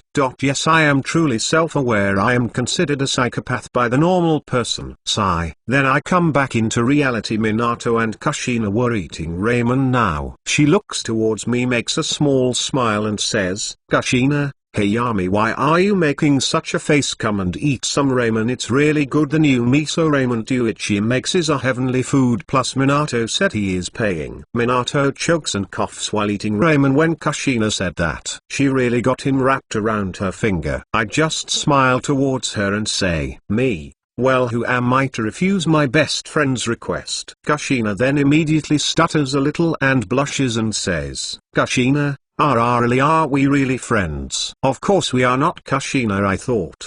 But I just made a weird face and said to her, "Me, of course we are not just normal friends, Kushina.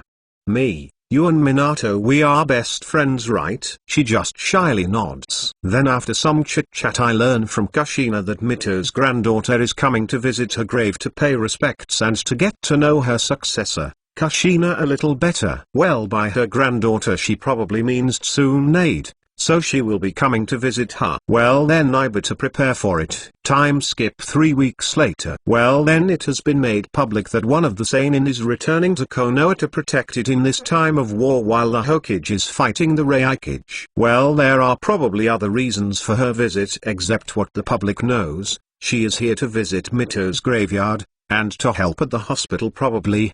Now that we aren't at war with Suno anymore, we need Tsunade to help ninja, especially Jounin, heal faster and more correctly so they can return to the battlefield faster, and she might even to be able to heal some crippled ninja. The end of the war with Suno has freed 2 out of our most valuable ninja. Tsunade and Sakumo to help other boarders. Well anyways, during this 3 weeks I also was productive. I made more experiments on the Inuzuka clan 8 special Jounin this time, and also my first test subject Tokumaru. They all became low level Jounin. They just need to get used to their bodies and chakra now. But I also noticed a side effect because Akamaru needed more boosts to become a Jounin from a Chunin, while the other test subjects were special Jounin. I noticed some of his hair starting to grey. After that I did no more treatments on him. I didn't want people to notice, and I also did more treatments on him than the others. After all, the 8th gate is no joke. Even when slightly punctured, he probably has around 20 years left of lifespan left, and he is only 19 right now. Well anyways, more importantly, the Inuzuka now has 9 new Jounin level ninja, even though right now they are low leveled until they get a better handle on their bodies. Then they will become average Jounin, or some might even become high Jounin level. Right now I am in the front of the village gate waiting for Tsunade to show up. After all, if I didn't welcome her it might seem suspicious. Then after some time I notice a ninja land on a tree in front of me. It is Tsunade Senju, one of the seinen. She then looks at me. Then she. Chapter 35 Tsunade Senju. Author note: yesterday's chapter didn't load for some people, myself included. I don't know why. You can read the chapter from Google. Just search web novel Dream to Immortality. The first thing I notice is the rhombus-shaped seal in her forehead. She just looks at me, jumps towards me and hues me. I must say her B.R.E.A.S.Ts are definitely big. I can feel them even under the Konoha Jounin armor. She then starts tearing up and says, "Tsunade, Yami, I am sorry for letting you bear that burden. It was all my fault. I shouldn't have let you stay in the battlefield." I am surprised. Why is she blaming herself? I get it now. The lie I told about me learning medical ninjutsu to not let my comrades die. I then sob a little and say, "Me, sob, I am sorry Tsunade-sensei, I couldn't protect them." Sob. This was unexpected.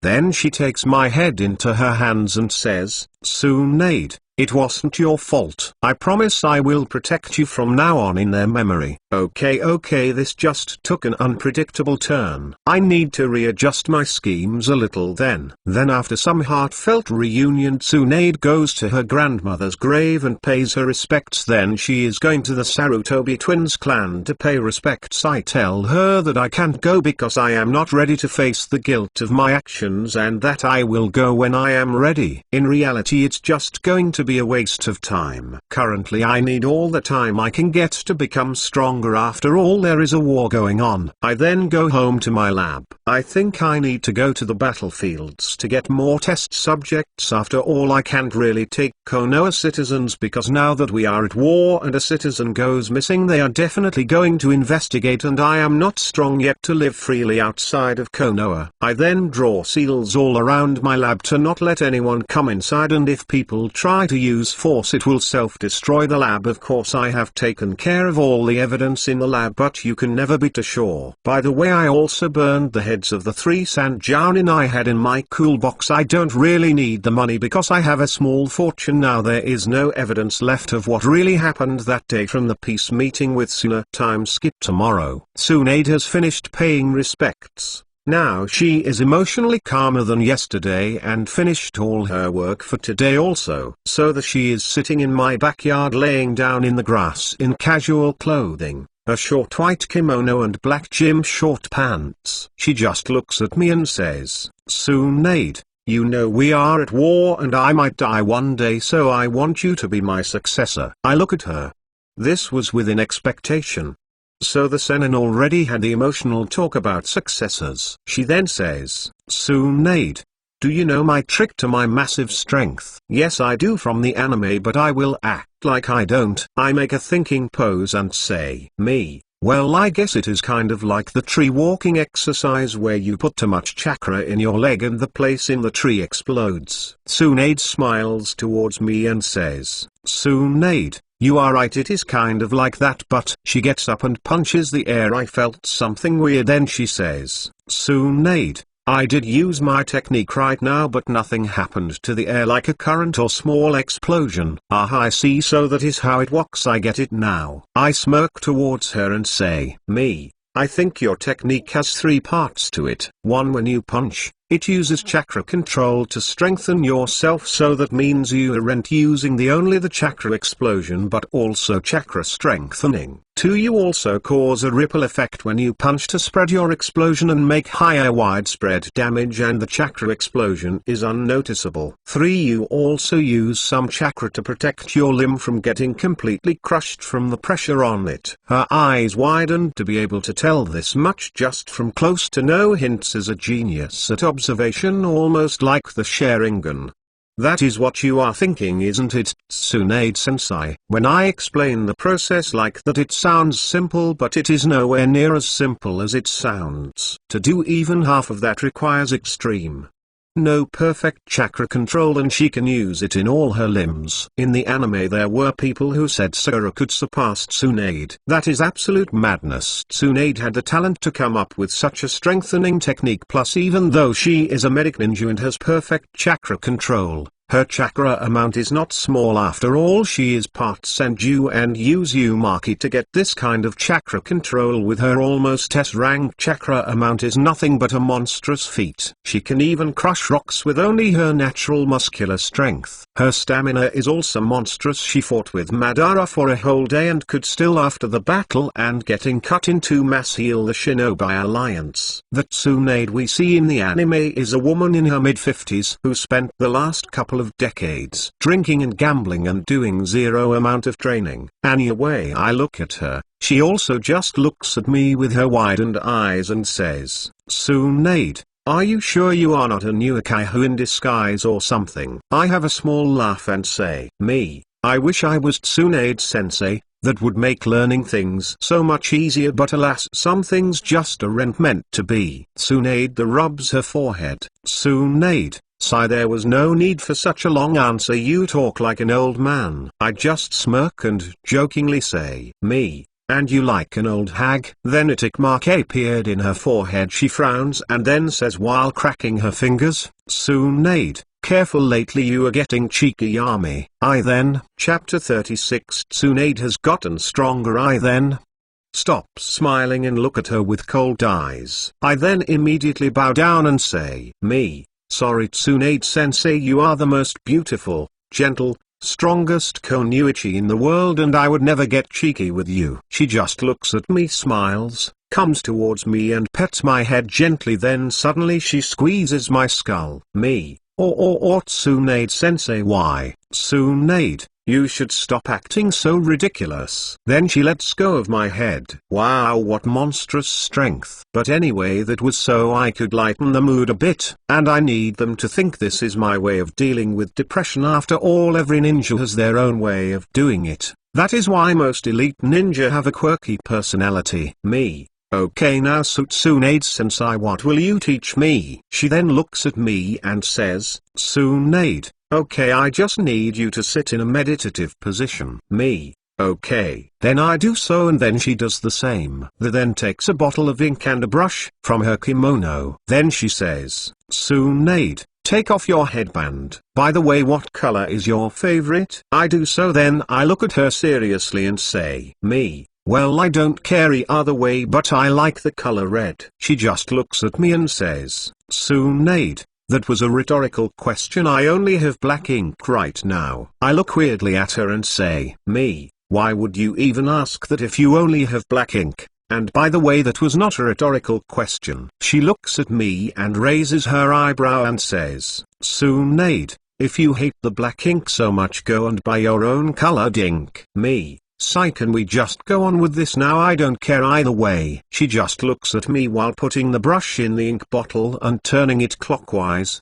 Then she says, "Tsunade, exhale, what a disappointing disciple. I always said you should have patience, my pupil, especially now, because having patience is the key of this technique I am about to teach you." I look at her and say, how should I have some fun while she is dodging the answer I want? Then I come up with an idea. Me, why are you acting like a wise teacher all of a sudden? Then I look at her, make a serious face and say, while secretly preparing to use substitution, "Me, Do you want to have a forbidden relationship with me or something? Tsunade then stops in shock and is frozen in place, but I just continue. Me, I understand you want to have the forbidden fruit. After all, the forbidden is more exciting and tastier.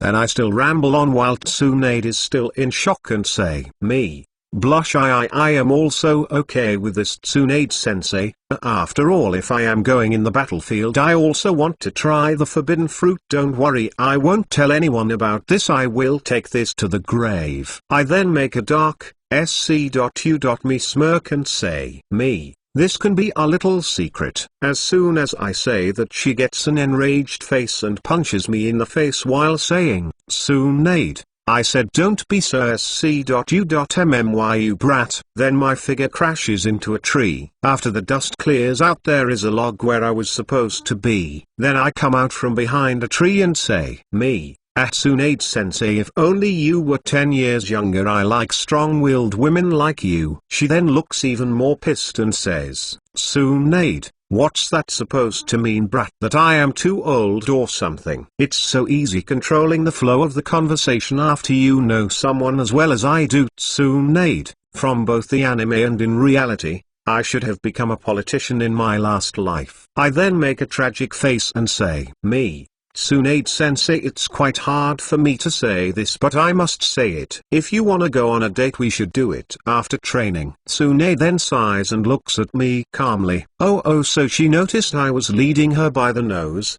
How admirable. She calmed down. She just looks at me and says, Tsunade, you know kid, you would make a great Hokage with your way of getting into people's heads and politicking. I then shrug my shoulders and say, me, sigh, there you go again with the compliments. You must have fallen really hard for me, sensei, for you to tell me I can be the greatest Hokage. Tsunade, sigh, you do know I have a boyfriend, right? She smirks a little. She probably expected me to be distraught or at least back away, but I am just having some fun. I just make a normal face and say in a completely uninterested voice, me, oh, is that so? When is our date going to be again? Tsunade, sigh, you know you are really shameless. Then I make a serious face and say, me, so what are you going to take me? Tsunade, she notices I didn't use the sensei term, but she doesn't say anything. Phase 1 of the plan to get Flying Thunder God begins now. She then looks at her hands, makes it in a fist and says, Tsunade,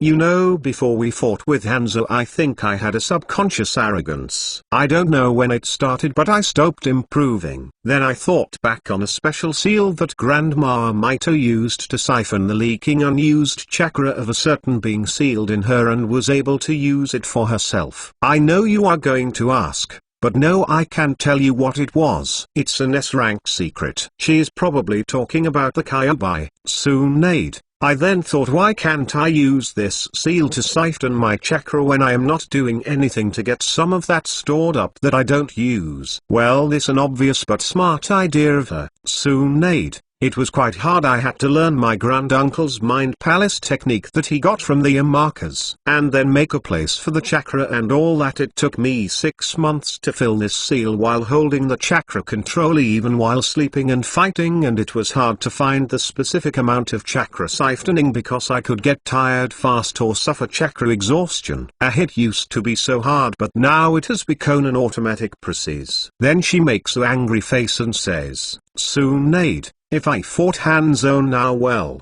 he would be in for a big surprise. Then she smiles and says, Tsunade, the self-made technique I will teach you, the technique that has made me the strongest seinen at the moment, is named Chapter 37. The date. Tsunade, the self-made technique I will teach you, the technique that has made me the strongest seinen at the moment, is named Creation Rebirth. Then she starts explaining how it works and how force is cell division and the risk it has of using your lifespan to work. Yeah, I am not using that technique, unless I am at death's door, which I won't, because I would sacrifice everyone around me to not use even an ounce of lifespan. That sounds like a better deal to me. I also would rather use Kabuto's Yin Healing Wound Destruction, which the user analyzes an opponent's facial expression, movements, and the properties of their jutsu to anticipate where and how he will be attacked. He then gathers chakra to the area of his body where the attack will strike,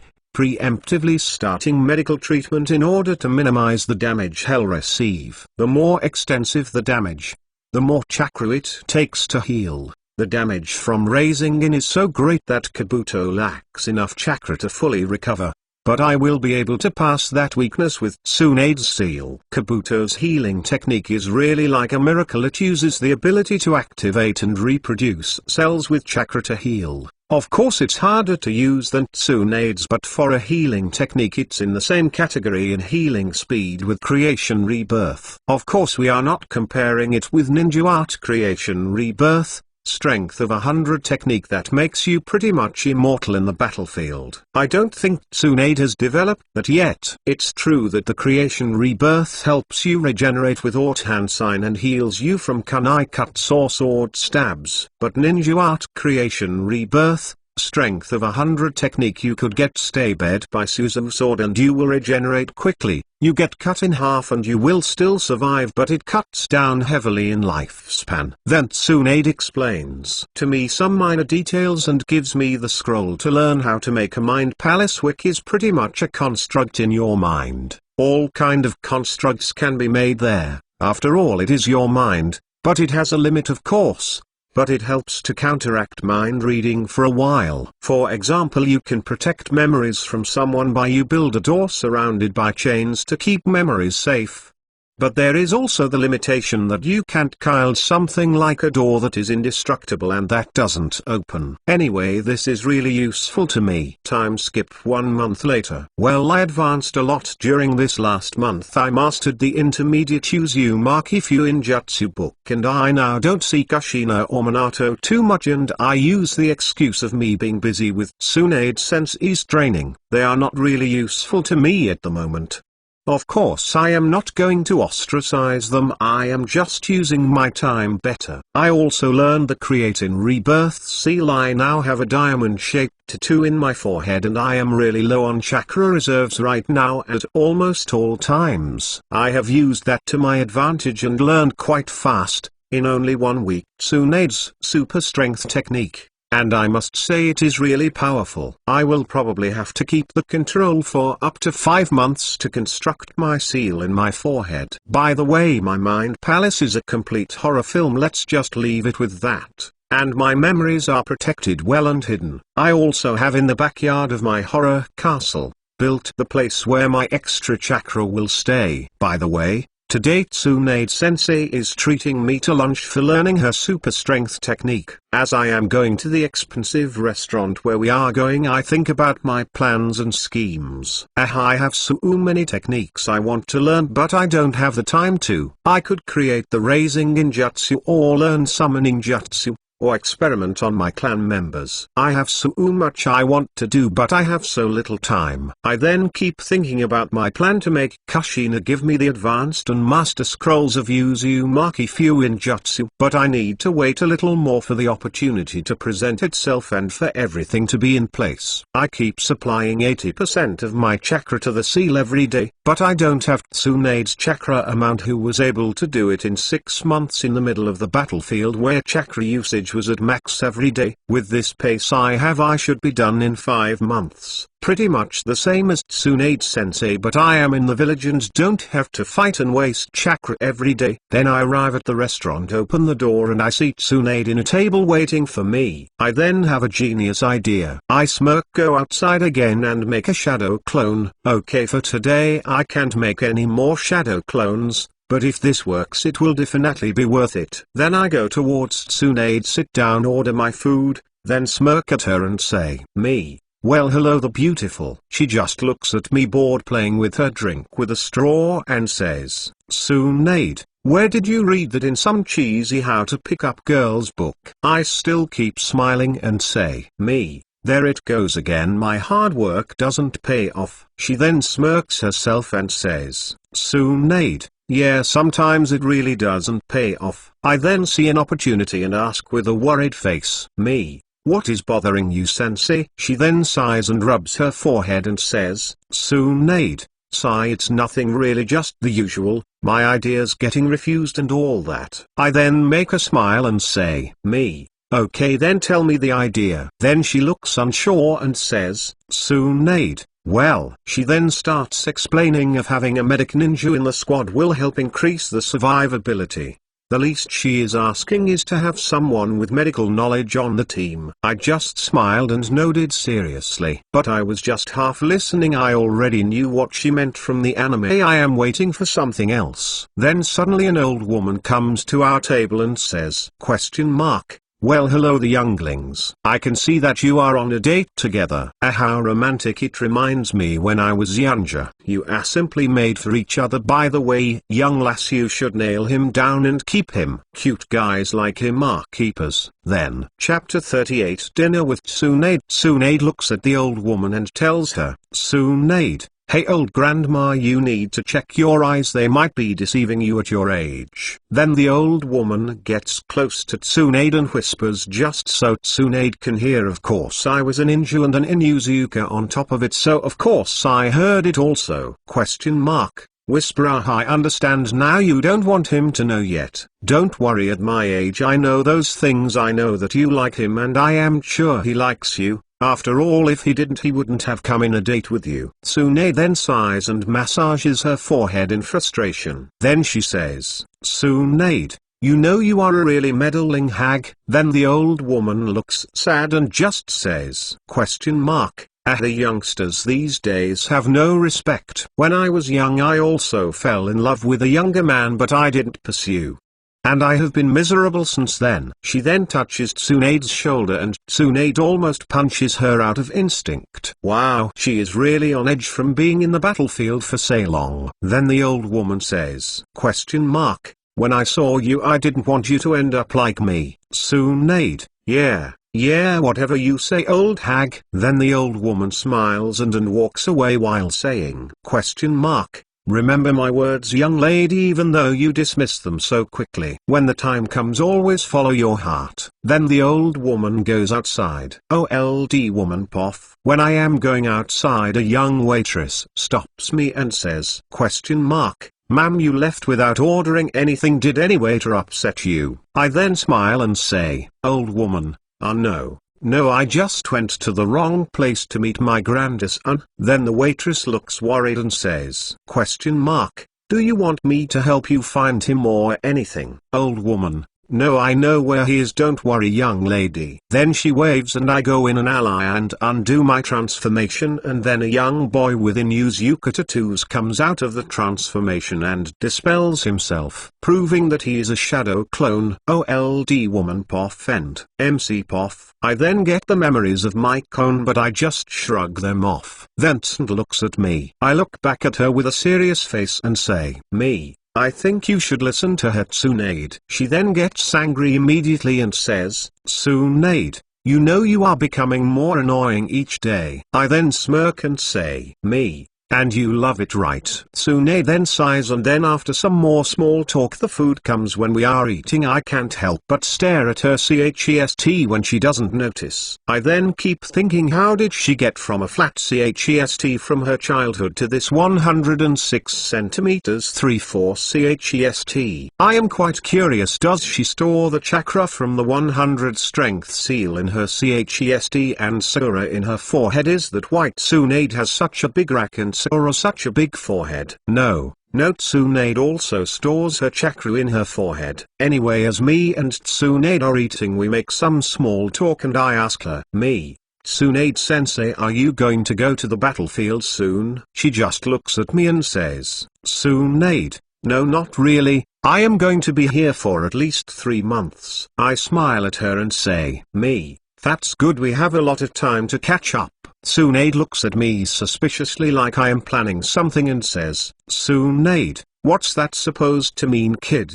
I don't know whether you want to spend time with your beautiful teacher or are you scheming something? Me, I can't a student miss his teacher. Why are you so suspicious? But I do want to learn all your clan has to offer. Tsunade then looks at me and says, Tsunade, maybe because you are trying to seduce your own teacher. I then tell her in a ridiculous poetic voice, me, what? No. No, I am not going to seduce you, I am going to make you fall in love. And we are already on our first date, so I am very effective. She finishes her chai can be rest and looks at me and says, Tsunade, sigh okay then I will humor you brat. Kid, you are young. You don't know what love is. You don't even know anything about me. Oh, I beg to differ Tsunade, I even know your future. I smile at her and say, me? Well, we could get to know Iakatha, that is what dates are for. Tsunade, no, what dates are for is A.D.U.L.T.S. Not 9-year-old kids who just had their first crush. I then look at her and say, me? The cruel sensei as always. What did I do to deserve this? Then I turn serious with a light smile and say, me? Well, anyway, the best moment to learn about Iakatha is in a date. So Tsunade sensei, how are your pets doing? I make a hand signs for battle, as what I am actually asking is how are the front lines. Tsunade catches onto this. After all, the war info I have as a tune-in is minimal. I do have quite some info as the clan head, but it's most patrols from my clan in the land of fire. This is the best place to ask. After all, it is forbidden for ninja to say stuff about the war situation, as it might discourage some soon-to-be cannon fodder. Tsunade, well, they are good, but sometimes when I go to sleep they bark at the window, sometimes even at the door. Meaning, so we are getting attacked by all sides except Sand, as we have peace with them. Me? So they seem quite scary. I shouldn't visit for some time. Meaning I shouldn't go to the battlefields at the moment as they are dangerous. She then sighs and massages her forehead. Tsunade, yeah, they have been quite angry lately. The only way to calm them is by letting them swim in the pond, in my backyard. Meaning, yes, they are, but amongst them the land of water battlefield is the calmest. I then just shrug and say, me? Sigh, well, some dogs have their own quirks, like some like light and some like to play in the mud. Meaning, so which one of the battlefields is the most dangerous? Tsunade, well, they hate the lights in the house cause we have them so bright. I am going to have someone to fix them. Meaning the land of lighting is the most dangerous because they have the Reikage in the front lines, but we also have someone holding him back. Me? What about them playing in the yard outside like normal animals in the dirt? She then smiles and says, Tsunade, well, yeah, they play happily in the, but do you know something interesting? Sometimes I see a squirrel just sitting in the fence watching the dogs. My eyes widen at what she just said, meaning there have been rumors from our spies that the fence sitter Onoki is going to join the battlefield. Me? Aha, okay then. By the way, I can come fix your pond to make it more pleasant for the dogs. Meaning, is it good to go to the mist battlefield? Then I make a flirtatious face and continue. Me? Maybe you could join me for a swim. Meaning, are you going to be there? She just looks at me while drinking a cup of sake and says, Tsunade, well, I will just be watching from far. If I want to go swim I will go alone. Meaning, yes, I will be there, but I will be healing and hitting the important points alone. Don't worry though, I will keep an eye on you. Then I smile and say, me? Oh, if you will be looking at me swimming then I must visit your pond. Meaning, well, if you are there I will feel much safer. She then makes a mocking smile and says, Tsunade, yeah, but I hope you know how to swim and don't drown. Meaning, why would you take a risk to go there? You might die. Then I answer seriously, me? Don't worry, I am an amazing swimmer. And well, I want to help your dogs. And I am an Inuzuka, I will help any dog in need. Meaning, don't worry about me, I can take care of myself. I want to help Konoha lessen the number of casualties. And I will help any Konoha ninja. Tsunade, yeah, but why would you go through all that work? You know that I won't pay you, right? Meaning, yeah, but you know you are not going to get paid for your efforts. Then I make a face, fold my arms and say, me? Stingy Tsunade, but I don't need pay, I just want every dog in Konoha to know my power and awesomeness. Meaning, I don't care about money, I just want everyone to know of my power and reputation. Tsunade then looks anxious as if she knows what I will say next, but she asks anyway with a shadowed face, Tsunade, and why would that be useful in any way? Meaning, and why would you go through all that trouble? I then smile and say to an anxious Tsunade, me? Well, of course I want to become their leader. Then Tsunade breaks the sake cup in her hand. Chapter 39 Dream to be Hokage. I then smile and say to an anxious Tsunade, me. Well, of course I want to become their leader. Then Tsunade breaks the sake cup in her hand. Then she angrily stands, bangs on the table and says, Tsunade, are you kidding me, brat? You think that it's that easy to become Hokage? That you can just waltz up and say that? Squirts like you always die young. Well, then we just broke any secrecy we had. And some people are even looking towards us. I then just smile and tell her, me. Of course, Tsunade. Who will fulfill your ideas if not your lovely student? Then she looks angry and sad at the same time and then just gets up from the table, walks away and gets out of the restaurant. I just look at her back and think, well, she got angrier than expected. I guess I reminded her too much of her brother. Well, anyway, my plan didn't go too much of rails, but I don't like surprises, so I will just have to make my plans more efficient next time. Then the waitress comes and I pay. What an expensive meal, holy SHT. Tsunade might be way richer than I thought. Just one meal cost 30,000 Joe?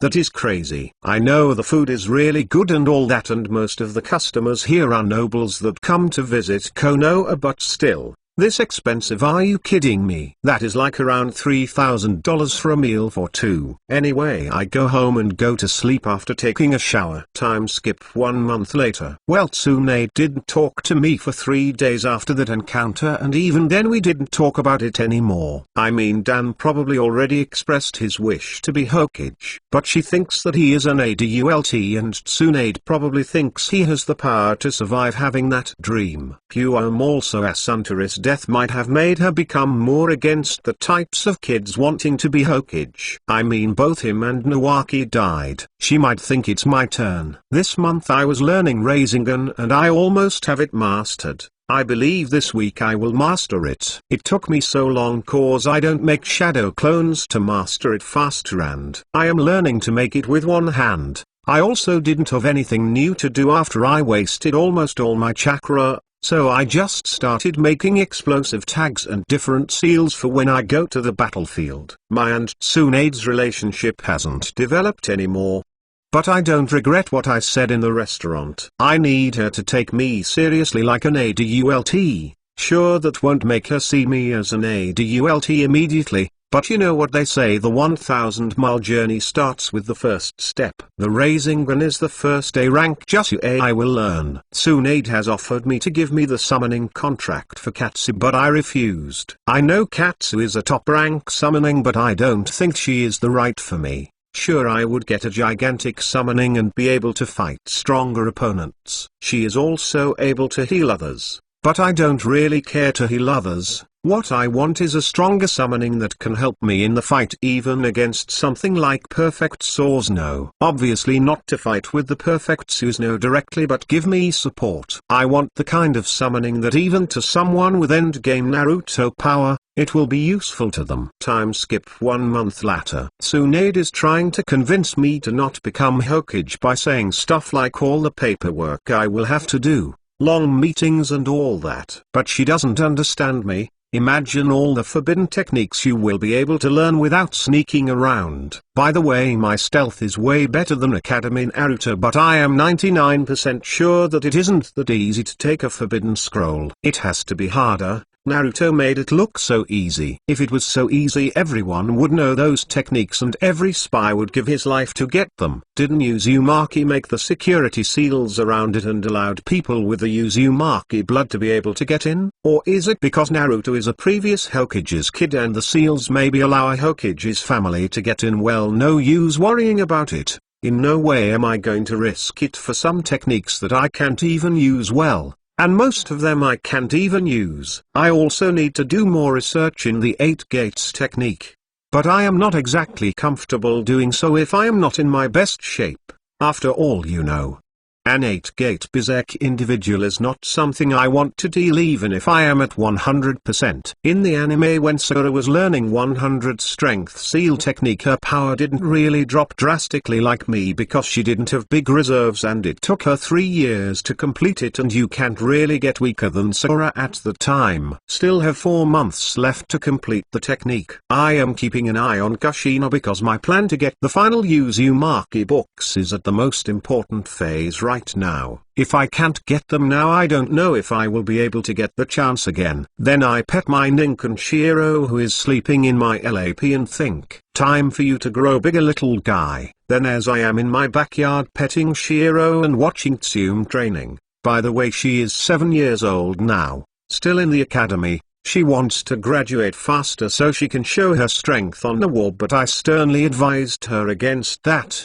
After all, I am already aware of some butterflies I am making in the world and she could die out there together with her Ninken. I think she has the same Ninken as Canon. Even though I think I have a pretty good memory, I am not sure if she had 1 or 3 Ninken. The one with the 3 Ninken might have been her daughter Hana. It seems I am forgetting some insignificant information about Naruto. But it doesn't matter, after all the things I need to know are the main plot and the characters' powers. I am sure I won't forget that. I am not writing anything down about my future knowledge or anything about my first life. After all, Kabuto deciphered something that is only readable with the Sharingan and Mangekyo Sharingan. To read it completely, I believe you need to have the Rinnegan. What I am talking about is the Uchiha Stone Tablet. I bet he could do the same about some foreign language even easier. I won't underestimate anyone in this world. I will fight and think of everyone smarter and stronger than me. If I let my guard down in the slightest, I would be killed by someone. I am going to be honest with myself. I am afraid that if I love and trust someone in this world, one day the one I love and trust would be put under a genjutsu like Koto Matsukami and would stab me in the back. Everything used to be so much simple and safer in my last life. I would just surround myself with my friends, put up a dumb leader figurehead in my group of friends and just climb higher in the society ladder. After all, I was always a true underdog in my last life, not like anime underdog with Naruto cough as a 9-tailed fox. Izuku Midoriya boom, one for all. It's just so ridiculous. For a true underdog to raise higher, it is impossible without getting his hands dirty. Anyone who says they got at the top clean is a liar. I had so much plans in my last life to get to the top. Look at me, I am getting nostalgic. But it would also be a lie if I told you I hate this world. It makes it possible for me to achieve a dream I had buried deep in my heart. And it's so exciting. Sometimes it is so unpredictable, unfathomable, I kind of hate it. But I also like the adventure. Author, next chapter. It is a long time skip and his plan with Kushina unfolds. Chapter 40, Kushina in danger. Time skip, age 10 years old. I am now 10 years old. I celebrated my birthday by inviting all of my clan members to my house. As the clan head, I am expected to do at least that. I spent about 2 million ryo in the party and I got to say, it was boring. Only my family and friends were there. Kushina, like always, was congratulating me with a bubbly personality. I didn't really receive any useful gift. Tsunade-sensei went to the battlefield again, so she wasn't in Konoha for my birthday. Tsukumo was in Konoha for some time, but he then went back to the battlefield again. We didn't really meet. After all, we are just acquaintances. He was probably here for Kakashi's birth, even though that is probably a secret. After all, we don't want the spies in Konoha to know the White Fang's weakness. I also finished constructing their strength of 100 seal and also learned Creation Rebirth. I am going to try to create a more efficient technique from it. My body has had time to grow a little, so I trained it again at its full capacity, and I still train every day to keep it that way. My chakra also grew by quite a bit, and now that I have the stored chakra in my seal, I have quite a lot of chakra available to me. Also, after I got my full capacity again, I started training wind control with my shadow clones,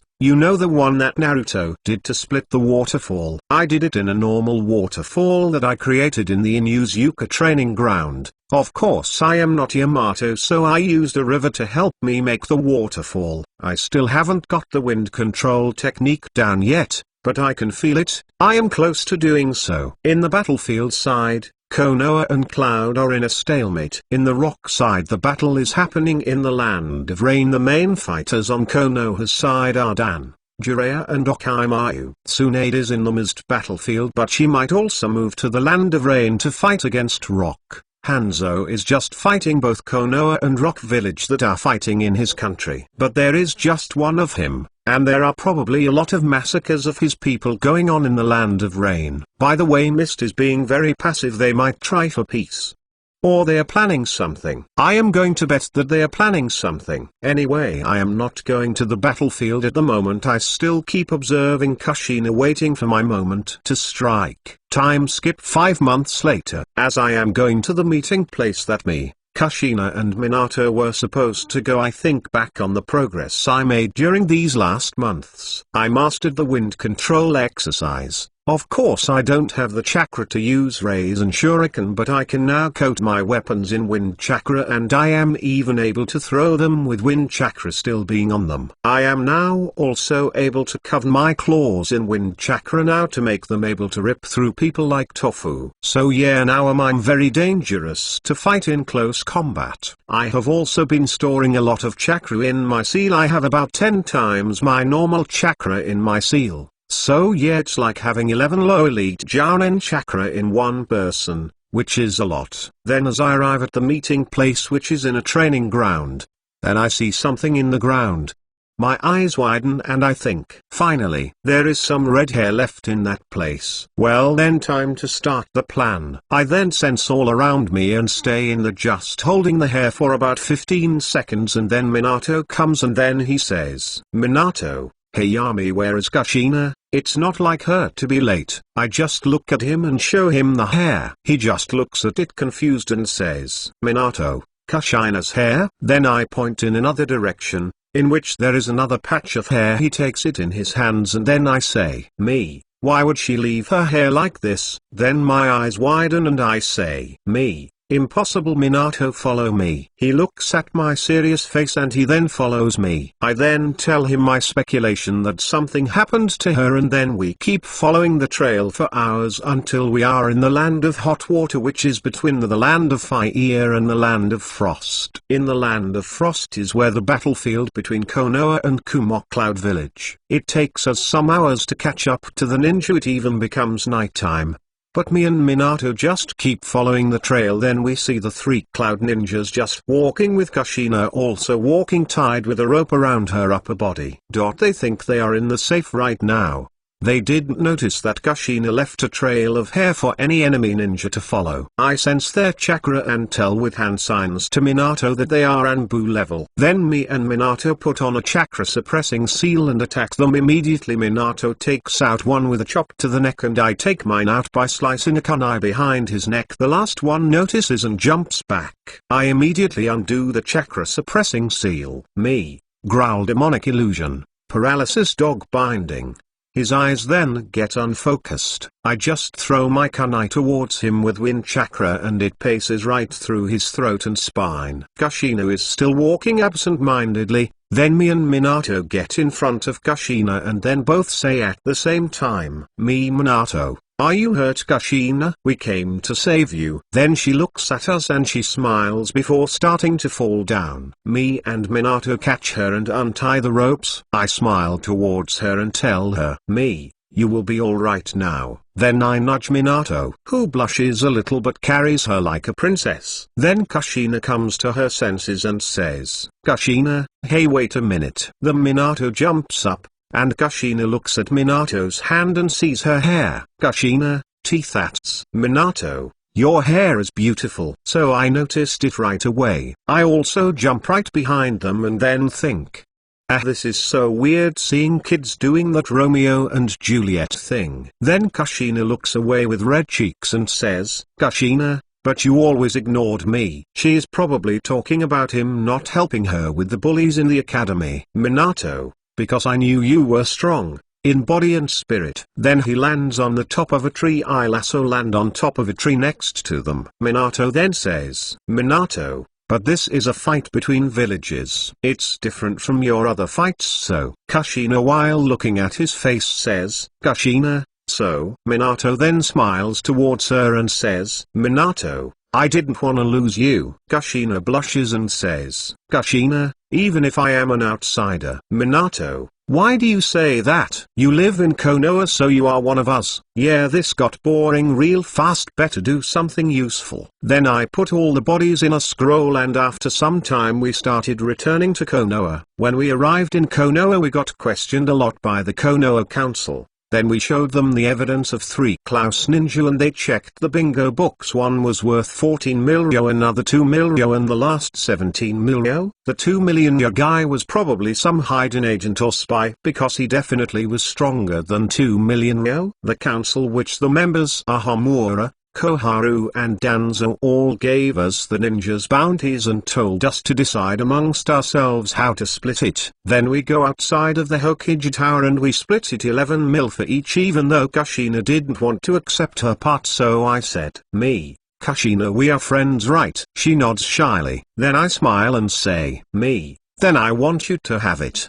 Imagine. You could buy so much ramen with that money. Now are you really sure you want to give that up? She seems tempted but says, Kushina, yes, I am sure I want you guys to have it. I then look at her seriously and say, me, I will throw it in the garbage or burn the money that you give me. She looks determined and says, Kushina, I don't care, you can do whatever you want with it.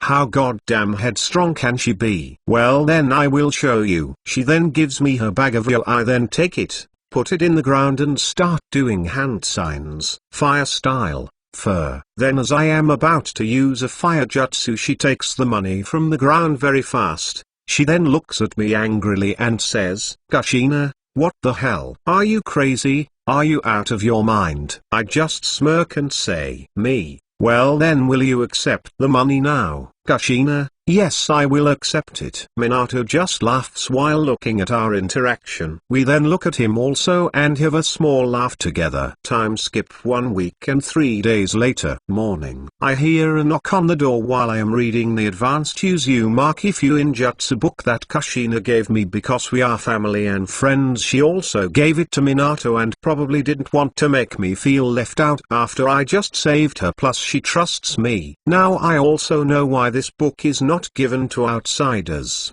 90% of the book is filled with curse seals. Knock knock knock knock. I then sigh and go to my front door, open it and see a Genin Corp guy. Then he looks at me and says, question mark, in Yuzuka-sama you are being summoned by Danzo-sama. Chapter 41, Becoming a Missing Nin? Question mark, in Yuzuka-sama you are being summoned by Danzo-sama, to the Hokage Tower. I just smile and tell him, me, yeah, I will be there immediately, just let me get ready, okay? He then looks at me and says, question mark, okay, I was just supposed to deliver the message. He then goes away. I then think, why the hell would Danzo even call me?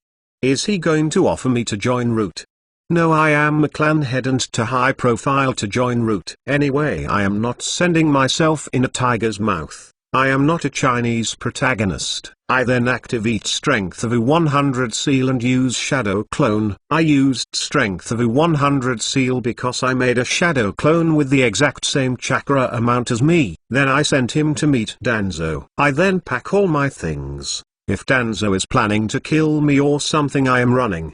It doesn't matter if I become a missing nin. It's a shame cause I accomplished a lot in Konoha and I went through all that trouble to get in a position of power. I also had a lot of plans in Konoha. I make another clone to stay in my house as my double. I then go to the edge of Konoha sensing barrier and I am ready to bail out as soon as my clone pops himself if something troublesome happened. I need to completely rearrange my plans. Then if I become a missing nin, I am not going to create my own village like Okai. It's too much work and very little reward, but I am going to need money to do my experiments. Well, first I will need to grow stronger, then I will impersonate a cage. I guess I will go with the hidden grass village, an unimportant village and well hidden. and it still has enough riches. Or maybe go to the land of snow and take over. After all, that is quite far, and as the war is going on, none of the 5 great nations is going to notice, and after the war ends it will be too late, because I will have 8 gates suicide pawns that I will manipulate to work for me. Or if I can't do that, threaten them with their families from far away while my clone leads them. Then I would join Akatsuki with a different persona. I would also need a Byakugan if I am going to always be followed or attacked. I will take a main branch Mook, or if I can't find one, which is unlikely, I will wait until Kananin rip Hinata's eyes. She is weak, and on top of it has a weak Jounin Sensei. 30 minutes later. It has been half an hour.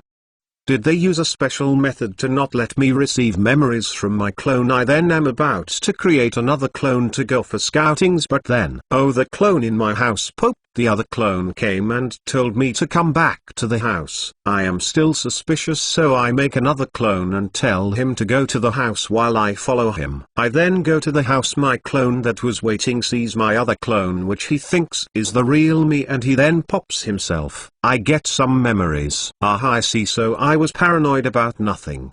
False alarm. Then, I laugh a little at myself. But still, always be prepared, that is my motto. I made that up while in this world. Then I think back to the conversation. Flashback, clone Poff. I go inside the Hokage's office. I see Danzo and the other female council member. The last one seems to be somewhere else. I then look at them and I say, me. Good morning, council members. May I know the reason I was called here? I was going to call them by name each, but except Danzo, I didn't really care to remember or know the other members' names. Danzo looks at me in his serious face and says, Danzo, Yami and Yuzuka, I see that you haven't been taking C rank or higher missions or going to the battlefield for a couple of years now. Why haven't you been to the battlefield also, retard? That is what I though. But on the outside I just looked guilty and said, me. Yes, sir, I wanted to fight all this time, but because I became the clan head and I had to stabilize my clan, then Tsunade Sensei came and I became weakened for a period of time. He seems unimpressed.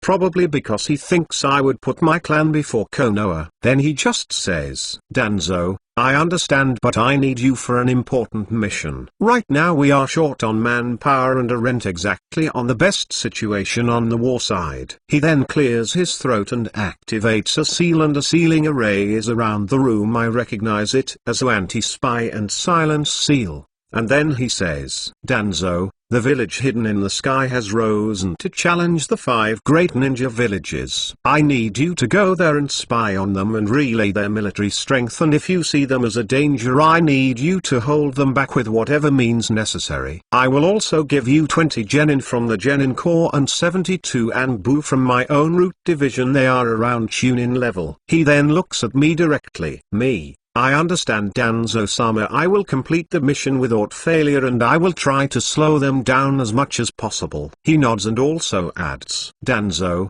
you will be the leader of this mission and the only known ninja that will take the mission. My root members will remain nameless, and the genin don't even know where they are going. They think it is going to be a simple B-rank missions. Also, if you complete this mission, you will be rewarded 2 S-rank missions pay, and they will be added to your record. I then look at him and say, me. I understand, Danzo-sama. Danzo, Sai, I wish I had more forces to spare, but this must be done without most emergency. Then he explains me the routes I can take and how to go through the Mist's territory to be able to go to the Land of Sky, which is quite far away. Flashback end. MC Poff, I get it now, ha ha ha ha ha. That means that I got another little pawn on my chess game. The Sky Village, huh? Well then, things just got quite exciting. I need a plan on how to deal with the Sky Village. Author, next time the battle with the SKY Village. And the MC meets 2 characters from the anime. Chapter 42, The Journey to War. Tomorrow we are going to the Land of the Sky to fight against the Sky Village. I bought a lot of weapons for myself. I even bought a Gian-type sword. Danzo also gave me a scroll full of other weapons, but those were for the other shinobi. Then the scammer in me pops his head out.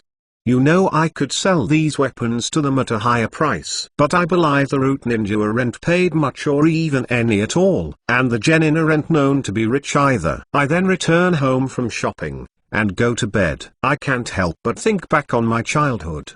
Ha ha ha, those were the times. Small flashback, first life, age around 7 years old. You know there are 3 types of kids in my school. 1. The wimps, nerds grown happy, have a normal family. 2. The bullies, 99% has a shitty life at home, maybe dad an alcoholic or mother a stripper, etc. 3. The people who are wimps but act tough, but everyone can tell they are wimps. Then there is me, the abnormality, who stayed with the nerds at school and the bullies at afternoon. Recently the nerds have started buying something called Yu-Gi-Oh cards, and the bullies always take it from them just so they can have it. Nothing interesting there. Until some bullies started using them as currency while playing poker or some other gambling games. You know what they say, like father like son, they are picking their parents' bad habits. I have a friend with the bullies squad. Of course I stay with the nerds also, they are the ones with more chances of accomplishing something in their lives. Anyway, my friend's name is AD. His story is that his father registered him as a mentally challenged kid to get some money to pay for his alcoholism. Flashback end. So yeah, I got some Yu-Gi-Oh cards and started cheating at every gambling card game I played. It was so easy to cheat against those kids, they were so dumb. Then I sold most of the cards to the nerds, 10 cards for $1. Then the bullies took the cards again and the cycle continued. I was making a little money, until out of curiosity I started watching Yu-Gi-Oh, and that is the time I started knowing the rare cards and started selling them to the highest bidder. I was making a lot of cash at that time. Then I started dueling with the nerds. The winner gets the other's deck. I got them addicted to it. I was going to cheat to get more cards from them, but surprisingly I was good at Yu-Gi-Oh dueling. No, I was very good at it. No one in my school could beat me. At one point I even had the 3 god cards and Exodia, until the principal caught me. But that is a story for another time. I wonder what happened to 8D. Last I heard about him was in high school. The news was that he got into drugs and had an overdose. I had more important things at that time, like how to deal with my stalker. I mean, we only flirted once. That doesn't mean I love you. Time skip. Tomorrow I make sure everything is ready and I go to the meeting place. The journey to the land of skies is going to take around 3 days. Then after some time I arrived there. I arrived about 20 minutes early and I only saw 3 ninja, 2 which looked emotionless, probably Root Ninja, and the last was a character I recognized. It was Might Dewey, the father of Might Guy. This is really surprising. He isn't really useful to me except his 8 gates technique, which he probably won't tell me about. But he is the father of someone who will be a great ninja, a true underdog rising. He is warming up while trying to socialize with the Root Ninja, which they weirdly enough are replying to him, and trying to understand him, and they are being very polite. Anyway, I go there and greet them. Me. Hey, good morning, my name is Yami in Yuzuka. I will be your leader for this mission. Then they introduced themselves. When the others arrived I told them I was the leader. The Root Chunin were emotionless, so they weren't weirded out when a kid was giving them orders, and the Genin, they were all from the Genin Corps and I had a higher position than them. Plus, in this time of war, if someone questions the orders of their commanding superior, well, at RIP to the T&I department on suspicion of desertion or spying will maybe make them think better. They know that. They know I know that. So we are all good. Then we start the journey. Time skip. 3 days later. In the journey nothing remarkable happened. We took the way I made to reach the land of the sky. It goes to the land of waves. There I find a big boat that could fit us all, and order the Root Ninja to kill all the sailors, even the captain. We take the big boat to also not alarm any missed ninja that might be patrolling, and because most ninja might not be able to water walk if any big wave hits. Then we go to the land of Whirlpool to rest and check if everything is okay. I leave a clone with a lot of chakra there to check for any hidden treasure. Of course I do so without anyone noticing. Then we take the boat and started sailing towards the land of the sky, which took about 2 days. And we landed right now. I ordered the Earth-style users to make camp for us underground. I also gave codes and fake codes to stop any spying. Well, then time to start to search for the Sky Village. Time skip. 6 days later. Okay, we found the Sky Village. And yes, it is flying just like the anime, so it is going to be hard to get there. I then think of a plan on how to get up there. Then I will do this at night. I will go there alone cause no one else will be able to follow me. I go to camp and organize 2 chunin to stay guard the genin who maintain the camp. The others will be patrolling and by the time stealthily massacring every village they come across. We need to get those sky ninja in the ground, even though they will know of our arrival when we start massacres, but it doesn't matter at that point, because I will be in the Sky Village killing them from the inside. Chapter 43. To the sky we go. Evening. I gave orders to all of them on how things should be handled. I also gave them protocols on if they are discovered. I also took Shiro my Ninken with me. I stealthily go towards the Sky Village alone. Then I put a lot of boulders in my storage wristbands which were full of projectiles and explosive tags. I still have pouches with kunai and shuriken, but I keep most weapons in my wristbands. I made them myself. I then go just below the flying Sky Village. It's flying around 37 meters 121 feet, so yeah, not exactly low but also not high like above the clouds. I then prepare air and get up on a tree, pump my legs with chakra, and together with my super strength technique I jump high and destroy the tree I was standing on. I jump about halfway, then I summon a boulder below my feet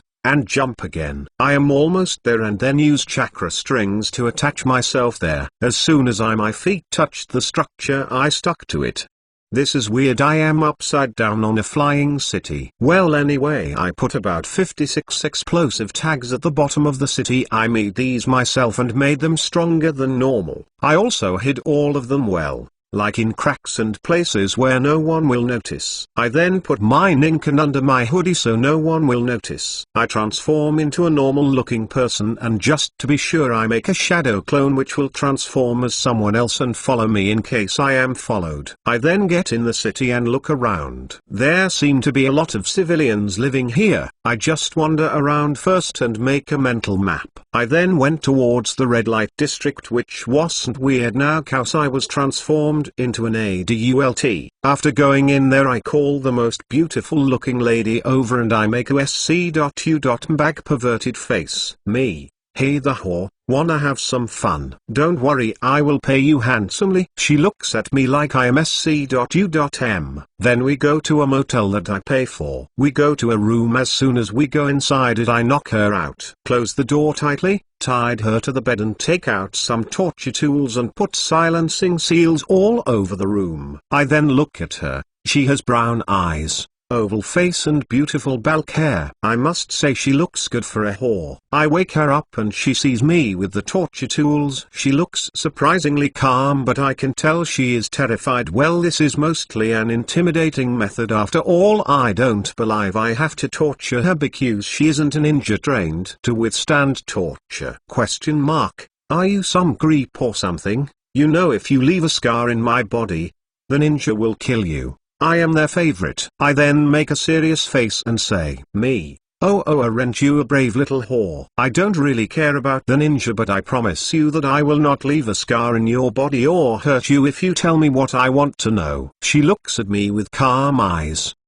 but I can tell from her body language that she is relieved but still suspicious. Question mark. How do I know you will keep your word? I make a cold face and say, me. Listen lady, the only thing that is mine in this life are my balls and my word. I am not willing to break neither of them. She looks at me, smiles and says, question mark. You know you are just my type of man. If I wasn't in this business, well, there is no use talking about what ifs. She is trying to manipulate me. I look at her, turn my back towards her and say, me. There is only one woman I will ever love in my life and she is dead. Me shoulders start shaking and I say, me, these monsters. The Sky Ninja, these guys took her from me. They had their way with her. I start producing tears at an alarming rate. Well, this whore should know a lot of info about this place. Also, I used a sad and tragic story to try to make her loosen her lips. She looks at me with sadness and she starts telling me the info I want. Then she starts talking. Surprisingly, there isn't a cage ruling the Sky Village. It is actually run by some nobles that decided to band together. There are 5,000 ninjas, 3,000 chunin, 1000 genin, 1000 jounin. She also gave me some other info. Damn, this could get real dangerous real fast. I then make a clone immediately and write a message in a scroll. He will give it to a root ninja who with a team of 3 will return to Konoha to give this info. There I wrote almost everything the horse said, then I give it to my clone. After the clone goes outside the motel stealthy. The whore looks at me, she probably knows something is definitely wrong with my story cause I just made a clone. She then says, WH.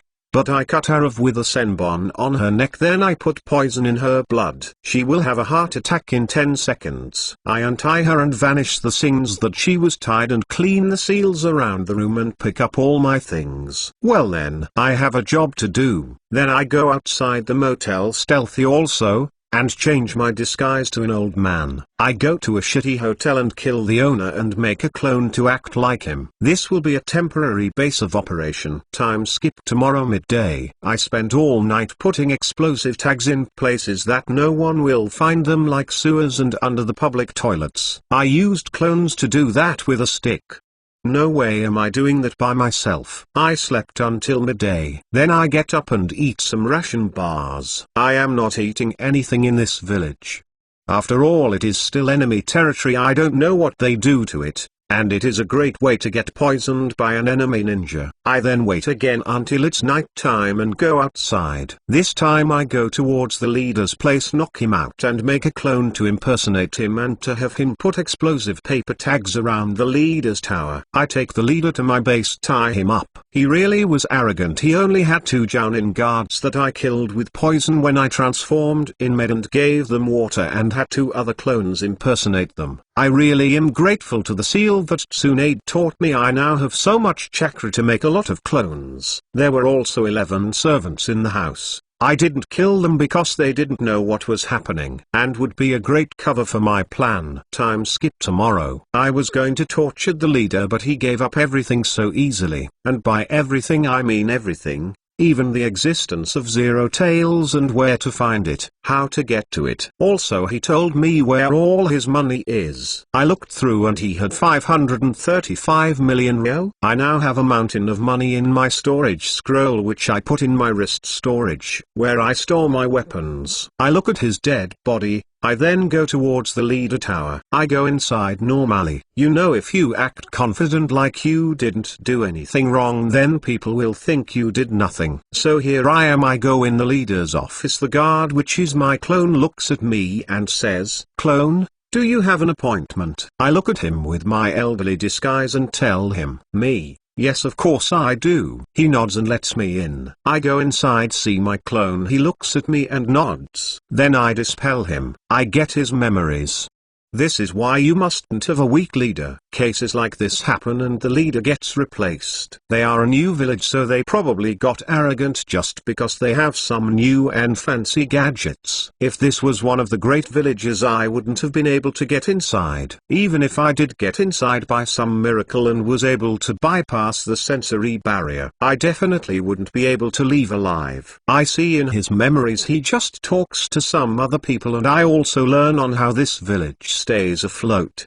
It does so by using the prisoners, whom they use different methods like starvation, dehydration, pain, hate, etc. to get dark emotions to generate chakra for the Zero Tails. Then they use the chakra to keep this thing afloat. I make another clone to impersonate the leader again. I will deal with the Zero Tail later. I will also steal some more money from these rats. I just stole 177 mil from another notable noble family, which I killed all their members easily. I just stealthy put poisoned gas inside. They had Chunin and Genin guards which didn't notice anything wrong until it was too late. Now I am going to rob the third and last family that built this village. I go to the last family's house. They live in the western side of the city. In a stone mansion. It looks like a goddamn mini castle. I also sense 16 genin, 5 Chunin and 5 Jounin and 61 civilians in this house. This noble is more careful than the leader. I make 3 clones and they stay outside together with my ninken to not let anyone escape. I also put silence seals Fuinjutsu all around the mansion. Never hurts to be careful. I then undo my transformation. I need to be able to fight at my full power. Then I go into the house stealthy and I wait patiently until a Jounin has to go to the bathroom. As soon as he is about to pee, I immediately throw a kunai him, but he turns around and intercepts my kunai with his. He looks at me and says, "You are surrounded. Just give up and I promise we will let you live." I see, so they noticed me. I also sense the other Jounin have also just surrounded the bathroom. Well, then I throw a paper tag in the opposite wall of the door, and then as soon as the Jounin get inside they look at the seal and get paralyzed. It is a paralysis seal. I attack the Jounin that blocked my kunai. This time I slashed at him, and before our kunais touched I used wind chakra and I cut through the kunai, but he jumps back but still gets a slash in his torso. He is really skilled. I then throw 5 kunais towards the paralyzed Jounin. The free Jounin then goes to black them, but the kunai explode killing them all. Well, then this just alarmed a lot of people. It seems I will have to exterminate them all. Here. Next chapter or the one after that he will fight the O-Tails. Chapter 44. Things not going to the plan. I look at the Jounin's dead bodies and think, that Jounin was dangerous and well trained, but he didn't have that much experience with real war where every dirty trick works. The closest he probably came to war was probably frying and throwing paper bombs. Then I start going outside of the bathroom. 5 Chunin and 9 Genin have arrived to check what is happening. I go stealthily towards a Genin and punch him behind his head. His head splattered all over the floor. This is the first time I used the super strength technique in battle. I must say it is remarkably strong. I then use all of my power and punch the ground. The mansion starts collapsing. I use earth style, hiding like a mole technique. I go underground while the mansion is collapsing. I know this isn't a good idea. People are definitely going to notice this, even though no noise was made outside because of the silence seals. Thank God I am way too paranoid and I did that, or else I would have been surrounded by a couple hundred Jounin by now. I go around and tell my clones that were outside to search for any treasure or anything important. I return to my base. No one heard anything about what I did yet. I was going to take them all out stealthy, but I saw that it was impossible when the Jounin noticed me. I also know I am stronger than some Chunin, but in a closed space like that, if any of them used a wide-range jutsu, I would be at best injured or at worst dead. I don't know how the Jounin noticed me, but I suspect that it was because they had a sensor. I would have used a chakra suppressing seal, but that is too dangerous in enemy territory. But still, did they really sense me, or was it something else? I guess we will never know after all. Even if you are a ninja, if a couple of tons fall on you, you will die. Also, I checked and confirmed with my chakra sense that there was no one alive. I didn't sleep all night and my clones returned with 174 million. I don't think I will have money problems for a long time. I have taken 886 mil just from robbing the 3 noble families who rule the Sky Village. I make a clone and tell him to go meet my clone, which is impersonating the leader. 20 minutes later, my clone comes in and dispels himself. I get the memories and what I wanted. It was my clone which was the leader. For some time they changed places. I also learn all the things I needed to do, and then I make 10 clones again and they nod and spread out. I dispel all the other unnecessary clones that I have in the land of the sky. I only keep the leader clone, his 2 bodyguards and the 10 clones that I gave a duty to. I go to the market and buy the best bronze urn that money can buy. I then go to the leader's tower. I am allowed inside immediately. I see my clone there sitting in the throne and he opens a hidden compartment and I run down there. Then I see a cocoon Zero Tails giving off dark chakra. I look at my Ninken and knock him out to not have him get possessed or something. I then look around at the cylinder-shaped room and see the seals used in here all around the room. What bad sealing. All of this to seal the Zero Tails, who is not really even a real tailed beast because it wasn't made from the 10 tails. Then the Zero Tails seems to wake up and look at me. Is it really worth it? Sacrificing all just so you can maybe reach a dream in which tragedy lies. So this is the Zero Tails influence speaking in a weird way, like a whisper in my head. What about your friend that you killed just so you could stay alive? He had a family, a sibling. He was Sumion's child, Sumion's brother. What would you say if someone killed your own little brother after all you went there to protect him? You left them. Your family, you left them behind. I look at the Zero Tails, my face contorted in pure anger, and I say, me, why you little worm, boff change clones boff, who is posing as the leader. I have my own part to play in the boss plan. Then the Sky Ninja comes in panicked and out of breath and says, ? Shima-sama, there has been an attack on the two noble families. I look arrogant like a noble and seem distracted. I then say, me, who was it? Was he captured or killed? ? That is the thing, Shima-sama, we don't know who was it, and all the people who were in the buildings were killed. I look at him with rage and say, me, what? You imbeciles, you trash, how couldn't you notice? Call all the SKY ninjas as soon as possible. I also want 100 jounin around me at all times. I want all the ninjas to gather all the people in the village at the tower. I am going to make a speech in 6 hours. Well then, I hope everything goes as boss plan. If it doesn't, we will all die. Then I also say, me, call the guards guarding the door. I want them with me here at all times. We might have a traitor amongst us. That is the only way this type of assassination can happen. Then the ninja goes outside and the two clones disguised as guards come inside. They look at me and say, Clone 1, so what is going on? I was made during the Plan A phase. Did it go wrong? Clone 2, I am the same. But I don't really care neither way. I am sure boss will take care of it. I look at them and start explaining what happened. Clone 2, we are in deep trouble. Now that the security is increased, it will be a bitch and a half just to be able to escape alive. Clone 1, yeah, I wonder how boss will do it. Me, I also checked for any secret exits, but there were none. Man, they were arrogant and made our job easier.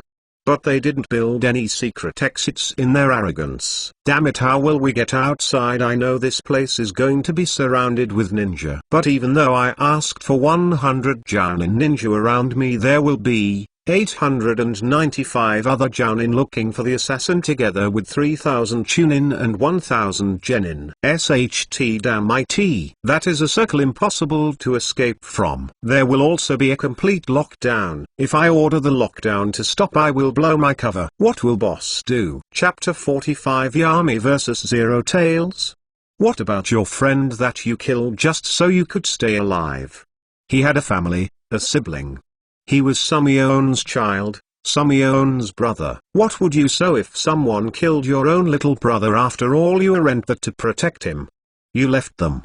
Your family, you left them behind. I look at the Zero Tails, my face contorted in pure anger, and I say, me, why you little worm. This SHT worm, I will show him what pain means. I clasp my hands together. 5 small yellow orbs with skinny tails emerge from between my clasped hands and move above my head before forming a circle of 5. Raising my clasped hands above my head, I slam them downward, sending the orbs into the ground. As a bright light is generated in the sky above the Zero Tails cocoon, 5 tall and thick pillars, which are connected to each other by chains, drop on the Zero Tails and pin it to the ground. 5-pillared iron weights seal. This will definitely hold it down. It could theoretically hold down a 4-tail chakra cloak Naruto, so it will definitely hold the Zero Tails without problem. Yeah, the Uzumaki Advanced Book is no joke. This is one of its strongest sealing techniques, which isn't a curse seal. I look at it and I still keep hearing it speak. Even if you accomplish your dream,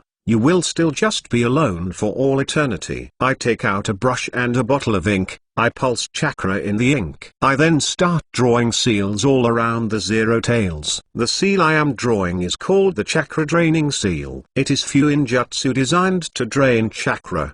By placing the seal on the target, the chakra drained is transferred to the user. Yes, I am draining his chakra that is being generated. Even I am helping it generate chakra with my dark emotions. I am not some MC who can easily throw away the dark emotions. Then while his chakra is transferring to me, I then look at the seals in the walls around and put my hand in it. I start transferring all the dark chakra I have to it. This should keep the sky village floating for some time, around 23 days actually. I then look at the Zero Tails. It seems tired and thinner. But it's still speaking. You left them.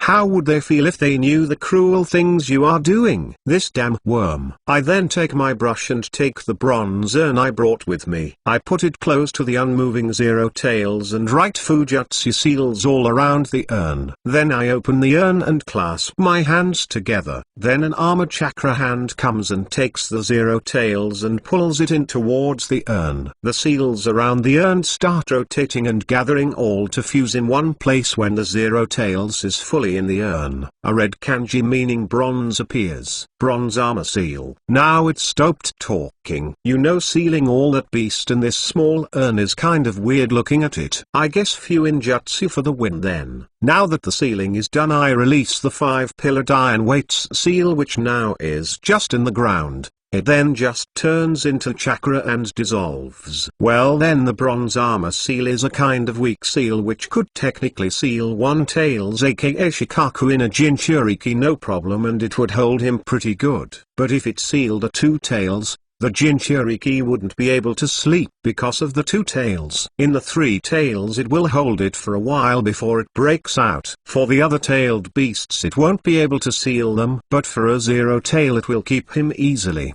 It also has a weakness: the seal is easily broken even from something like the 5-element sun seal technique. I wake my Ninken and make a shadow clone to guard me. Well, then time to start the real battle with the Zero Tails. I then sit cross-legged close to the urn and start meditating to recover chakra faster. I still have around 6 elite Jounin chakra left in my seal, but I am not going to waste chakra needlessly. And in no way am I underestimating the Zero Tails. Around 1 hour later I am at full capacity. Then I touched the urn with my palm and transfer my consciousness into it. I then go inside. I look around and see a field of red dirt surrounded with bronze walls all around, and I see some gears of who seem to be turning. I then look at the Zero Tails, which is coiled. It looks at me and says, "I see that you came here. What is your reason of doing that?" It speaks normally now. Probably the voice he had earlier was a technique to whisper into the victim their deepest regrets and painful moments to trigger a dark emotion output. It then looks at me and suddenly generates arms that come towards me fastly. I just jump back and use fire style, fireball jutsu at the Zero Tails, and it hits head on. Zero Tails starts to make painful noises. How weak. It starts whispering again. It's trying to gain more chakra from my dark emotions because it can't gain any more chakra from outside because of the seal. You know, for every ninja you kill you leave a kid orphaned. Just like how you were orphaned. How the Zero Tails is good as a supplementary ally, but its fighting power is crap. I got used to its rambling by now and I don't fall for it. I then use 5-pillared iron weight seal again, and the 5 pillars hold it to the ground. It was screaming and in pain, so it didn't notice the pillars falling, but I don't really care for this weak little thing. After cutting all its arms and burning them, I then start writing some fuinjutsu on the ground. After creating the necessary seals, the seal formula rises up in the form of multiple chakra chains and binds the Zero Tails beast sealing technique. Okay, so now I'm sure it won't be able to break from here in even 100 years by itself. Plus it isn't able to get any dark emotions from outside. Well then, Zero Tails captured. Time to get out of the Sky Village. Chapter 46. Is it a bird? Is it a plane? No, it is a. My conscience returns to my body again and I see the urn and think, I will keep the Zero Tails in that urn until I learn a way to erase its memories. I know the memory erasing seal,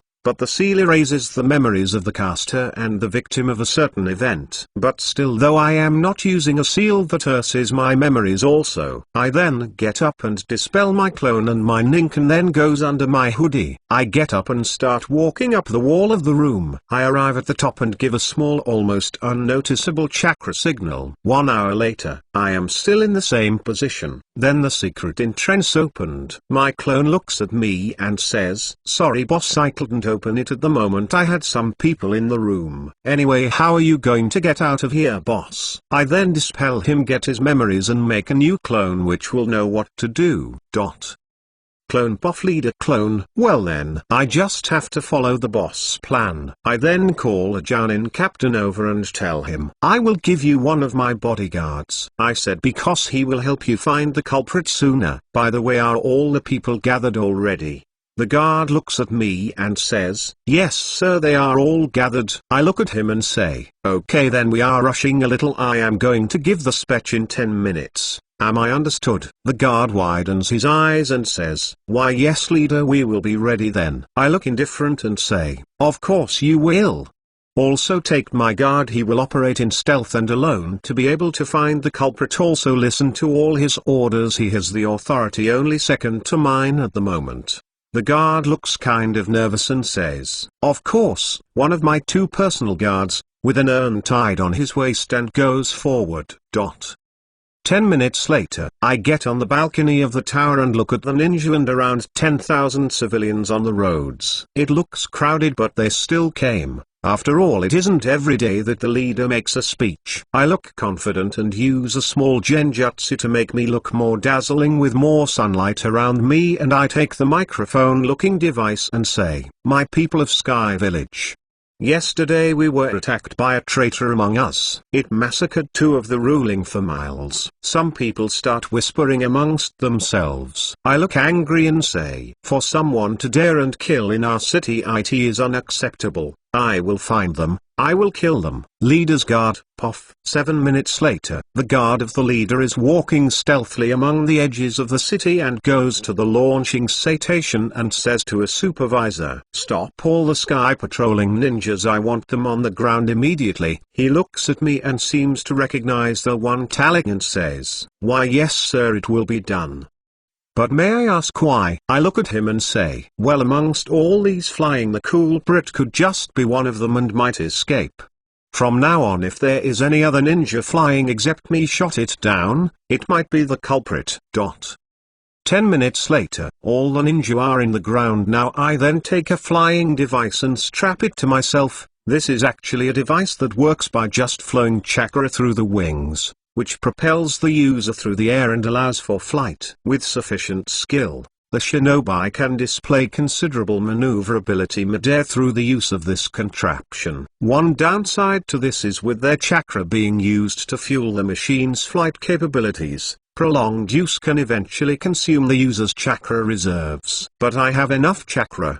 But for skill, well, this is the first time I am flying in it, so yeah. I then get in the launch pad and it launches me up. I start putting a little chakra through it and it propelled me. I then turn slightly and it turns. I then get as high as I can. I then dispel the 10 clones I made to put explosive tags all over the city. I am so high the people can't even see me. I make a half tiger hand sign and say, "Katsu." Boom. A gigantic explosion happens. The city starts falling down. I can in pieces the towers and the whole city is wrecked. I even got the memories of my clones that were still there. The leader clone was distracting the population and ninja while I did the work. Poof, I undo my transformation and a 10-year-old kid with black hair and eyes with an Inuzuka tattoos came out. I wonder if anyone survived the destruction.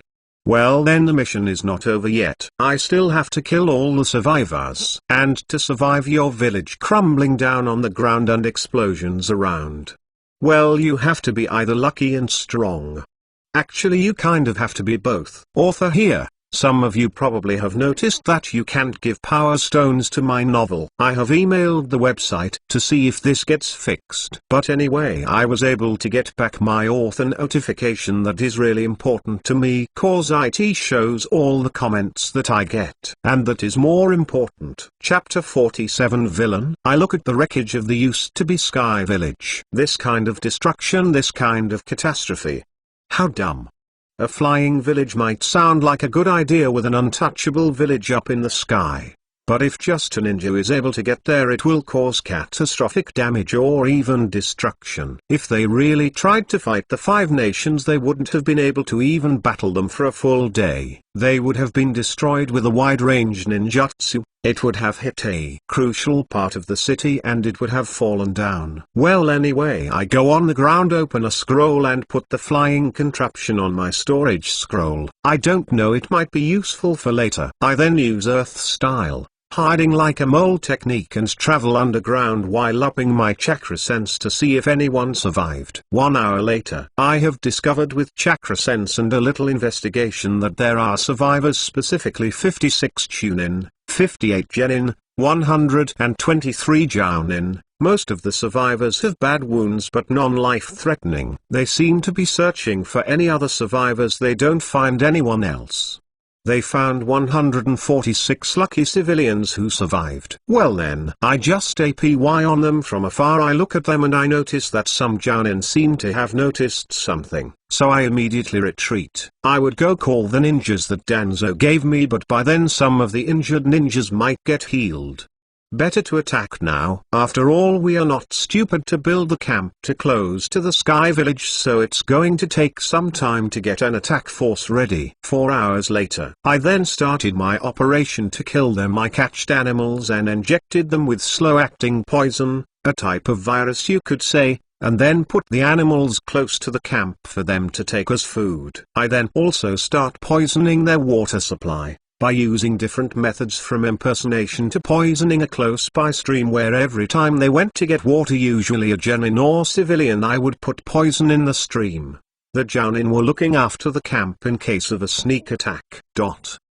Nighttime, while they are sleeping, I look and use a poison mist in their camp. I have a gas mask. I am boiling a certain concoction, and I am directing the steam towards the camp. I am so tired, I need a break. I still stay up all night, and when morning comes, I then go to their campsite stealthy and see all of them dead. I look at the background, the ruin of Sky Village. I look at my hands and think, I have started becoming a villain. Yeah, right. In this world exist only winners, and the villains would always be the losers. You know the saying, the hero always wins. Anyway, I make sure there are no survivors. Don't want someone coming for revenge or something cliche like that. I then start returning to my base camp. I arrive there in about an hour with my top speed. Then I use an earth jutsu and go underground. I look at them and surprisingly all of them are there. They look at me in surprise and one of the root ninja says, "Welcome Captain Yami." I look at them and say, "Guys, the mission is done." They look shocked for a moment. Even the route ninja, one of them even twitched his fingers, and I see he is about to attack me, but he puts a fake smile and asks me before doing anything, "Oh, did something go wrong?"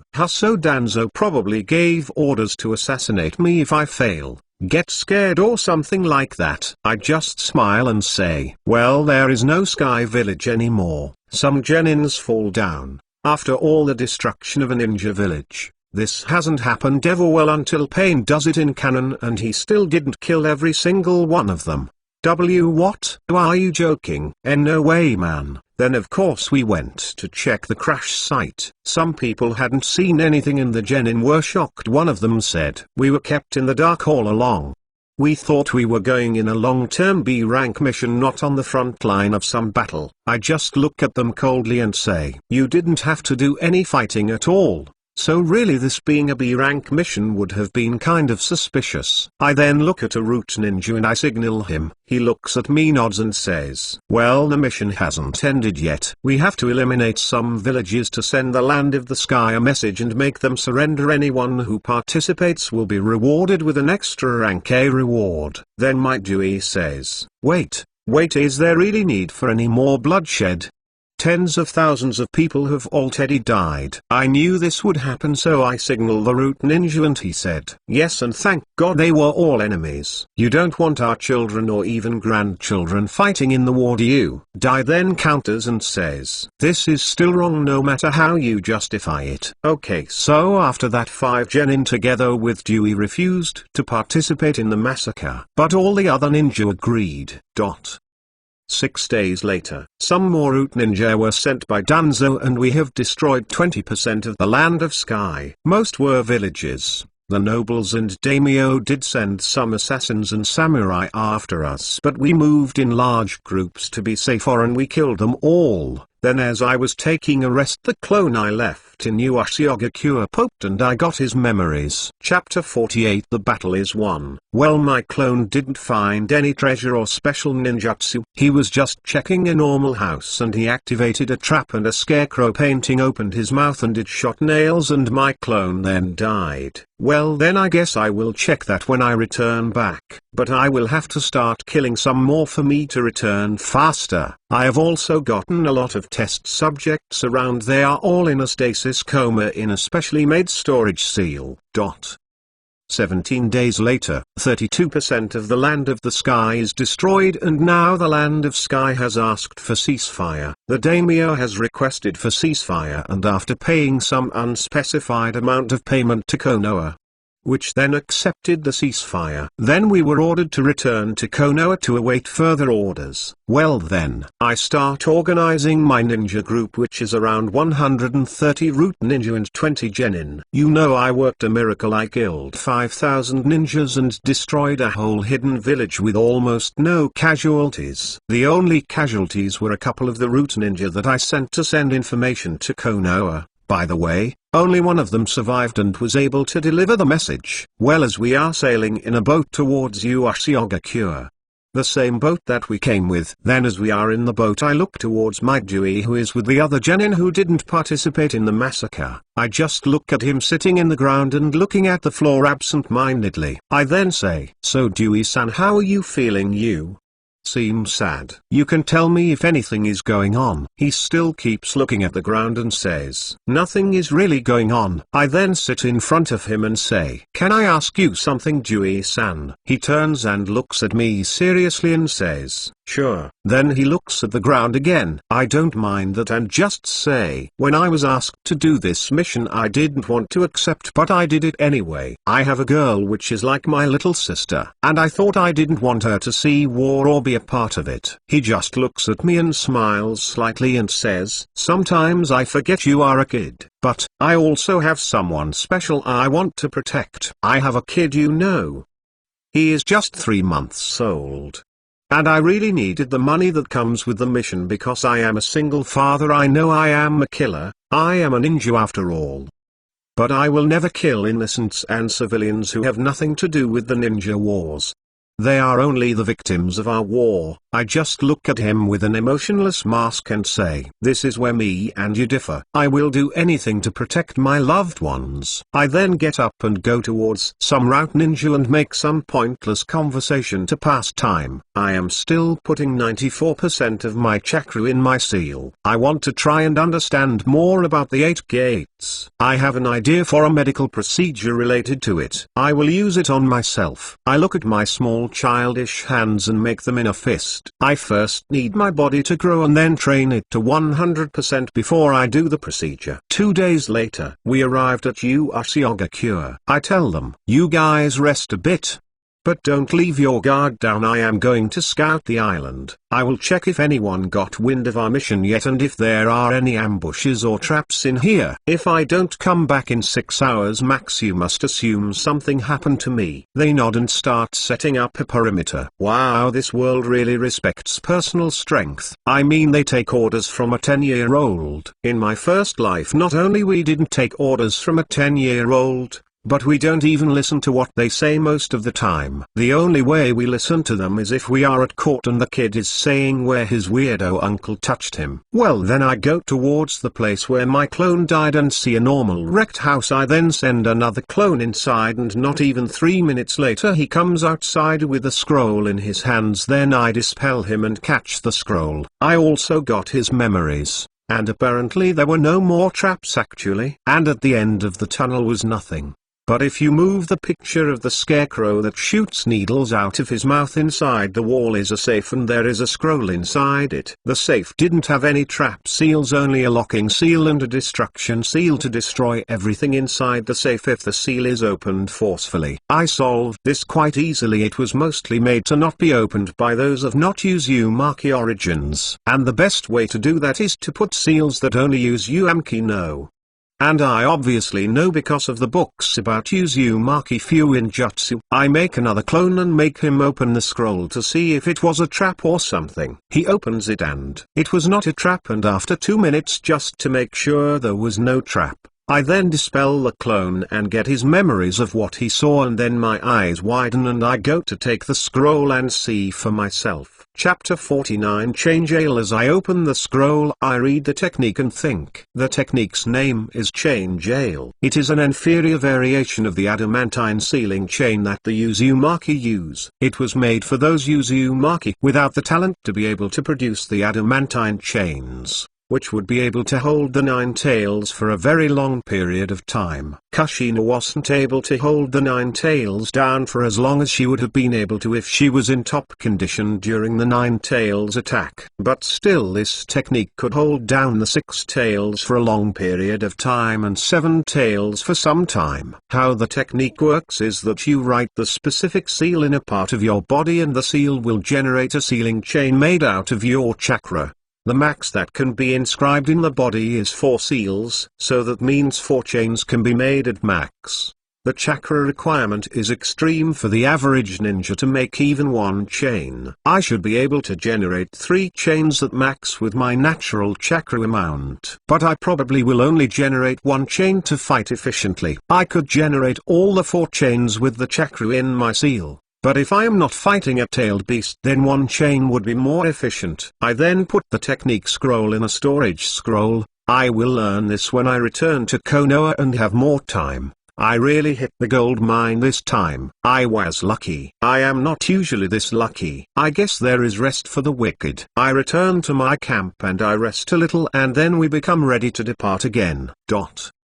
1 day later. We are now at the land of waves. We destroyed the boat before arriving on the harbor and stealthily walked on water towards a desolate part of the shore. As soon as we arrive in the shore, a lot of projectiles are thrown at us. I immediately use Earth Style, Earth Wall, and put extra chakra into it. We still lost some people, around 50 root Chunin and almost all the genin. I think only Dewey survived. We have a lot of injured ninja. We were ambushed and had a catastrophic loss. We need to retreat. Then I noticed the chakra signatures that were hidden before, so they used a technique that hides their chakra signatures and attacked us. I sent 10 Jounin and 84 Chunin. I have around 70 Chunin and a couple of genin under my command. Then 5 of the enemy Jounin clap their hand and use lightning illusion, flash pillar. I see that and I immediately start violently running chakra through my body from the seal, and as I do so I see the 5 other Jounin use Gale Style,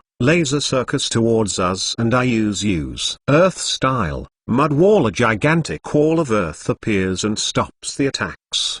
That took a lot of chakra. Then the root ninja get out of the genjutsu. So I just tell them with hand sings my plan. They get atop the wall and we all use Fire Style, Flamethrower, and as we are doing that I cut of my fire ninjutsu and use Wind Style, Great Breakthrough, to power our Fire Style, and a great tsunami of flames appears going towards the enemy. They used Water Wall but it wasn't able to handle our jutsu completely. 51 enemy chakra signatures disappear. They let their guard down for a moment. They seem like they are fighting in unnatural territory. They probably aren't mist ninja even though they have mist village headbands. Some of them seem kind of Dan. If they were mist ninja they would have used more water walls together to defend against our jutsu. I think they are cloud ninja after all. They even use lightning techniques. What they are doing here I don't know, but I will think about that later. The root ninja retreat and take the injured with them. I that signal my ninja and we all disperse in different directions while I leave a couple of shadow clones to distract them. 1 hour and 30 minutes later. We have all regrouped in a specified location. It was in a cave under a small bridge. We retreated because even though we took them by surprise with our fire technique, we were still at a disadvantage. They had 10 Jounin and we only have me. If we fought the battle we would have had a 30% chance of winning, and I don't like odds like that. I look at our survivors, there are only 82 root Jounin with 13 of them injured and 7 of them critically injured. I am treating them right now and by tomorrow all of them should be able to fight again. I am not Tsunade's student for nothing, you know. Actually, even Tsunade would need about a week to completely heal the critically injured ones. I use their lifespans to make them heal faster, that is why they are able to get better so fast. 4 genin survived, only Dewey was not really injured, only some scratched, which I checked and they weren't poisoned. 3 of the genin were injured and 2 of them heavily injured. I also healed them. This mission won't be a 100% perfect completion like I thought it was going to be. I need to think of a plan and take the Cloud Ninja all out in a fellow swoop. It won't be as easy as with the Sky Ninja. After all, the Cloud Ninja are more alert and experienced than them. HMMMM. Chapter 50. Dying as an aimless casualty 4 days later. Poff change? Third person Poff. In the camp of Cloud Ninja, a young man who is short for his age, with rather tanned skin and an athletic physique.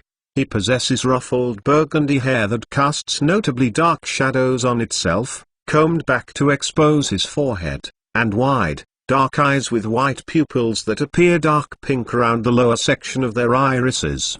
His name was Ken, a Chunin of Cloud Village. He was born and raised in the slums of Akuzaya, which is a city in the land of lightning. He had a sickly mother he deeply loved. In order to pay for medicine, Ken pickpocketed from people in town, but was caught 3 times. The guards beat him and marked him with tattoos, threatening to cut his arms off the next time he was caught and calling him a demon child. When Ken returned home after his 3rd beating, a villager informed him that his mother, having heard of his arrest, hung herself. In the letter she left, she stated she wanted Ken to live a full life and didn't want her to be a burden to him. She also said that she didn't want to take medicine if it was earned by dishonest means. The beatings didn't hurt him, but the death of his mother did. He felt that she wasn't a burden after all. She was his mother. At her death he was devastated and lost. He didn't know where to go and what to do. With his criminal tattoos and no home to return to, Hakuji was eventually banished from Akuzaya. Devastated by the loss of his mother and enraged at this society they lived in where he couldn't afford his mother's medicine, he picked fights with people and beat them up. One day, after nearly killing 10 adult men in a village, he was approached by Han. Han is a ninja from the village hidden in the clouds. He is a black-haired and brown-eyed older man with a muscular body and unshaven stubble and a very cheerful personality. He is also a Jounin from Cloud Village and a clan head of the small clan which consisted of him and his daughter. Annoyed by the man's cheerful demeanor, Ken challenged him to a fight, but was defeated with ease. Han took him in so he could nurse Izuno, Han's sickly daughter. Her mother, her previous caretaker, drowned herself due to stress, and Han had to do a lot of missions to keep them afloat and pay for Izuno's medicine. So Ken was tasked with tending to her. Already accustomed to tending to his mother, he had little trouble tending to her, though he found it awkward whenever she burst into tears. One of those times, unbeknownst to him, he had indirectly motivated her by telling her that there will be a next year to see the Lightning Festival, which celebrates the first defeat of the Octopus Bull Demon. Han also started training Ken to be a ninja. 3 years later, Izuno was in good health and could stand and do chores. Ken continued training with Han to become a ninja. One day, Han offered Ken to take over the small clan, and take Izuno as his bride. To Ken's surprise and embarrassment, he agreed, silently vowing to protect both of them, even at the cost of his own life. At the Lightning Festival, Izuno told him of her past, asking if he was really okay with the proposal, to which he reaffirmed his vows to her, promising to protect her for the rest of his life. He went and prayed to the grave of his mother before going to war and told her of his latest experiences. At the age of 17 he was a Chunin, almost a Jonin. In about a year he should be able to become one. He still remembers the ambush that happened against the Konoha ninja. That was really just a coincidence. They were supposed to deliver a message to the Mizukage. That was their mission. But they already stealthy send 2 Chunin and 1 Jounin to deliver the message while they distracted the Konoha ninja. At least if the Konoha ninja were planning to attack us and they haven't returned to Konoha yet. He went to war together with Han, who is now his father-in-law. He is actually one of the Jounin. At that time Han came towards Ken and smiled and said casually, "Hey Ken, how you doing?" He then immediately goes alert. That greeting was a code that was made in case we are surrounded and not to let lip readers notice. We then start getting ready casually with no sudden movements. Then all of a sudden we are surrounded. We all go to fight our enemies, and as we are fighting them Ken notices that someone killed one of them and it was a shadow clone. Then all of a sudden an explosion happens, and that is the last thing he saw before he only saw darkness and died. And that is how one of the countless victims of the Second Ninja War died. An easily unforgettable death. Sometime later when Izuno got the news that her father and the love of her life died, she committed suicide. And Yami never knew who Ken was and what happened. Even if he did, he wouldn't really care. MC Poff. Some seconds earlier, I look at the camp with binoculars and see that one of the clones got killed. Then I do a half tiger seal and say, Katsubu. A huge explosion happens and I signal the root ninja. We had all used shadow clones and filled them up with explosive tags under their clothes. We then went and took care of the survivors. There were 17 survivors. We tortured some of them and got information out of it, and once we got what their mission was and I immediately start a retreat. We don't even clean the site. After all, we could be surrounded by Mist Ninja at any moment. 3 days later, we returned to Konoha. We only saw some Mist Patrol teams and we killed them all, and we arrived at Konoha safely. I just smile and think, I wonder what has changed since I was gone. Did my bounty change? Did I become some kind of war hero? As the plan goes on,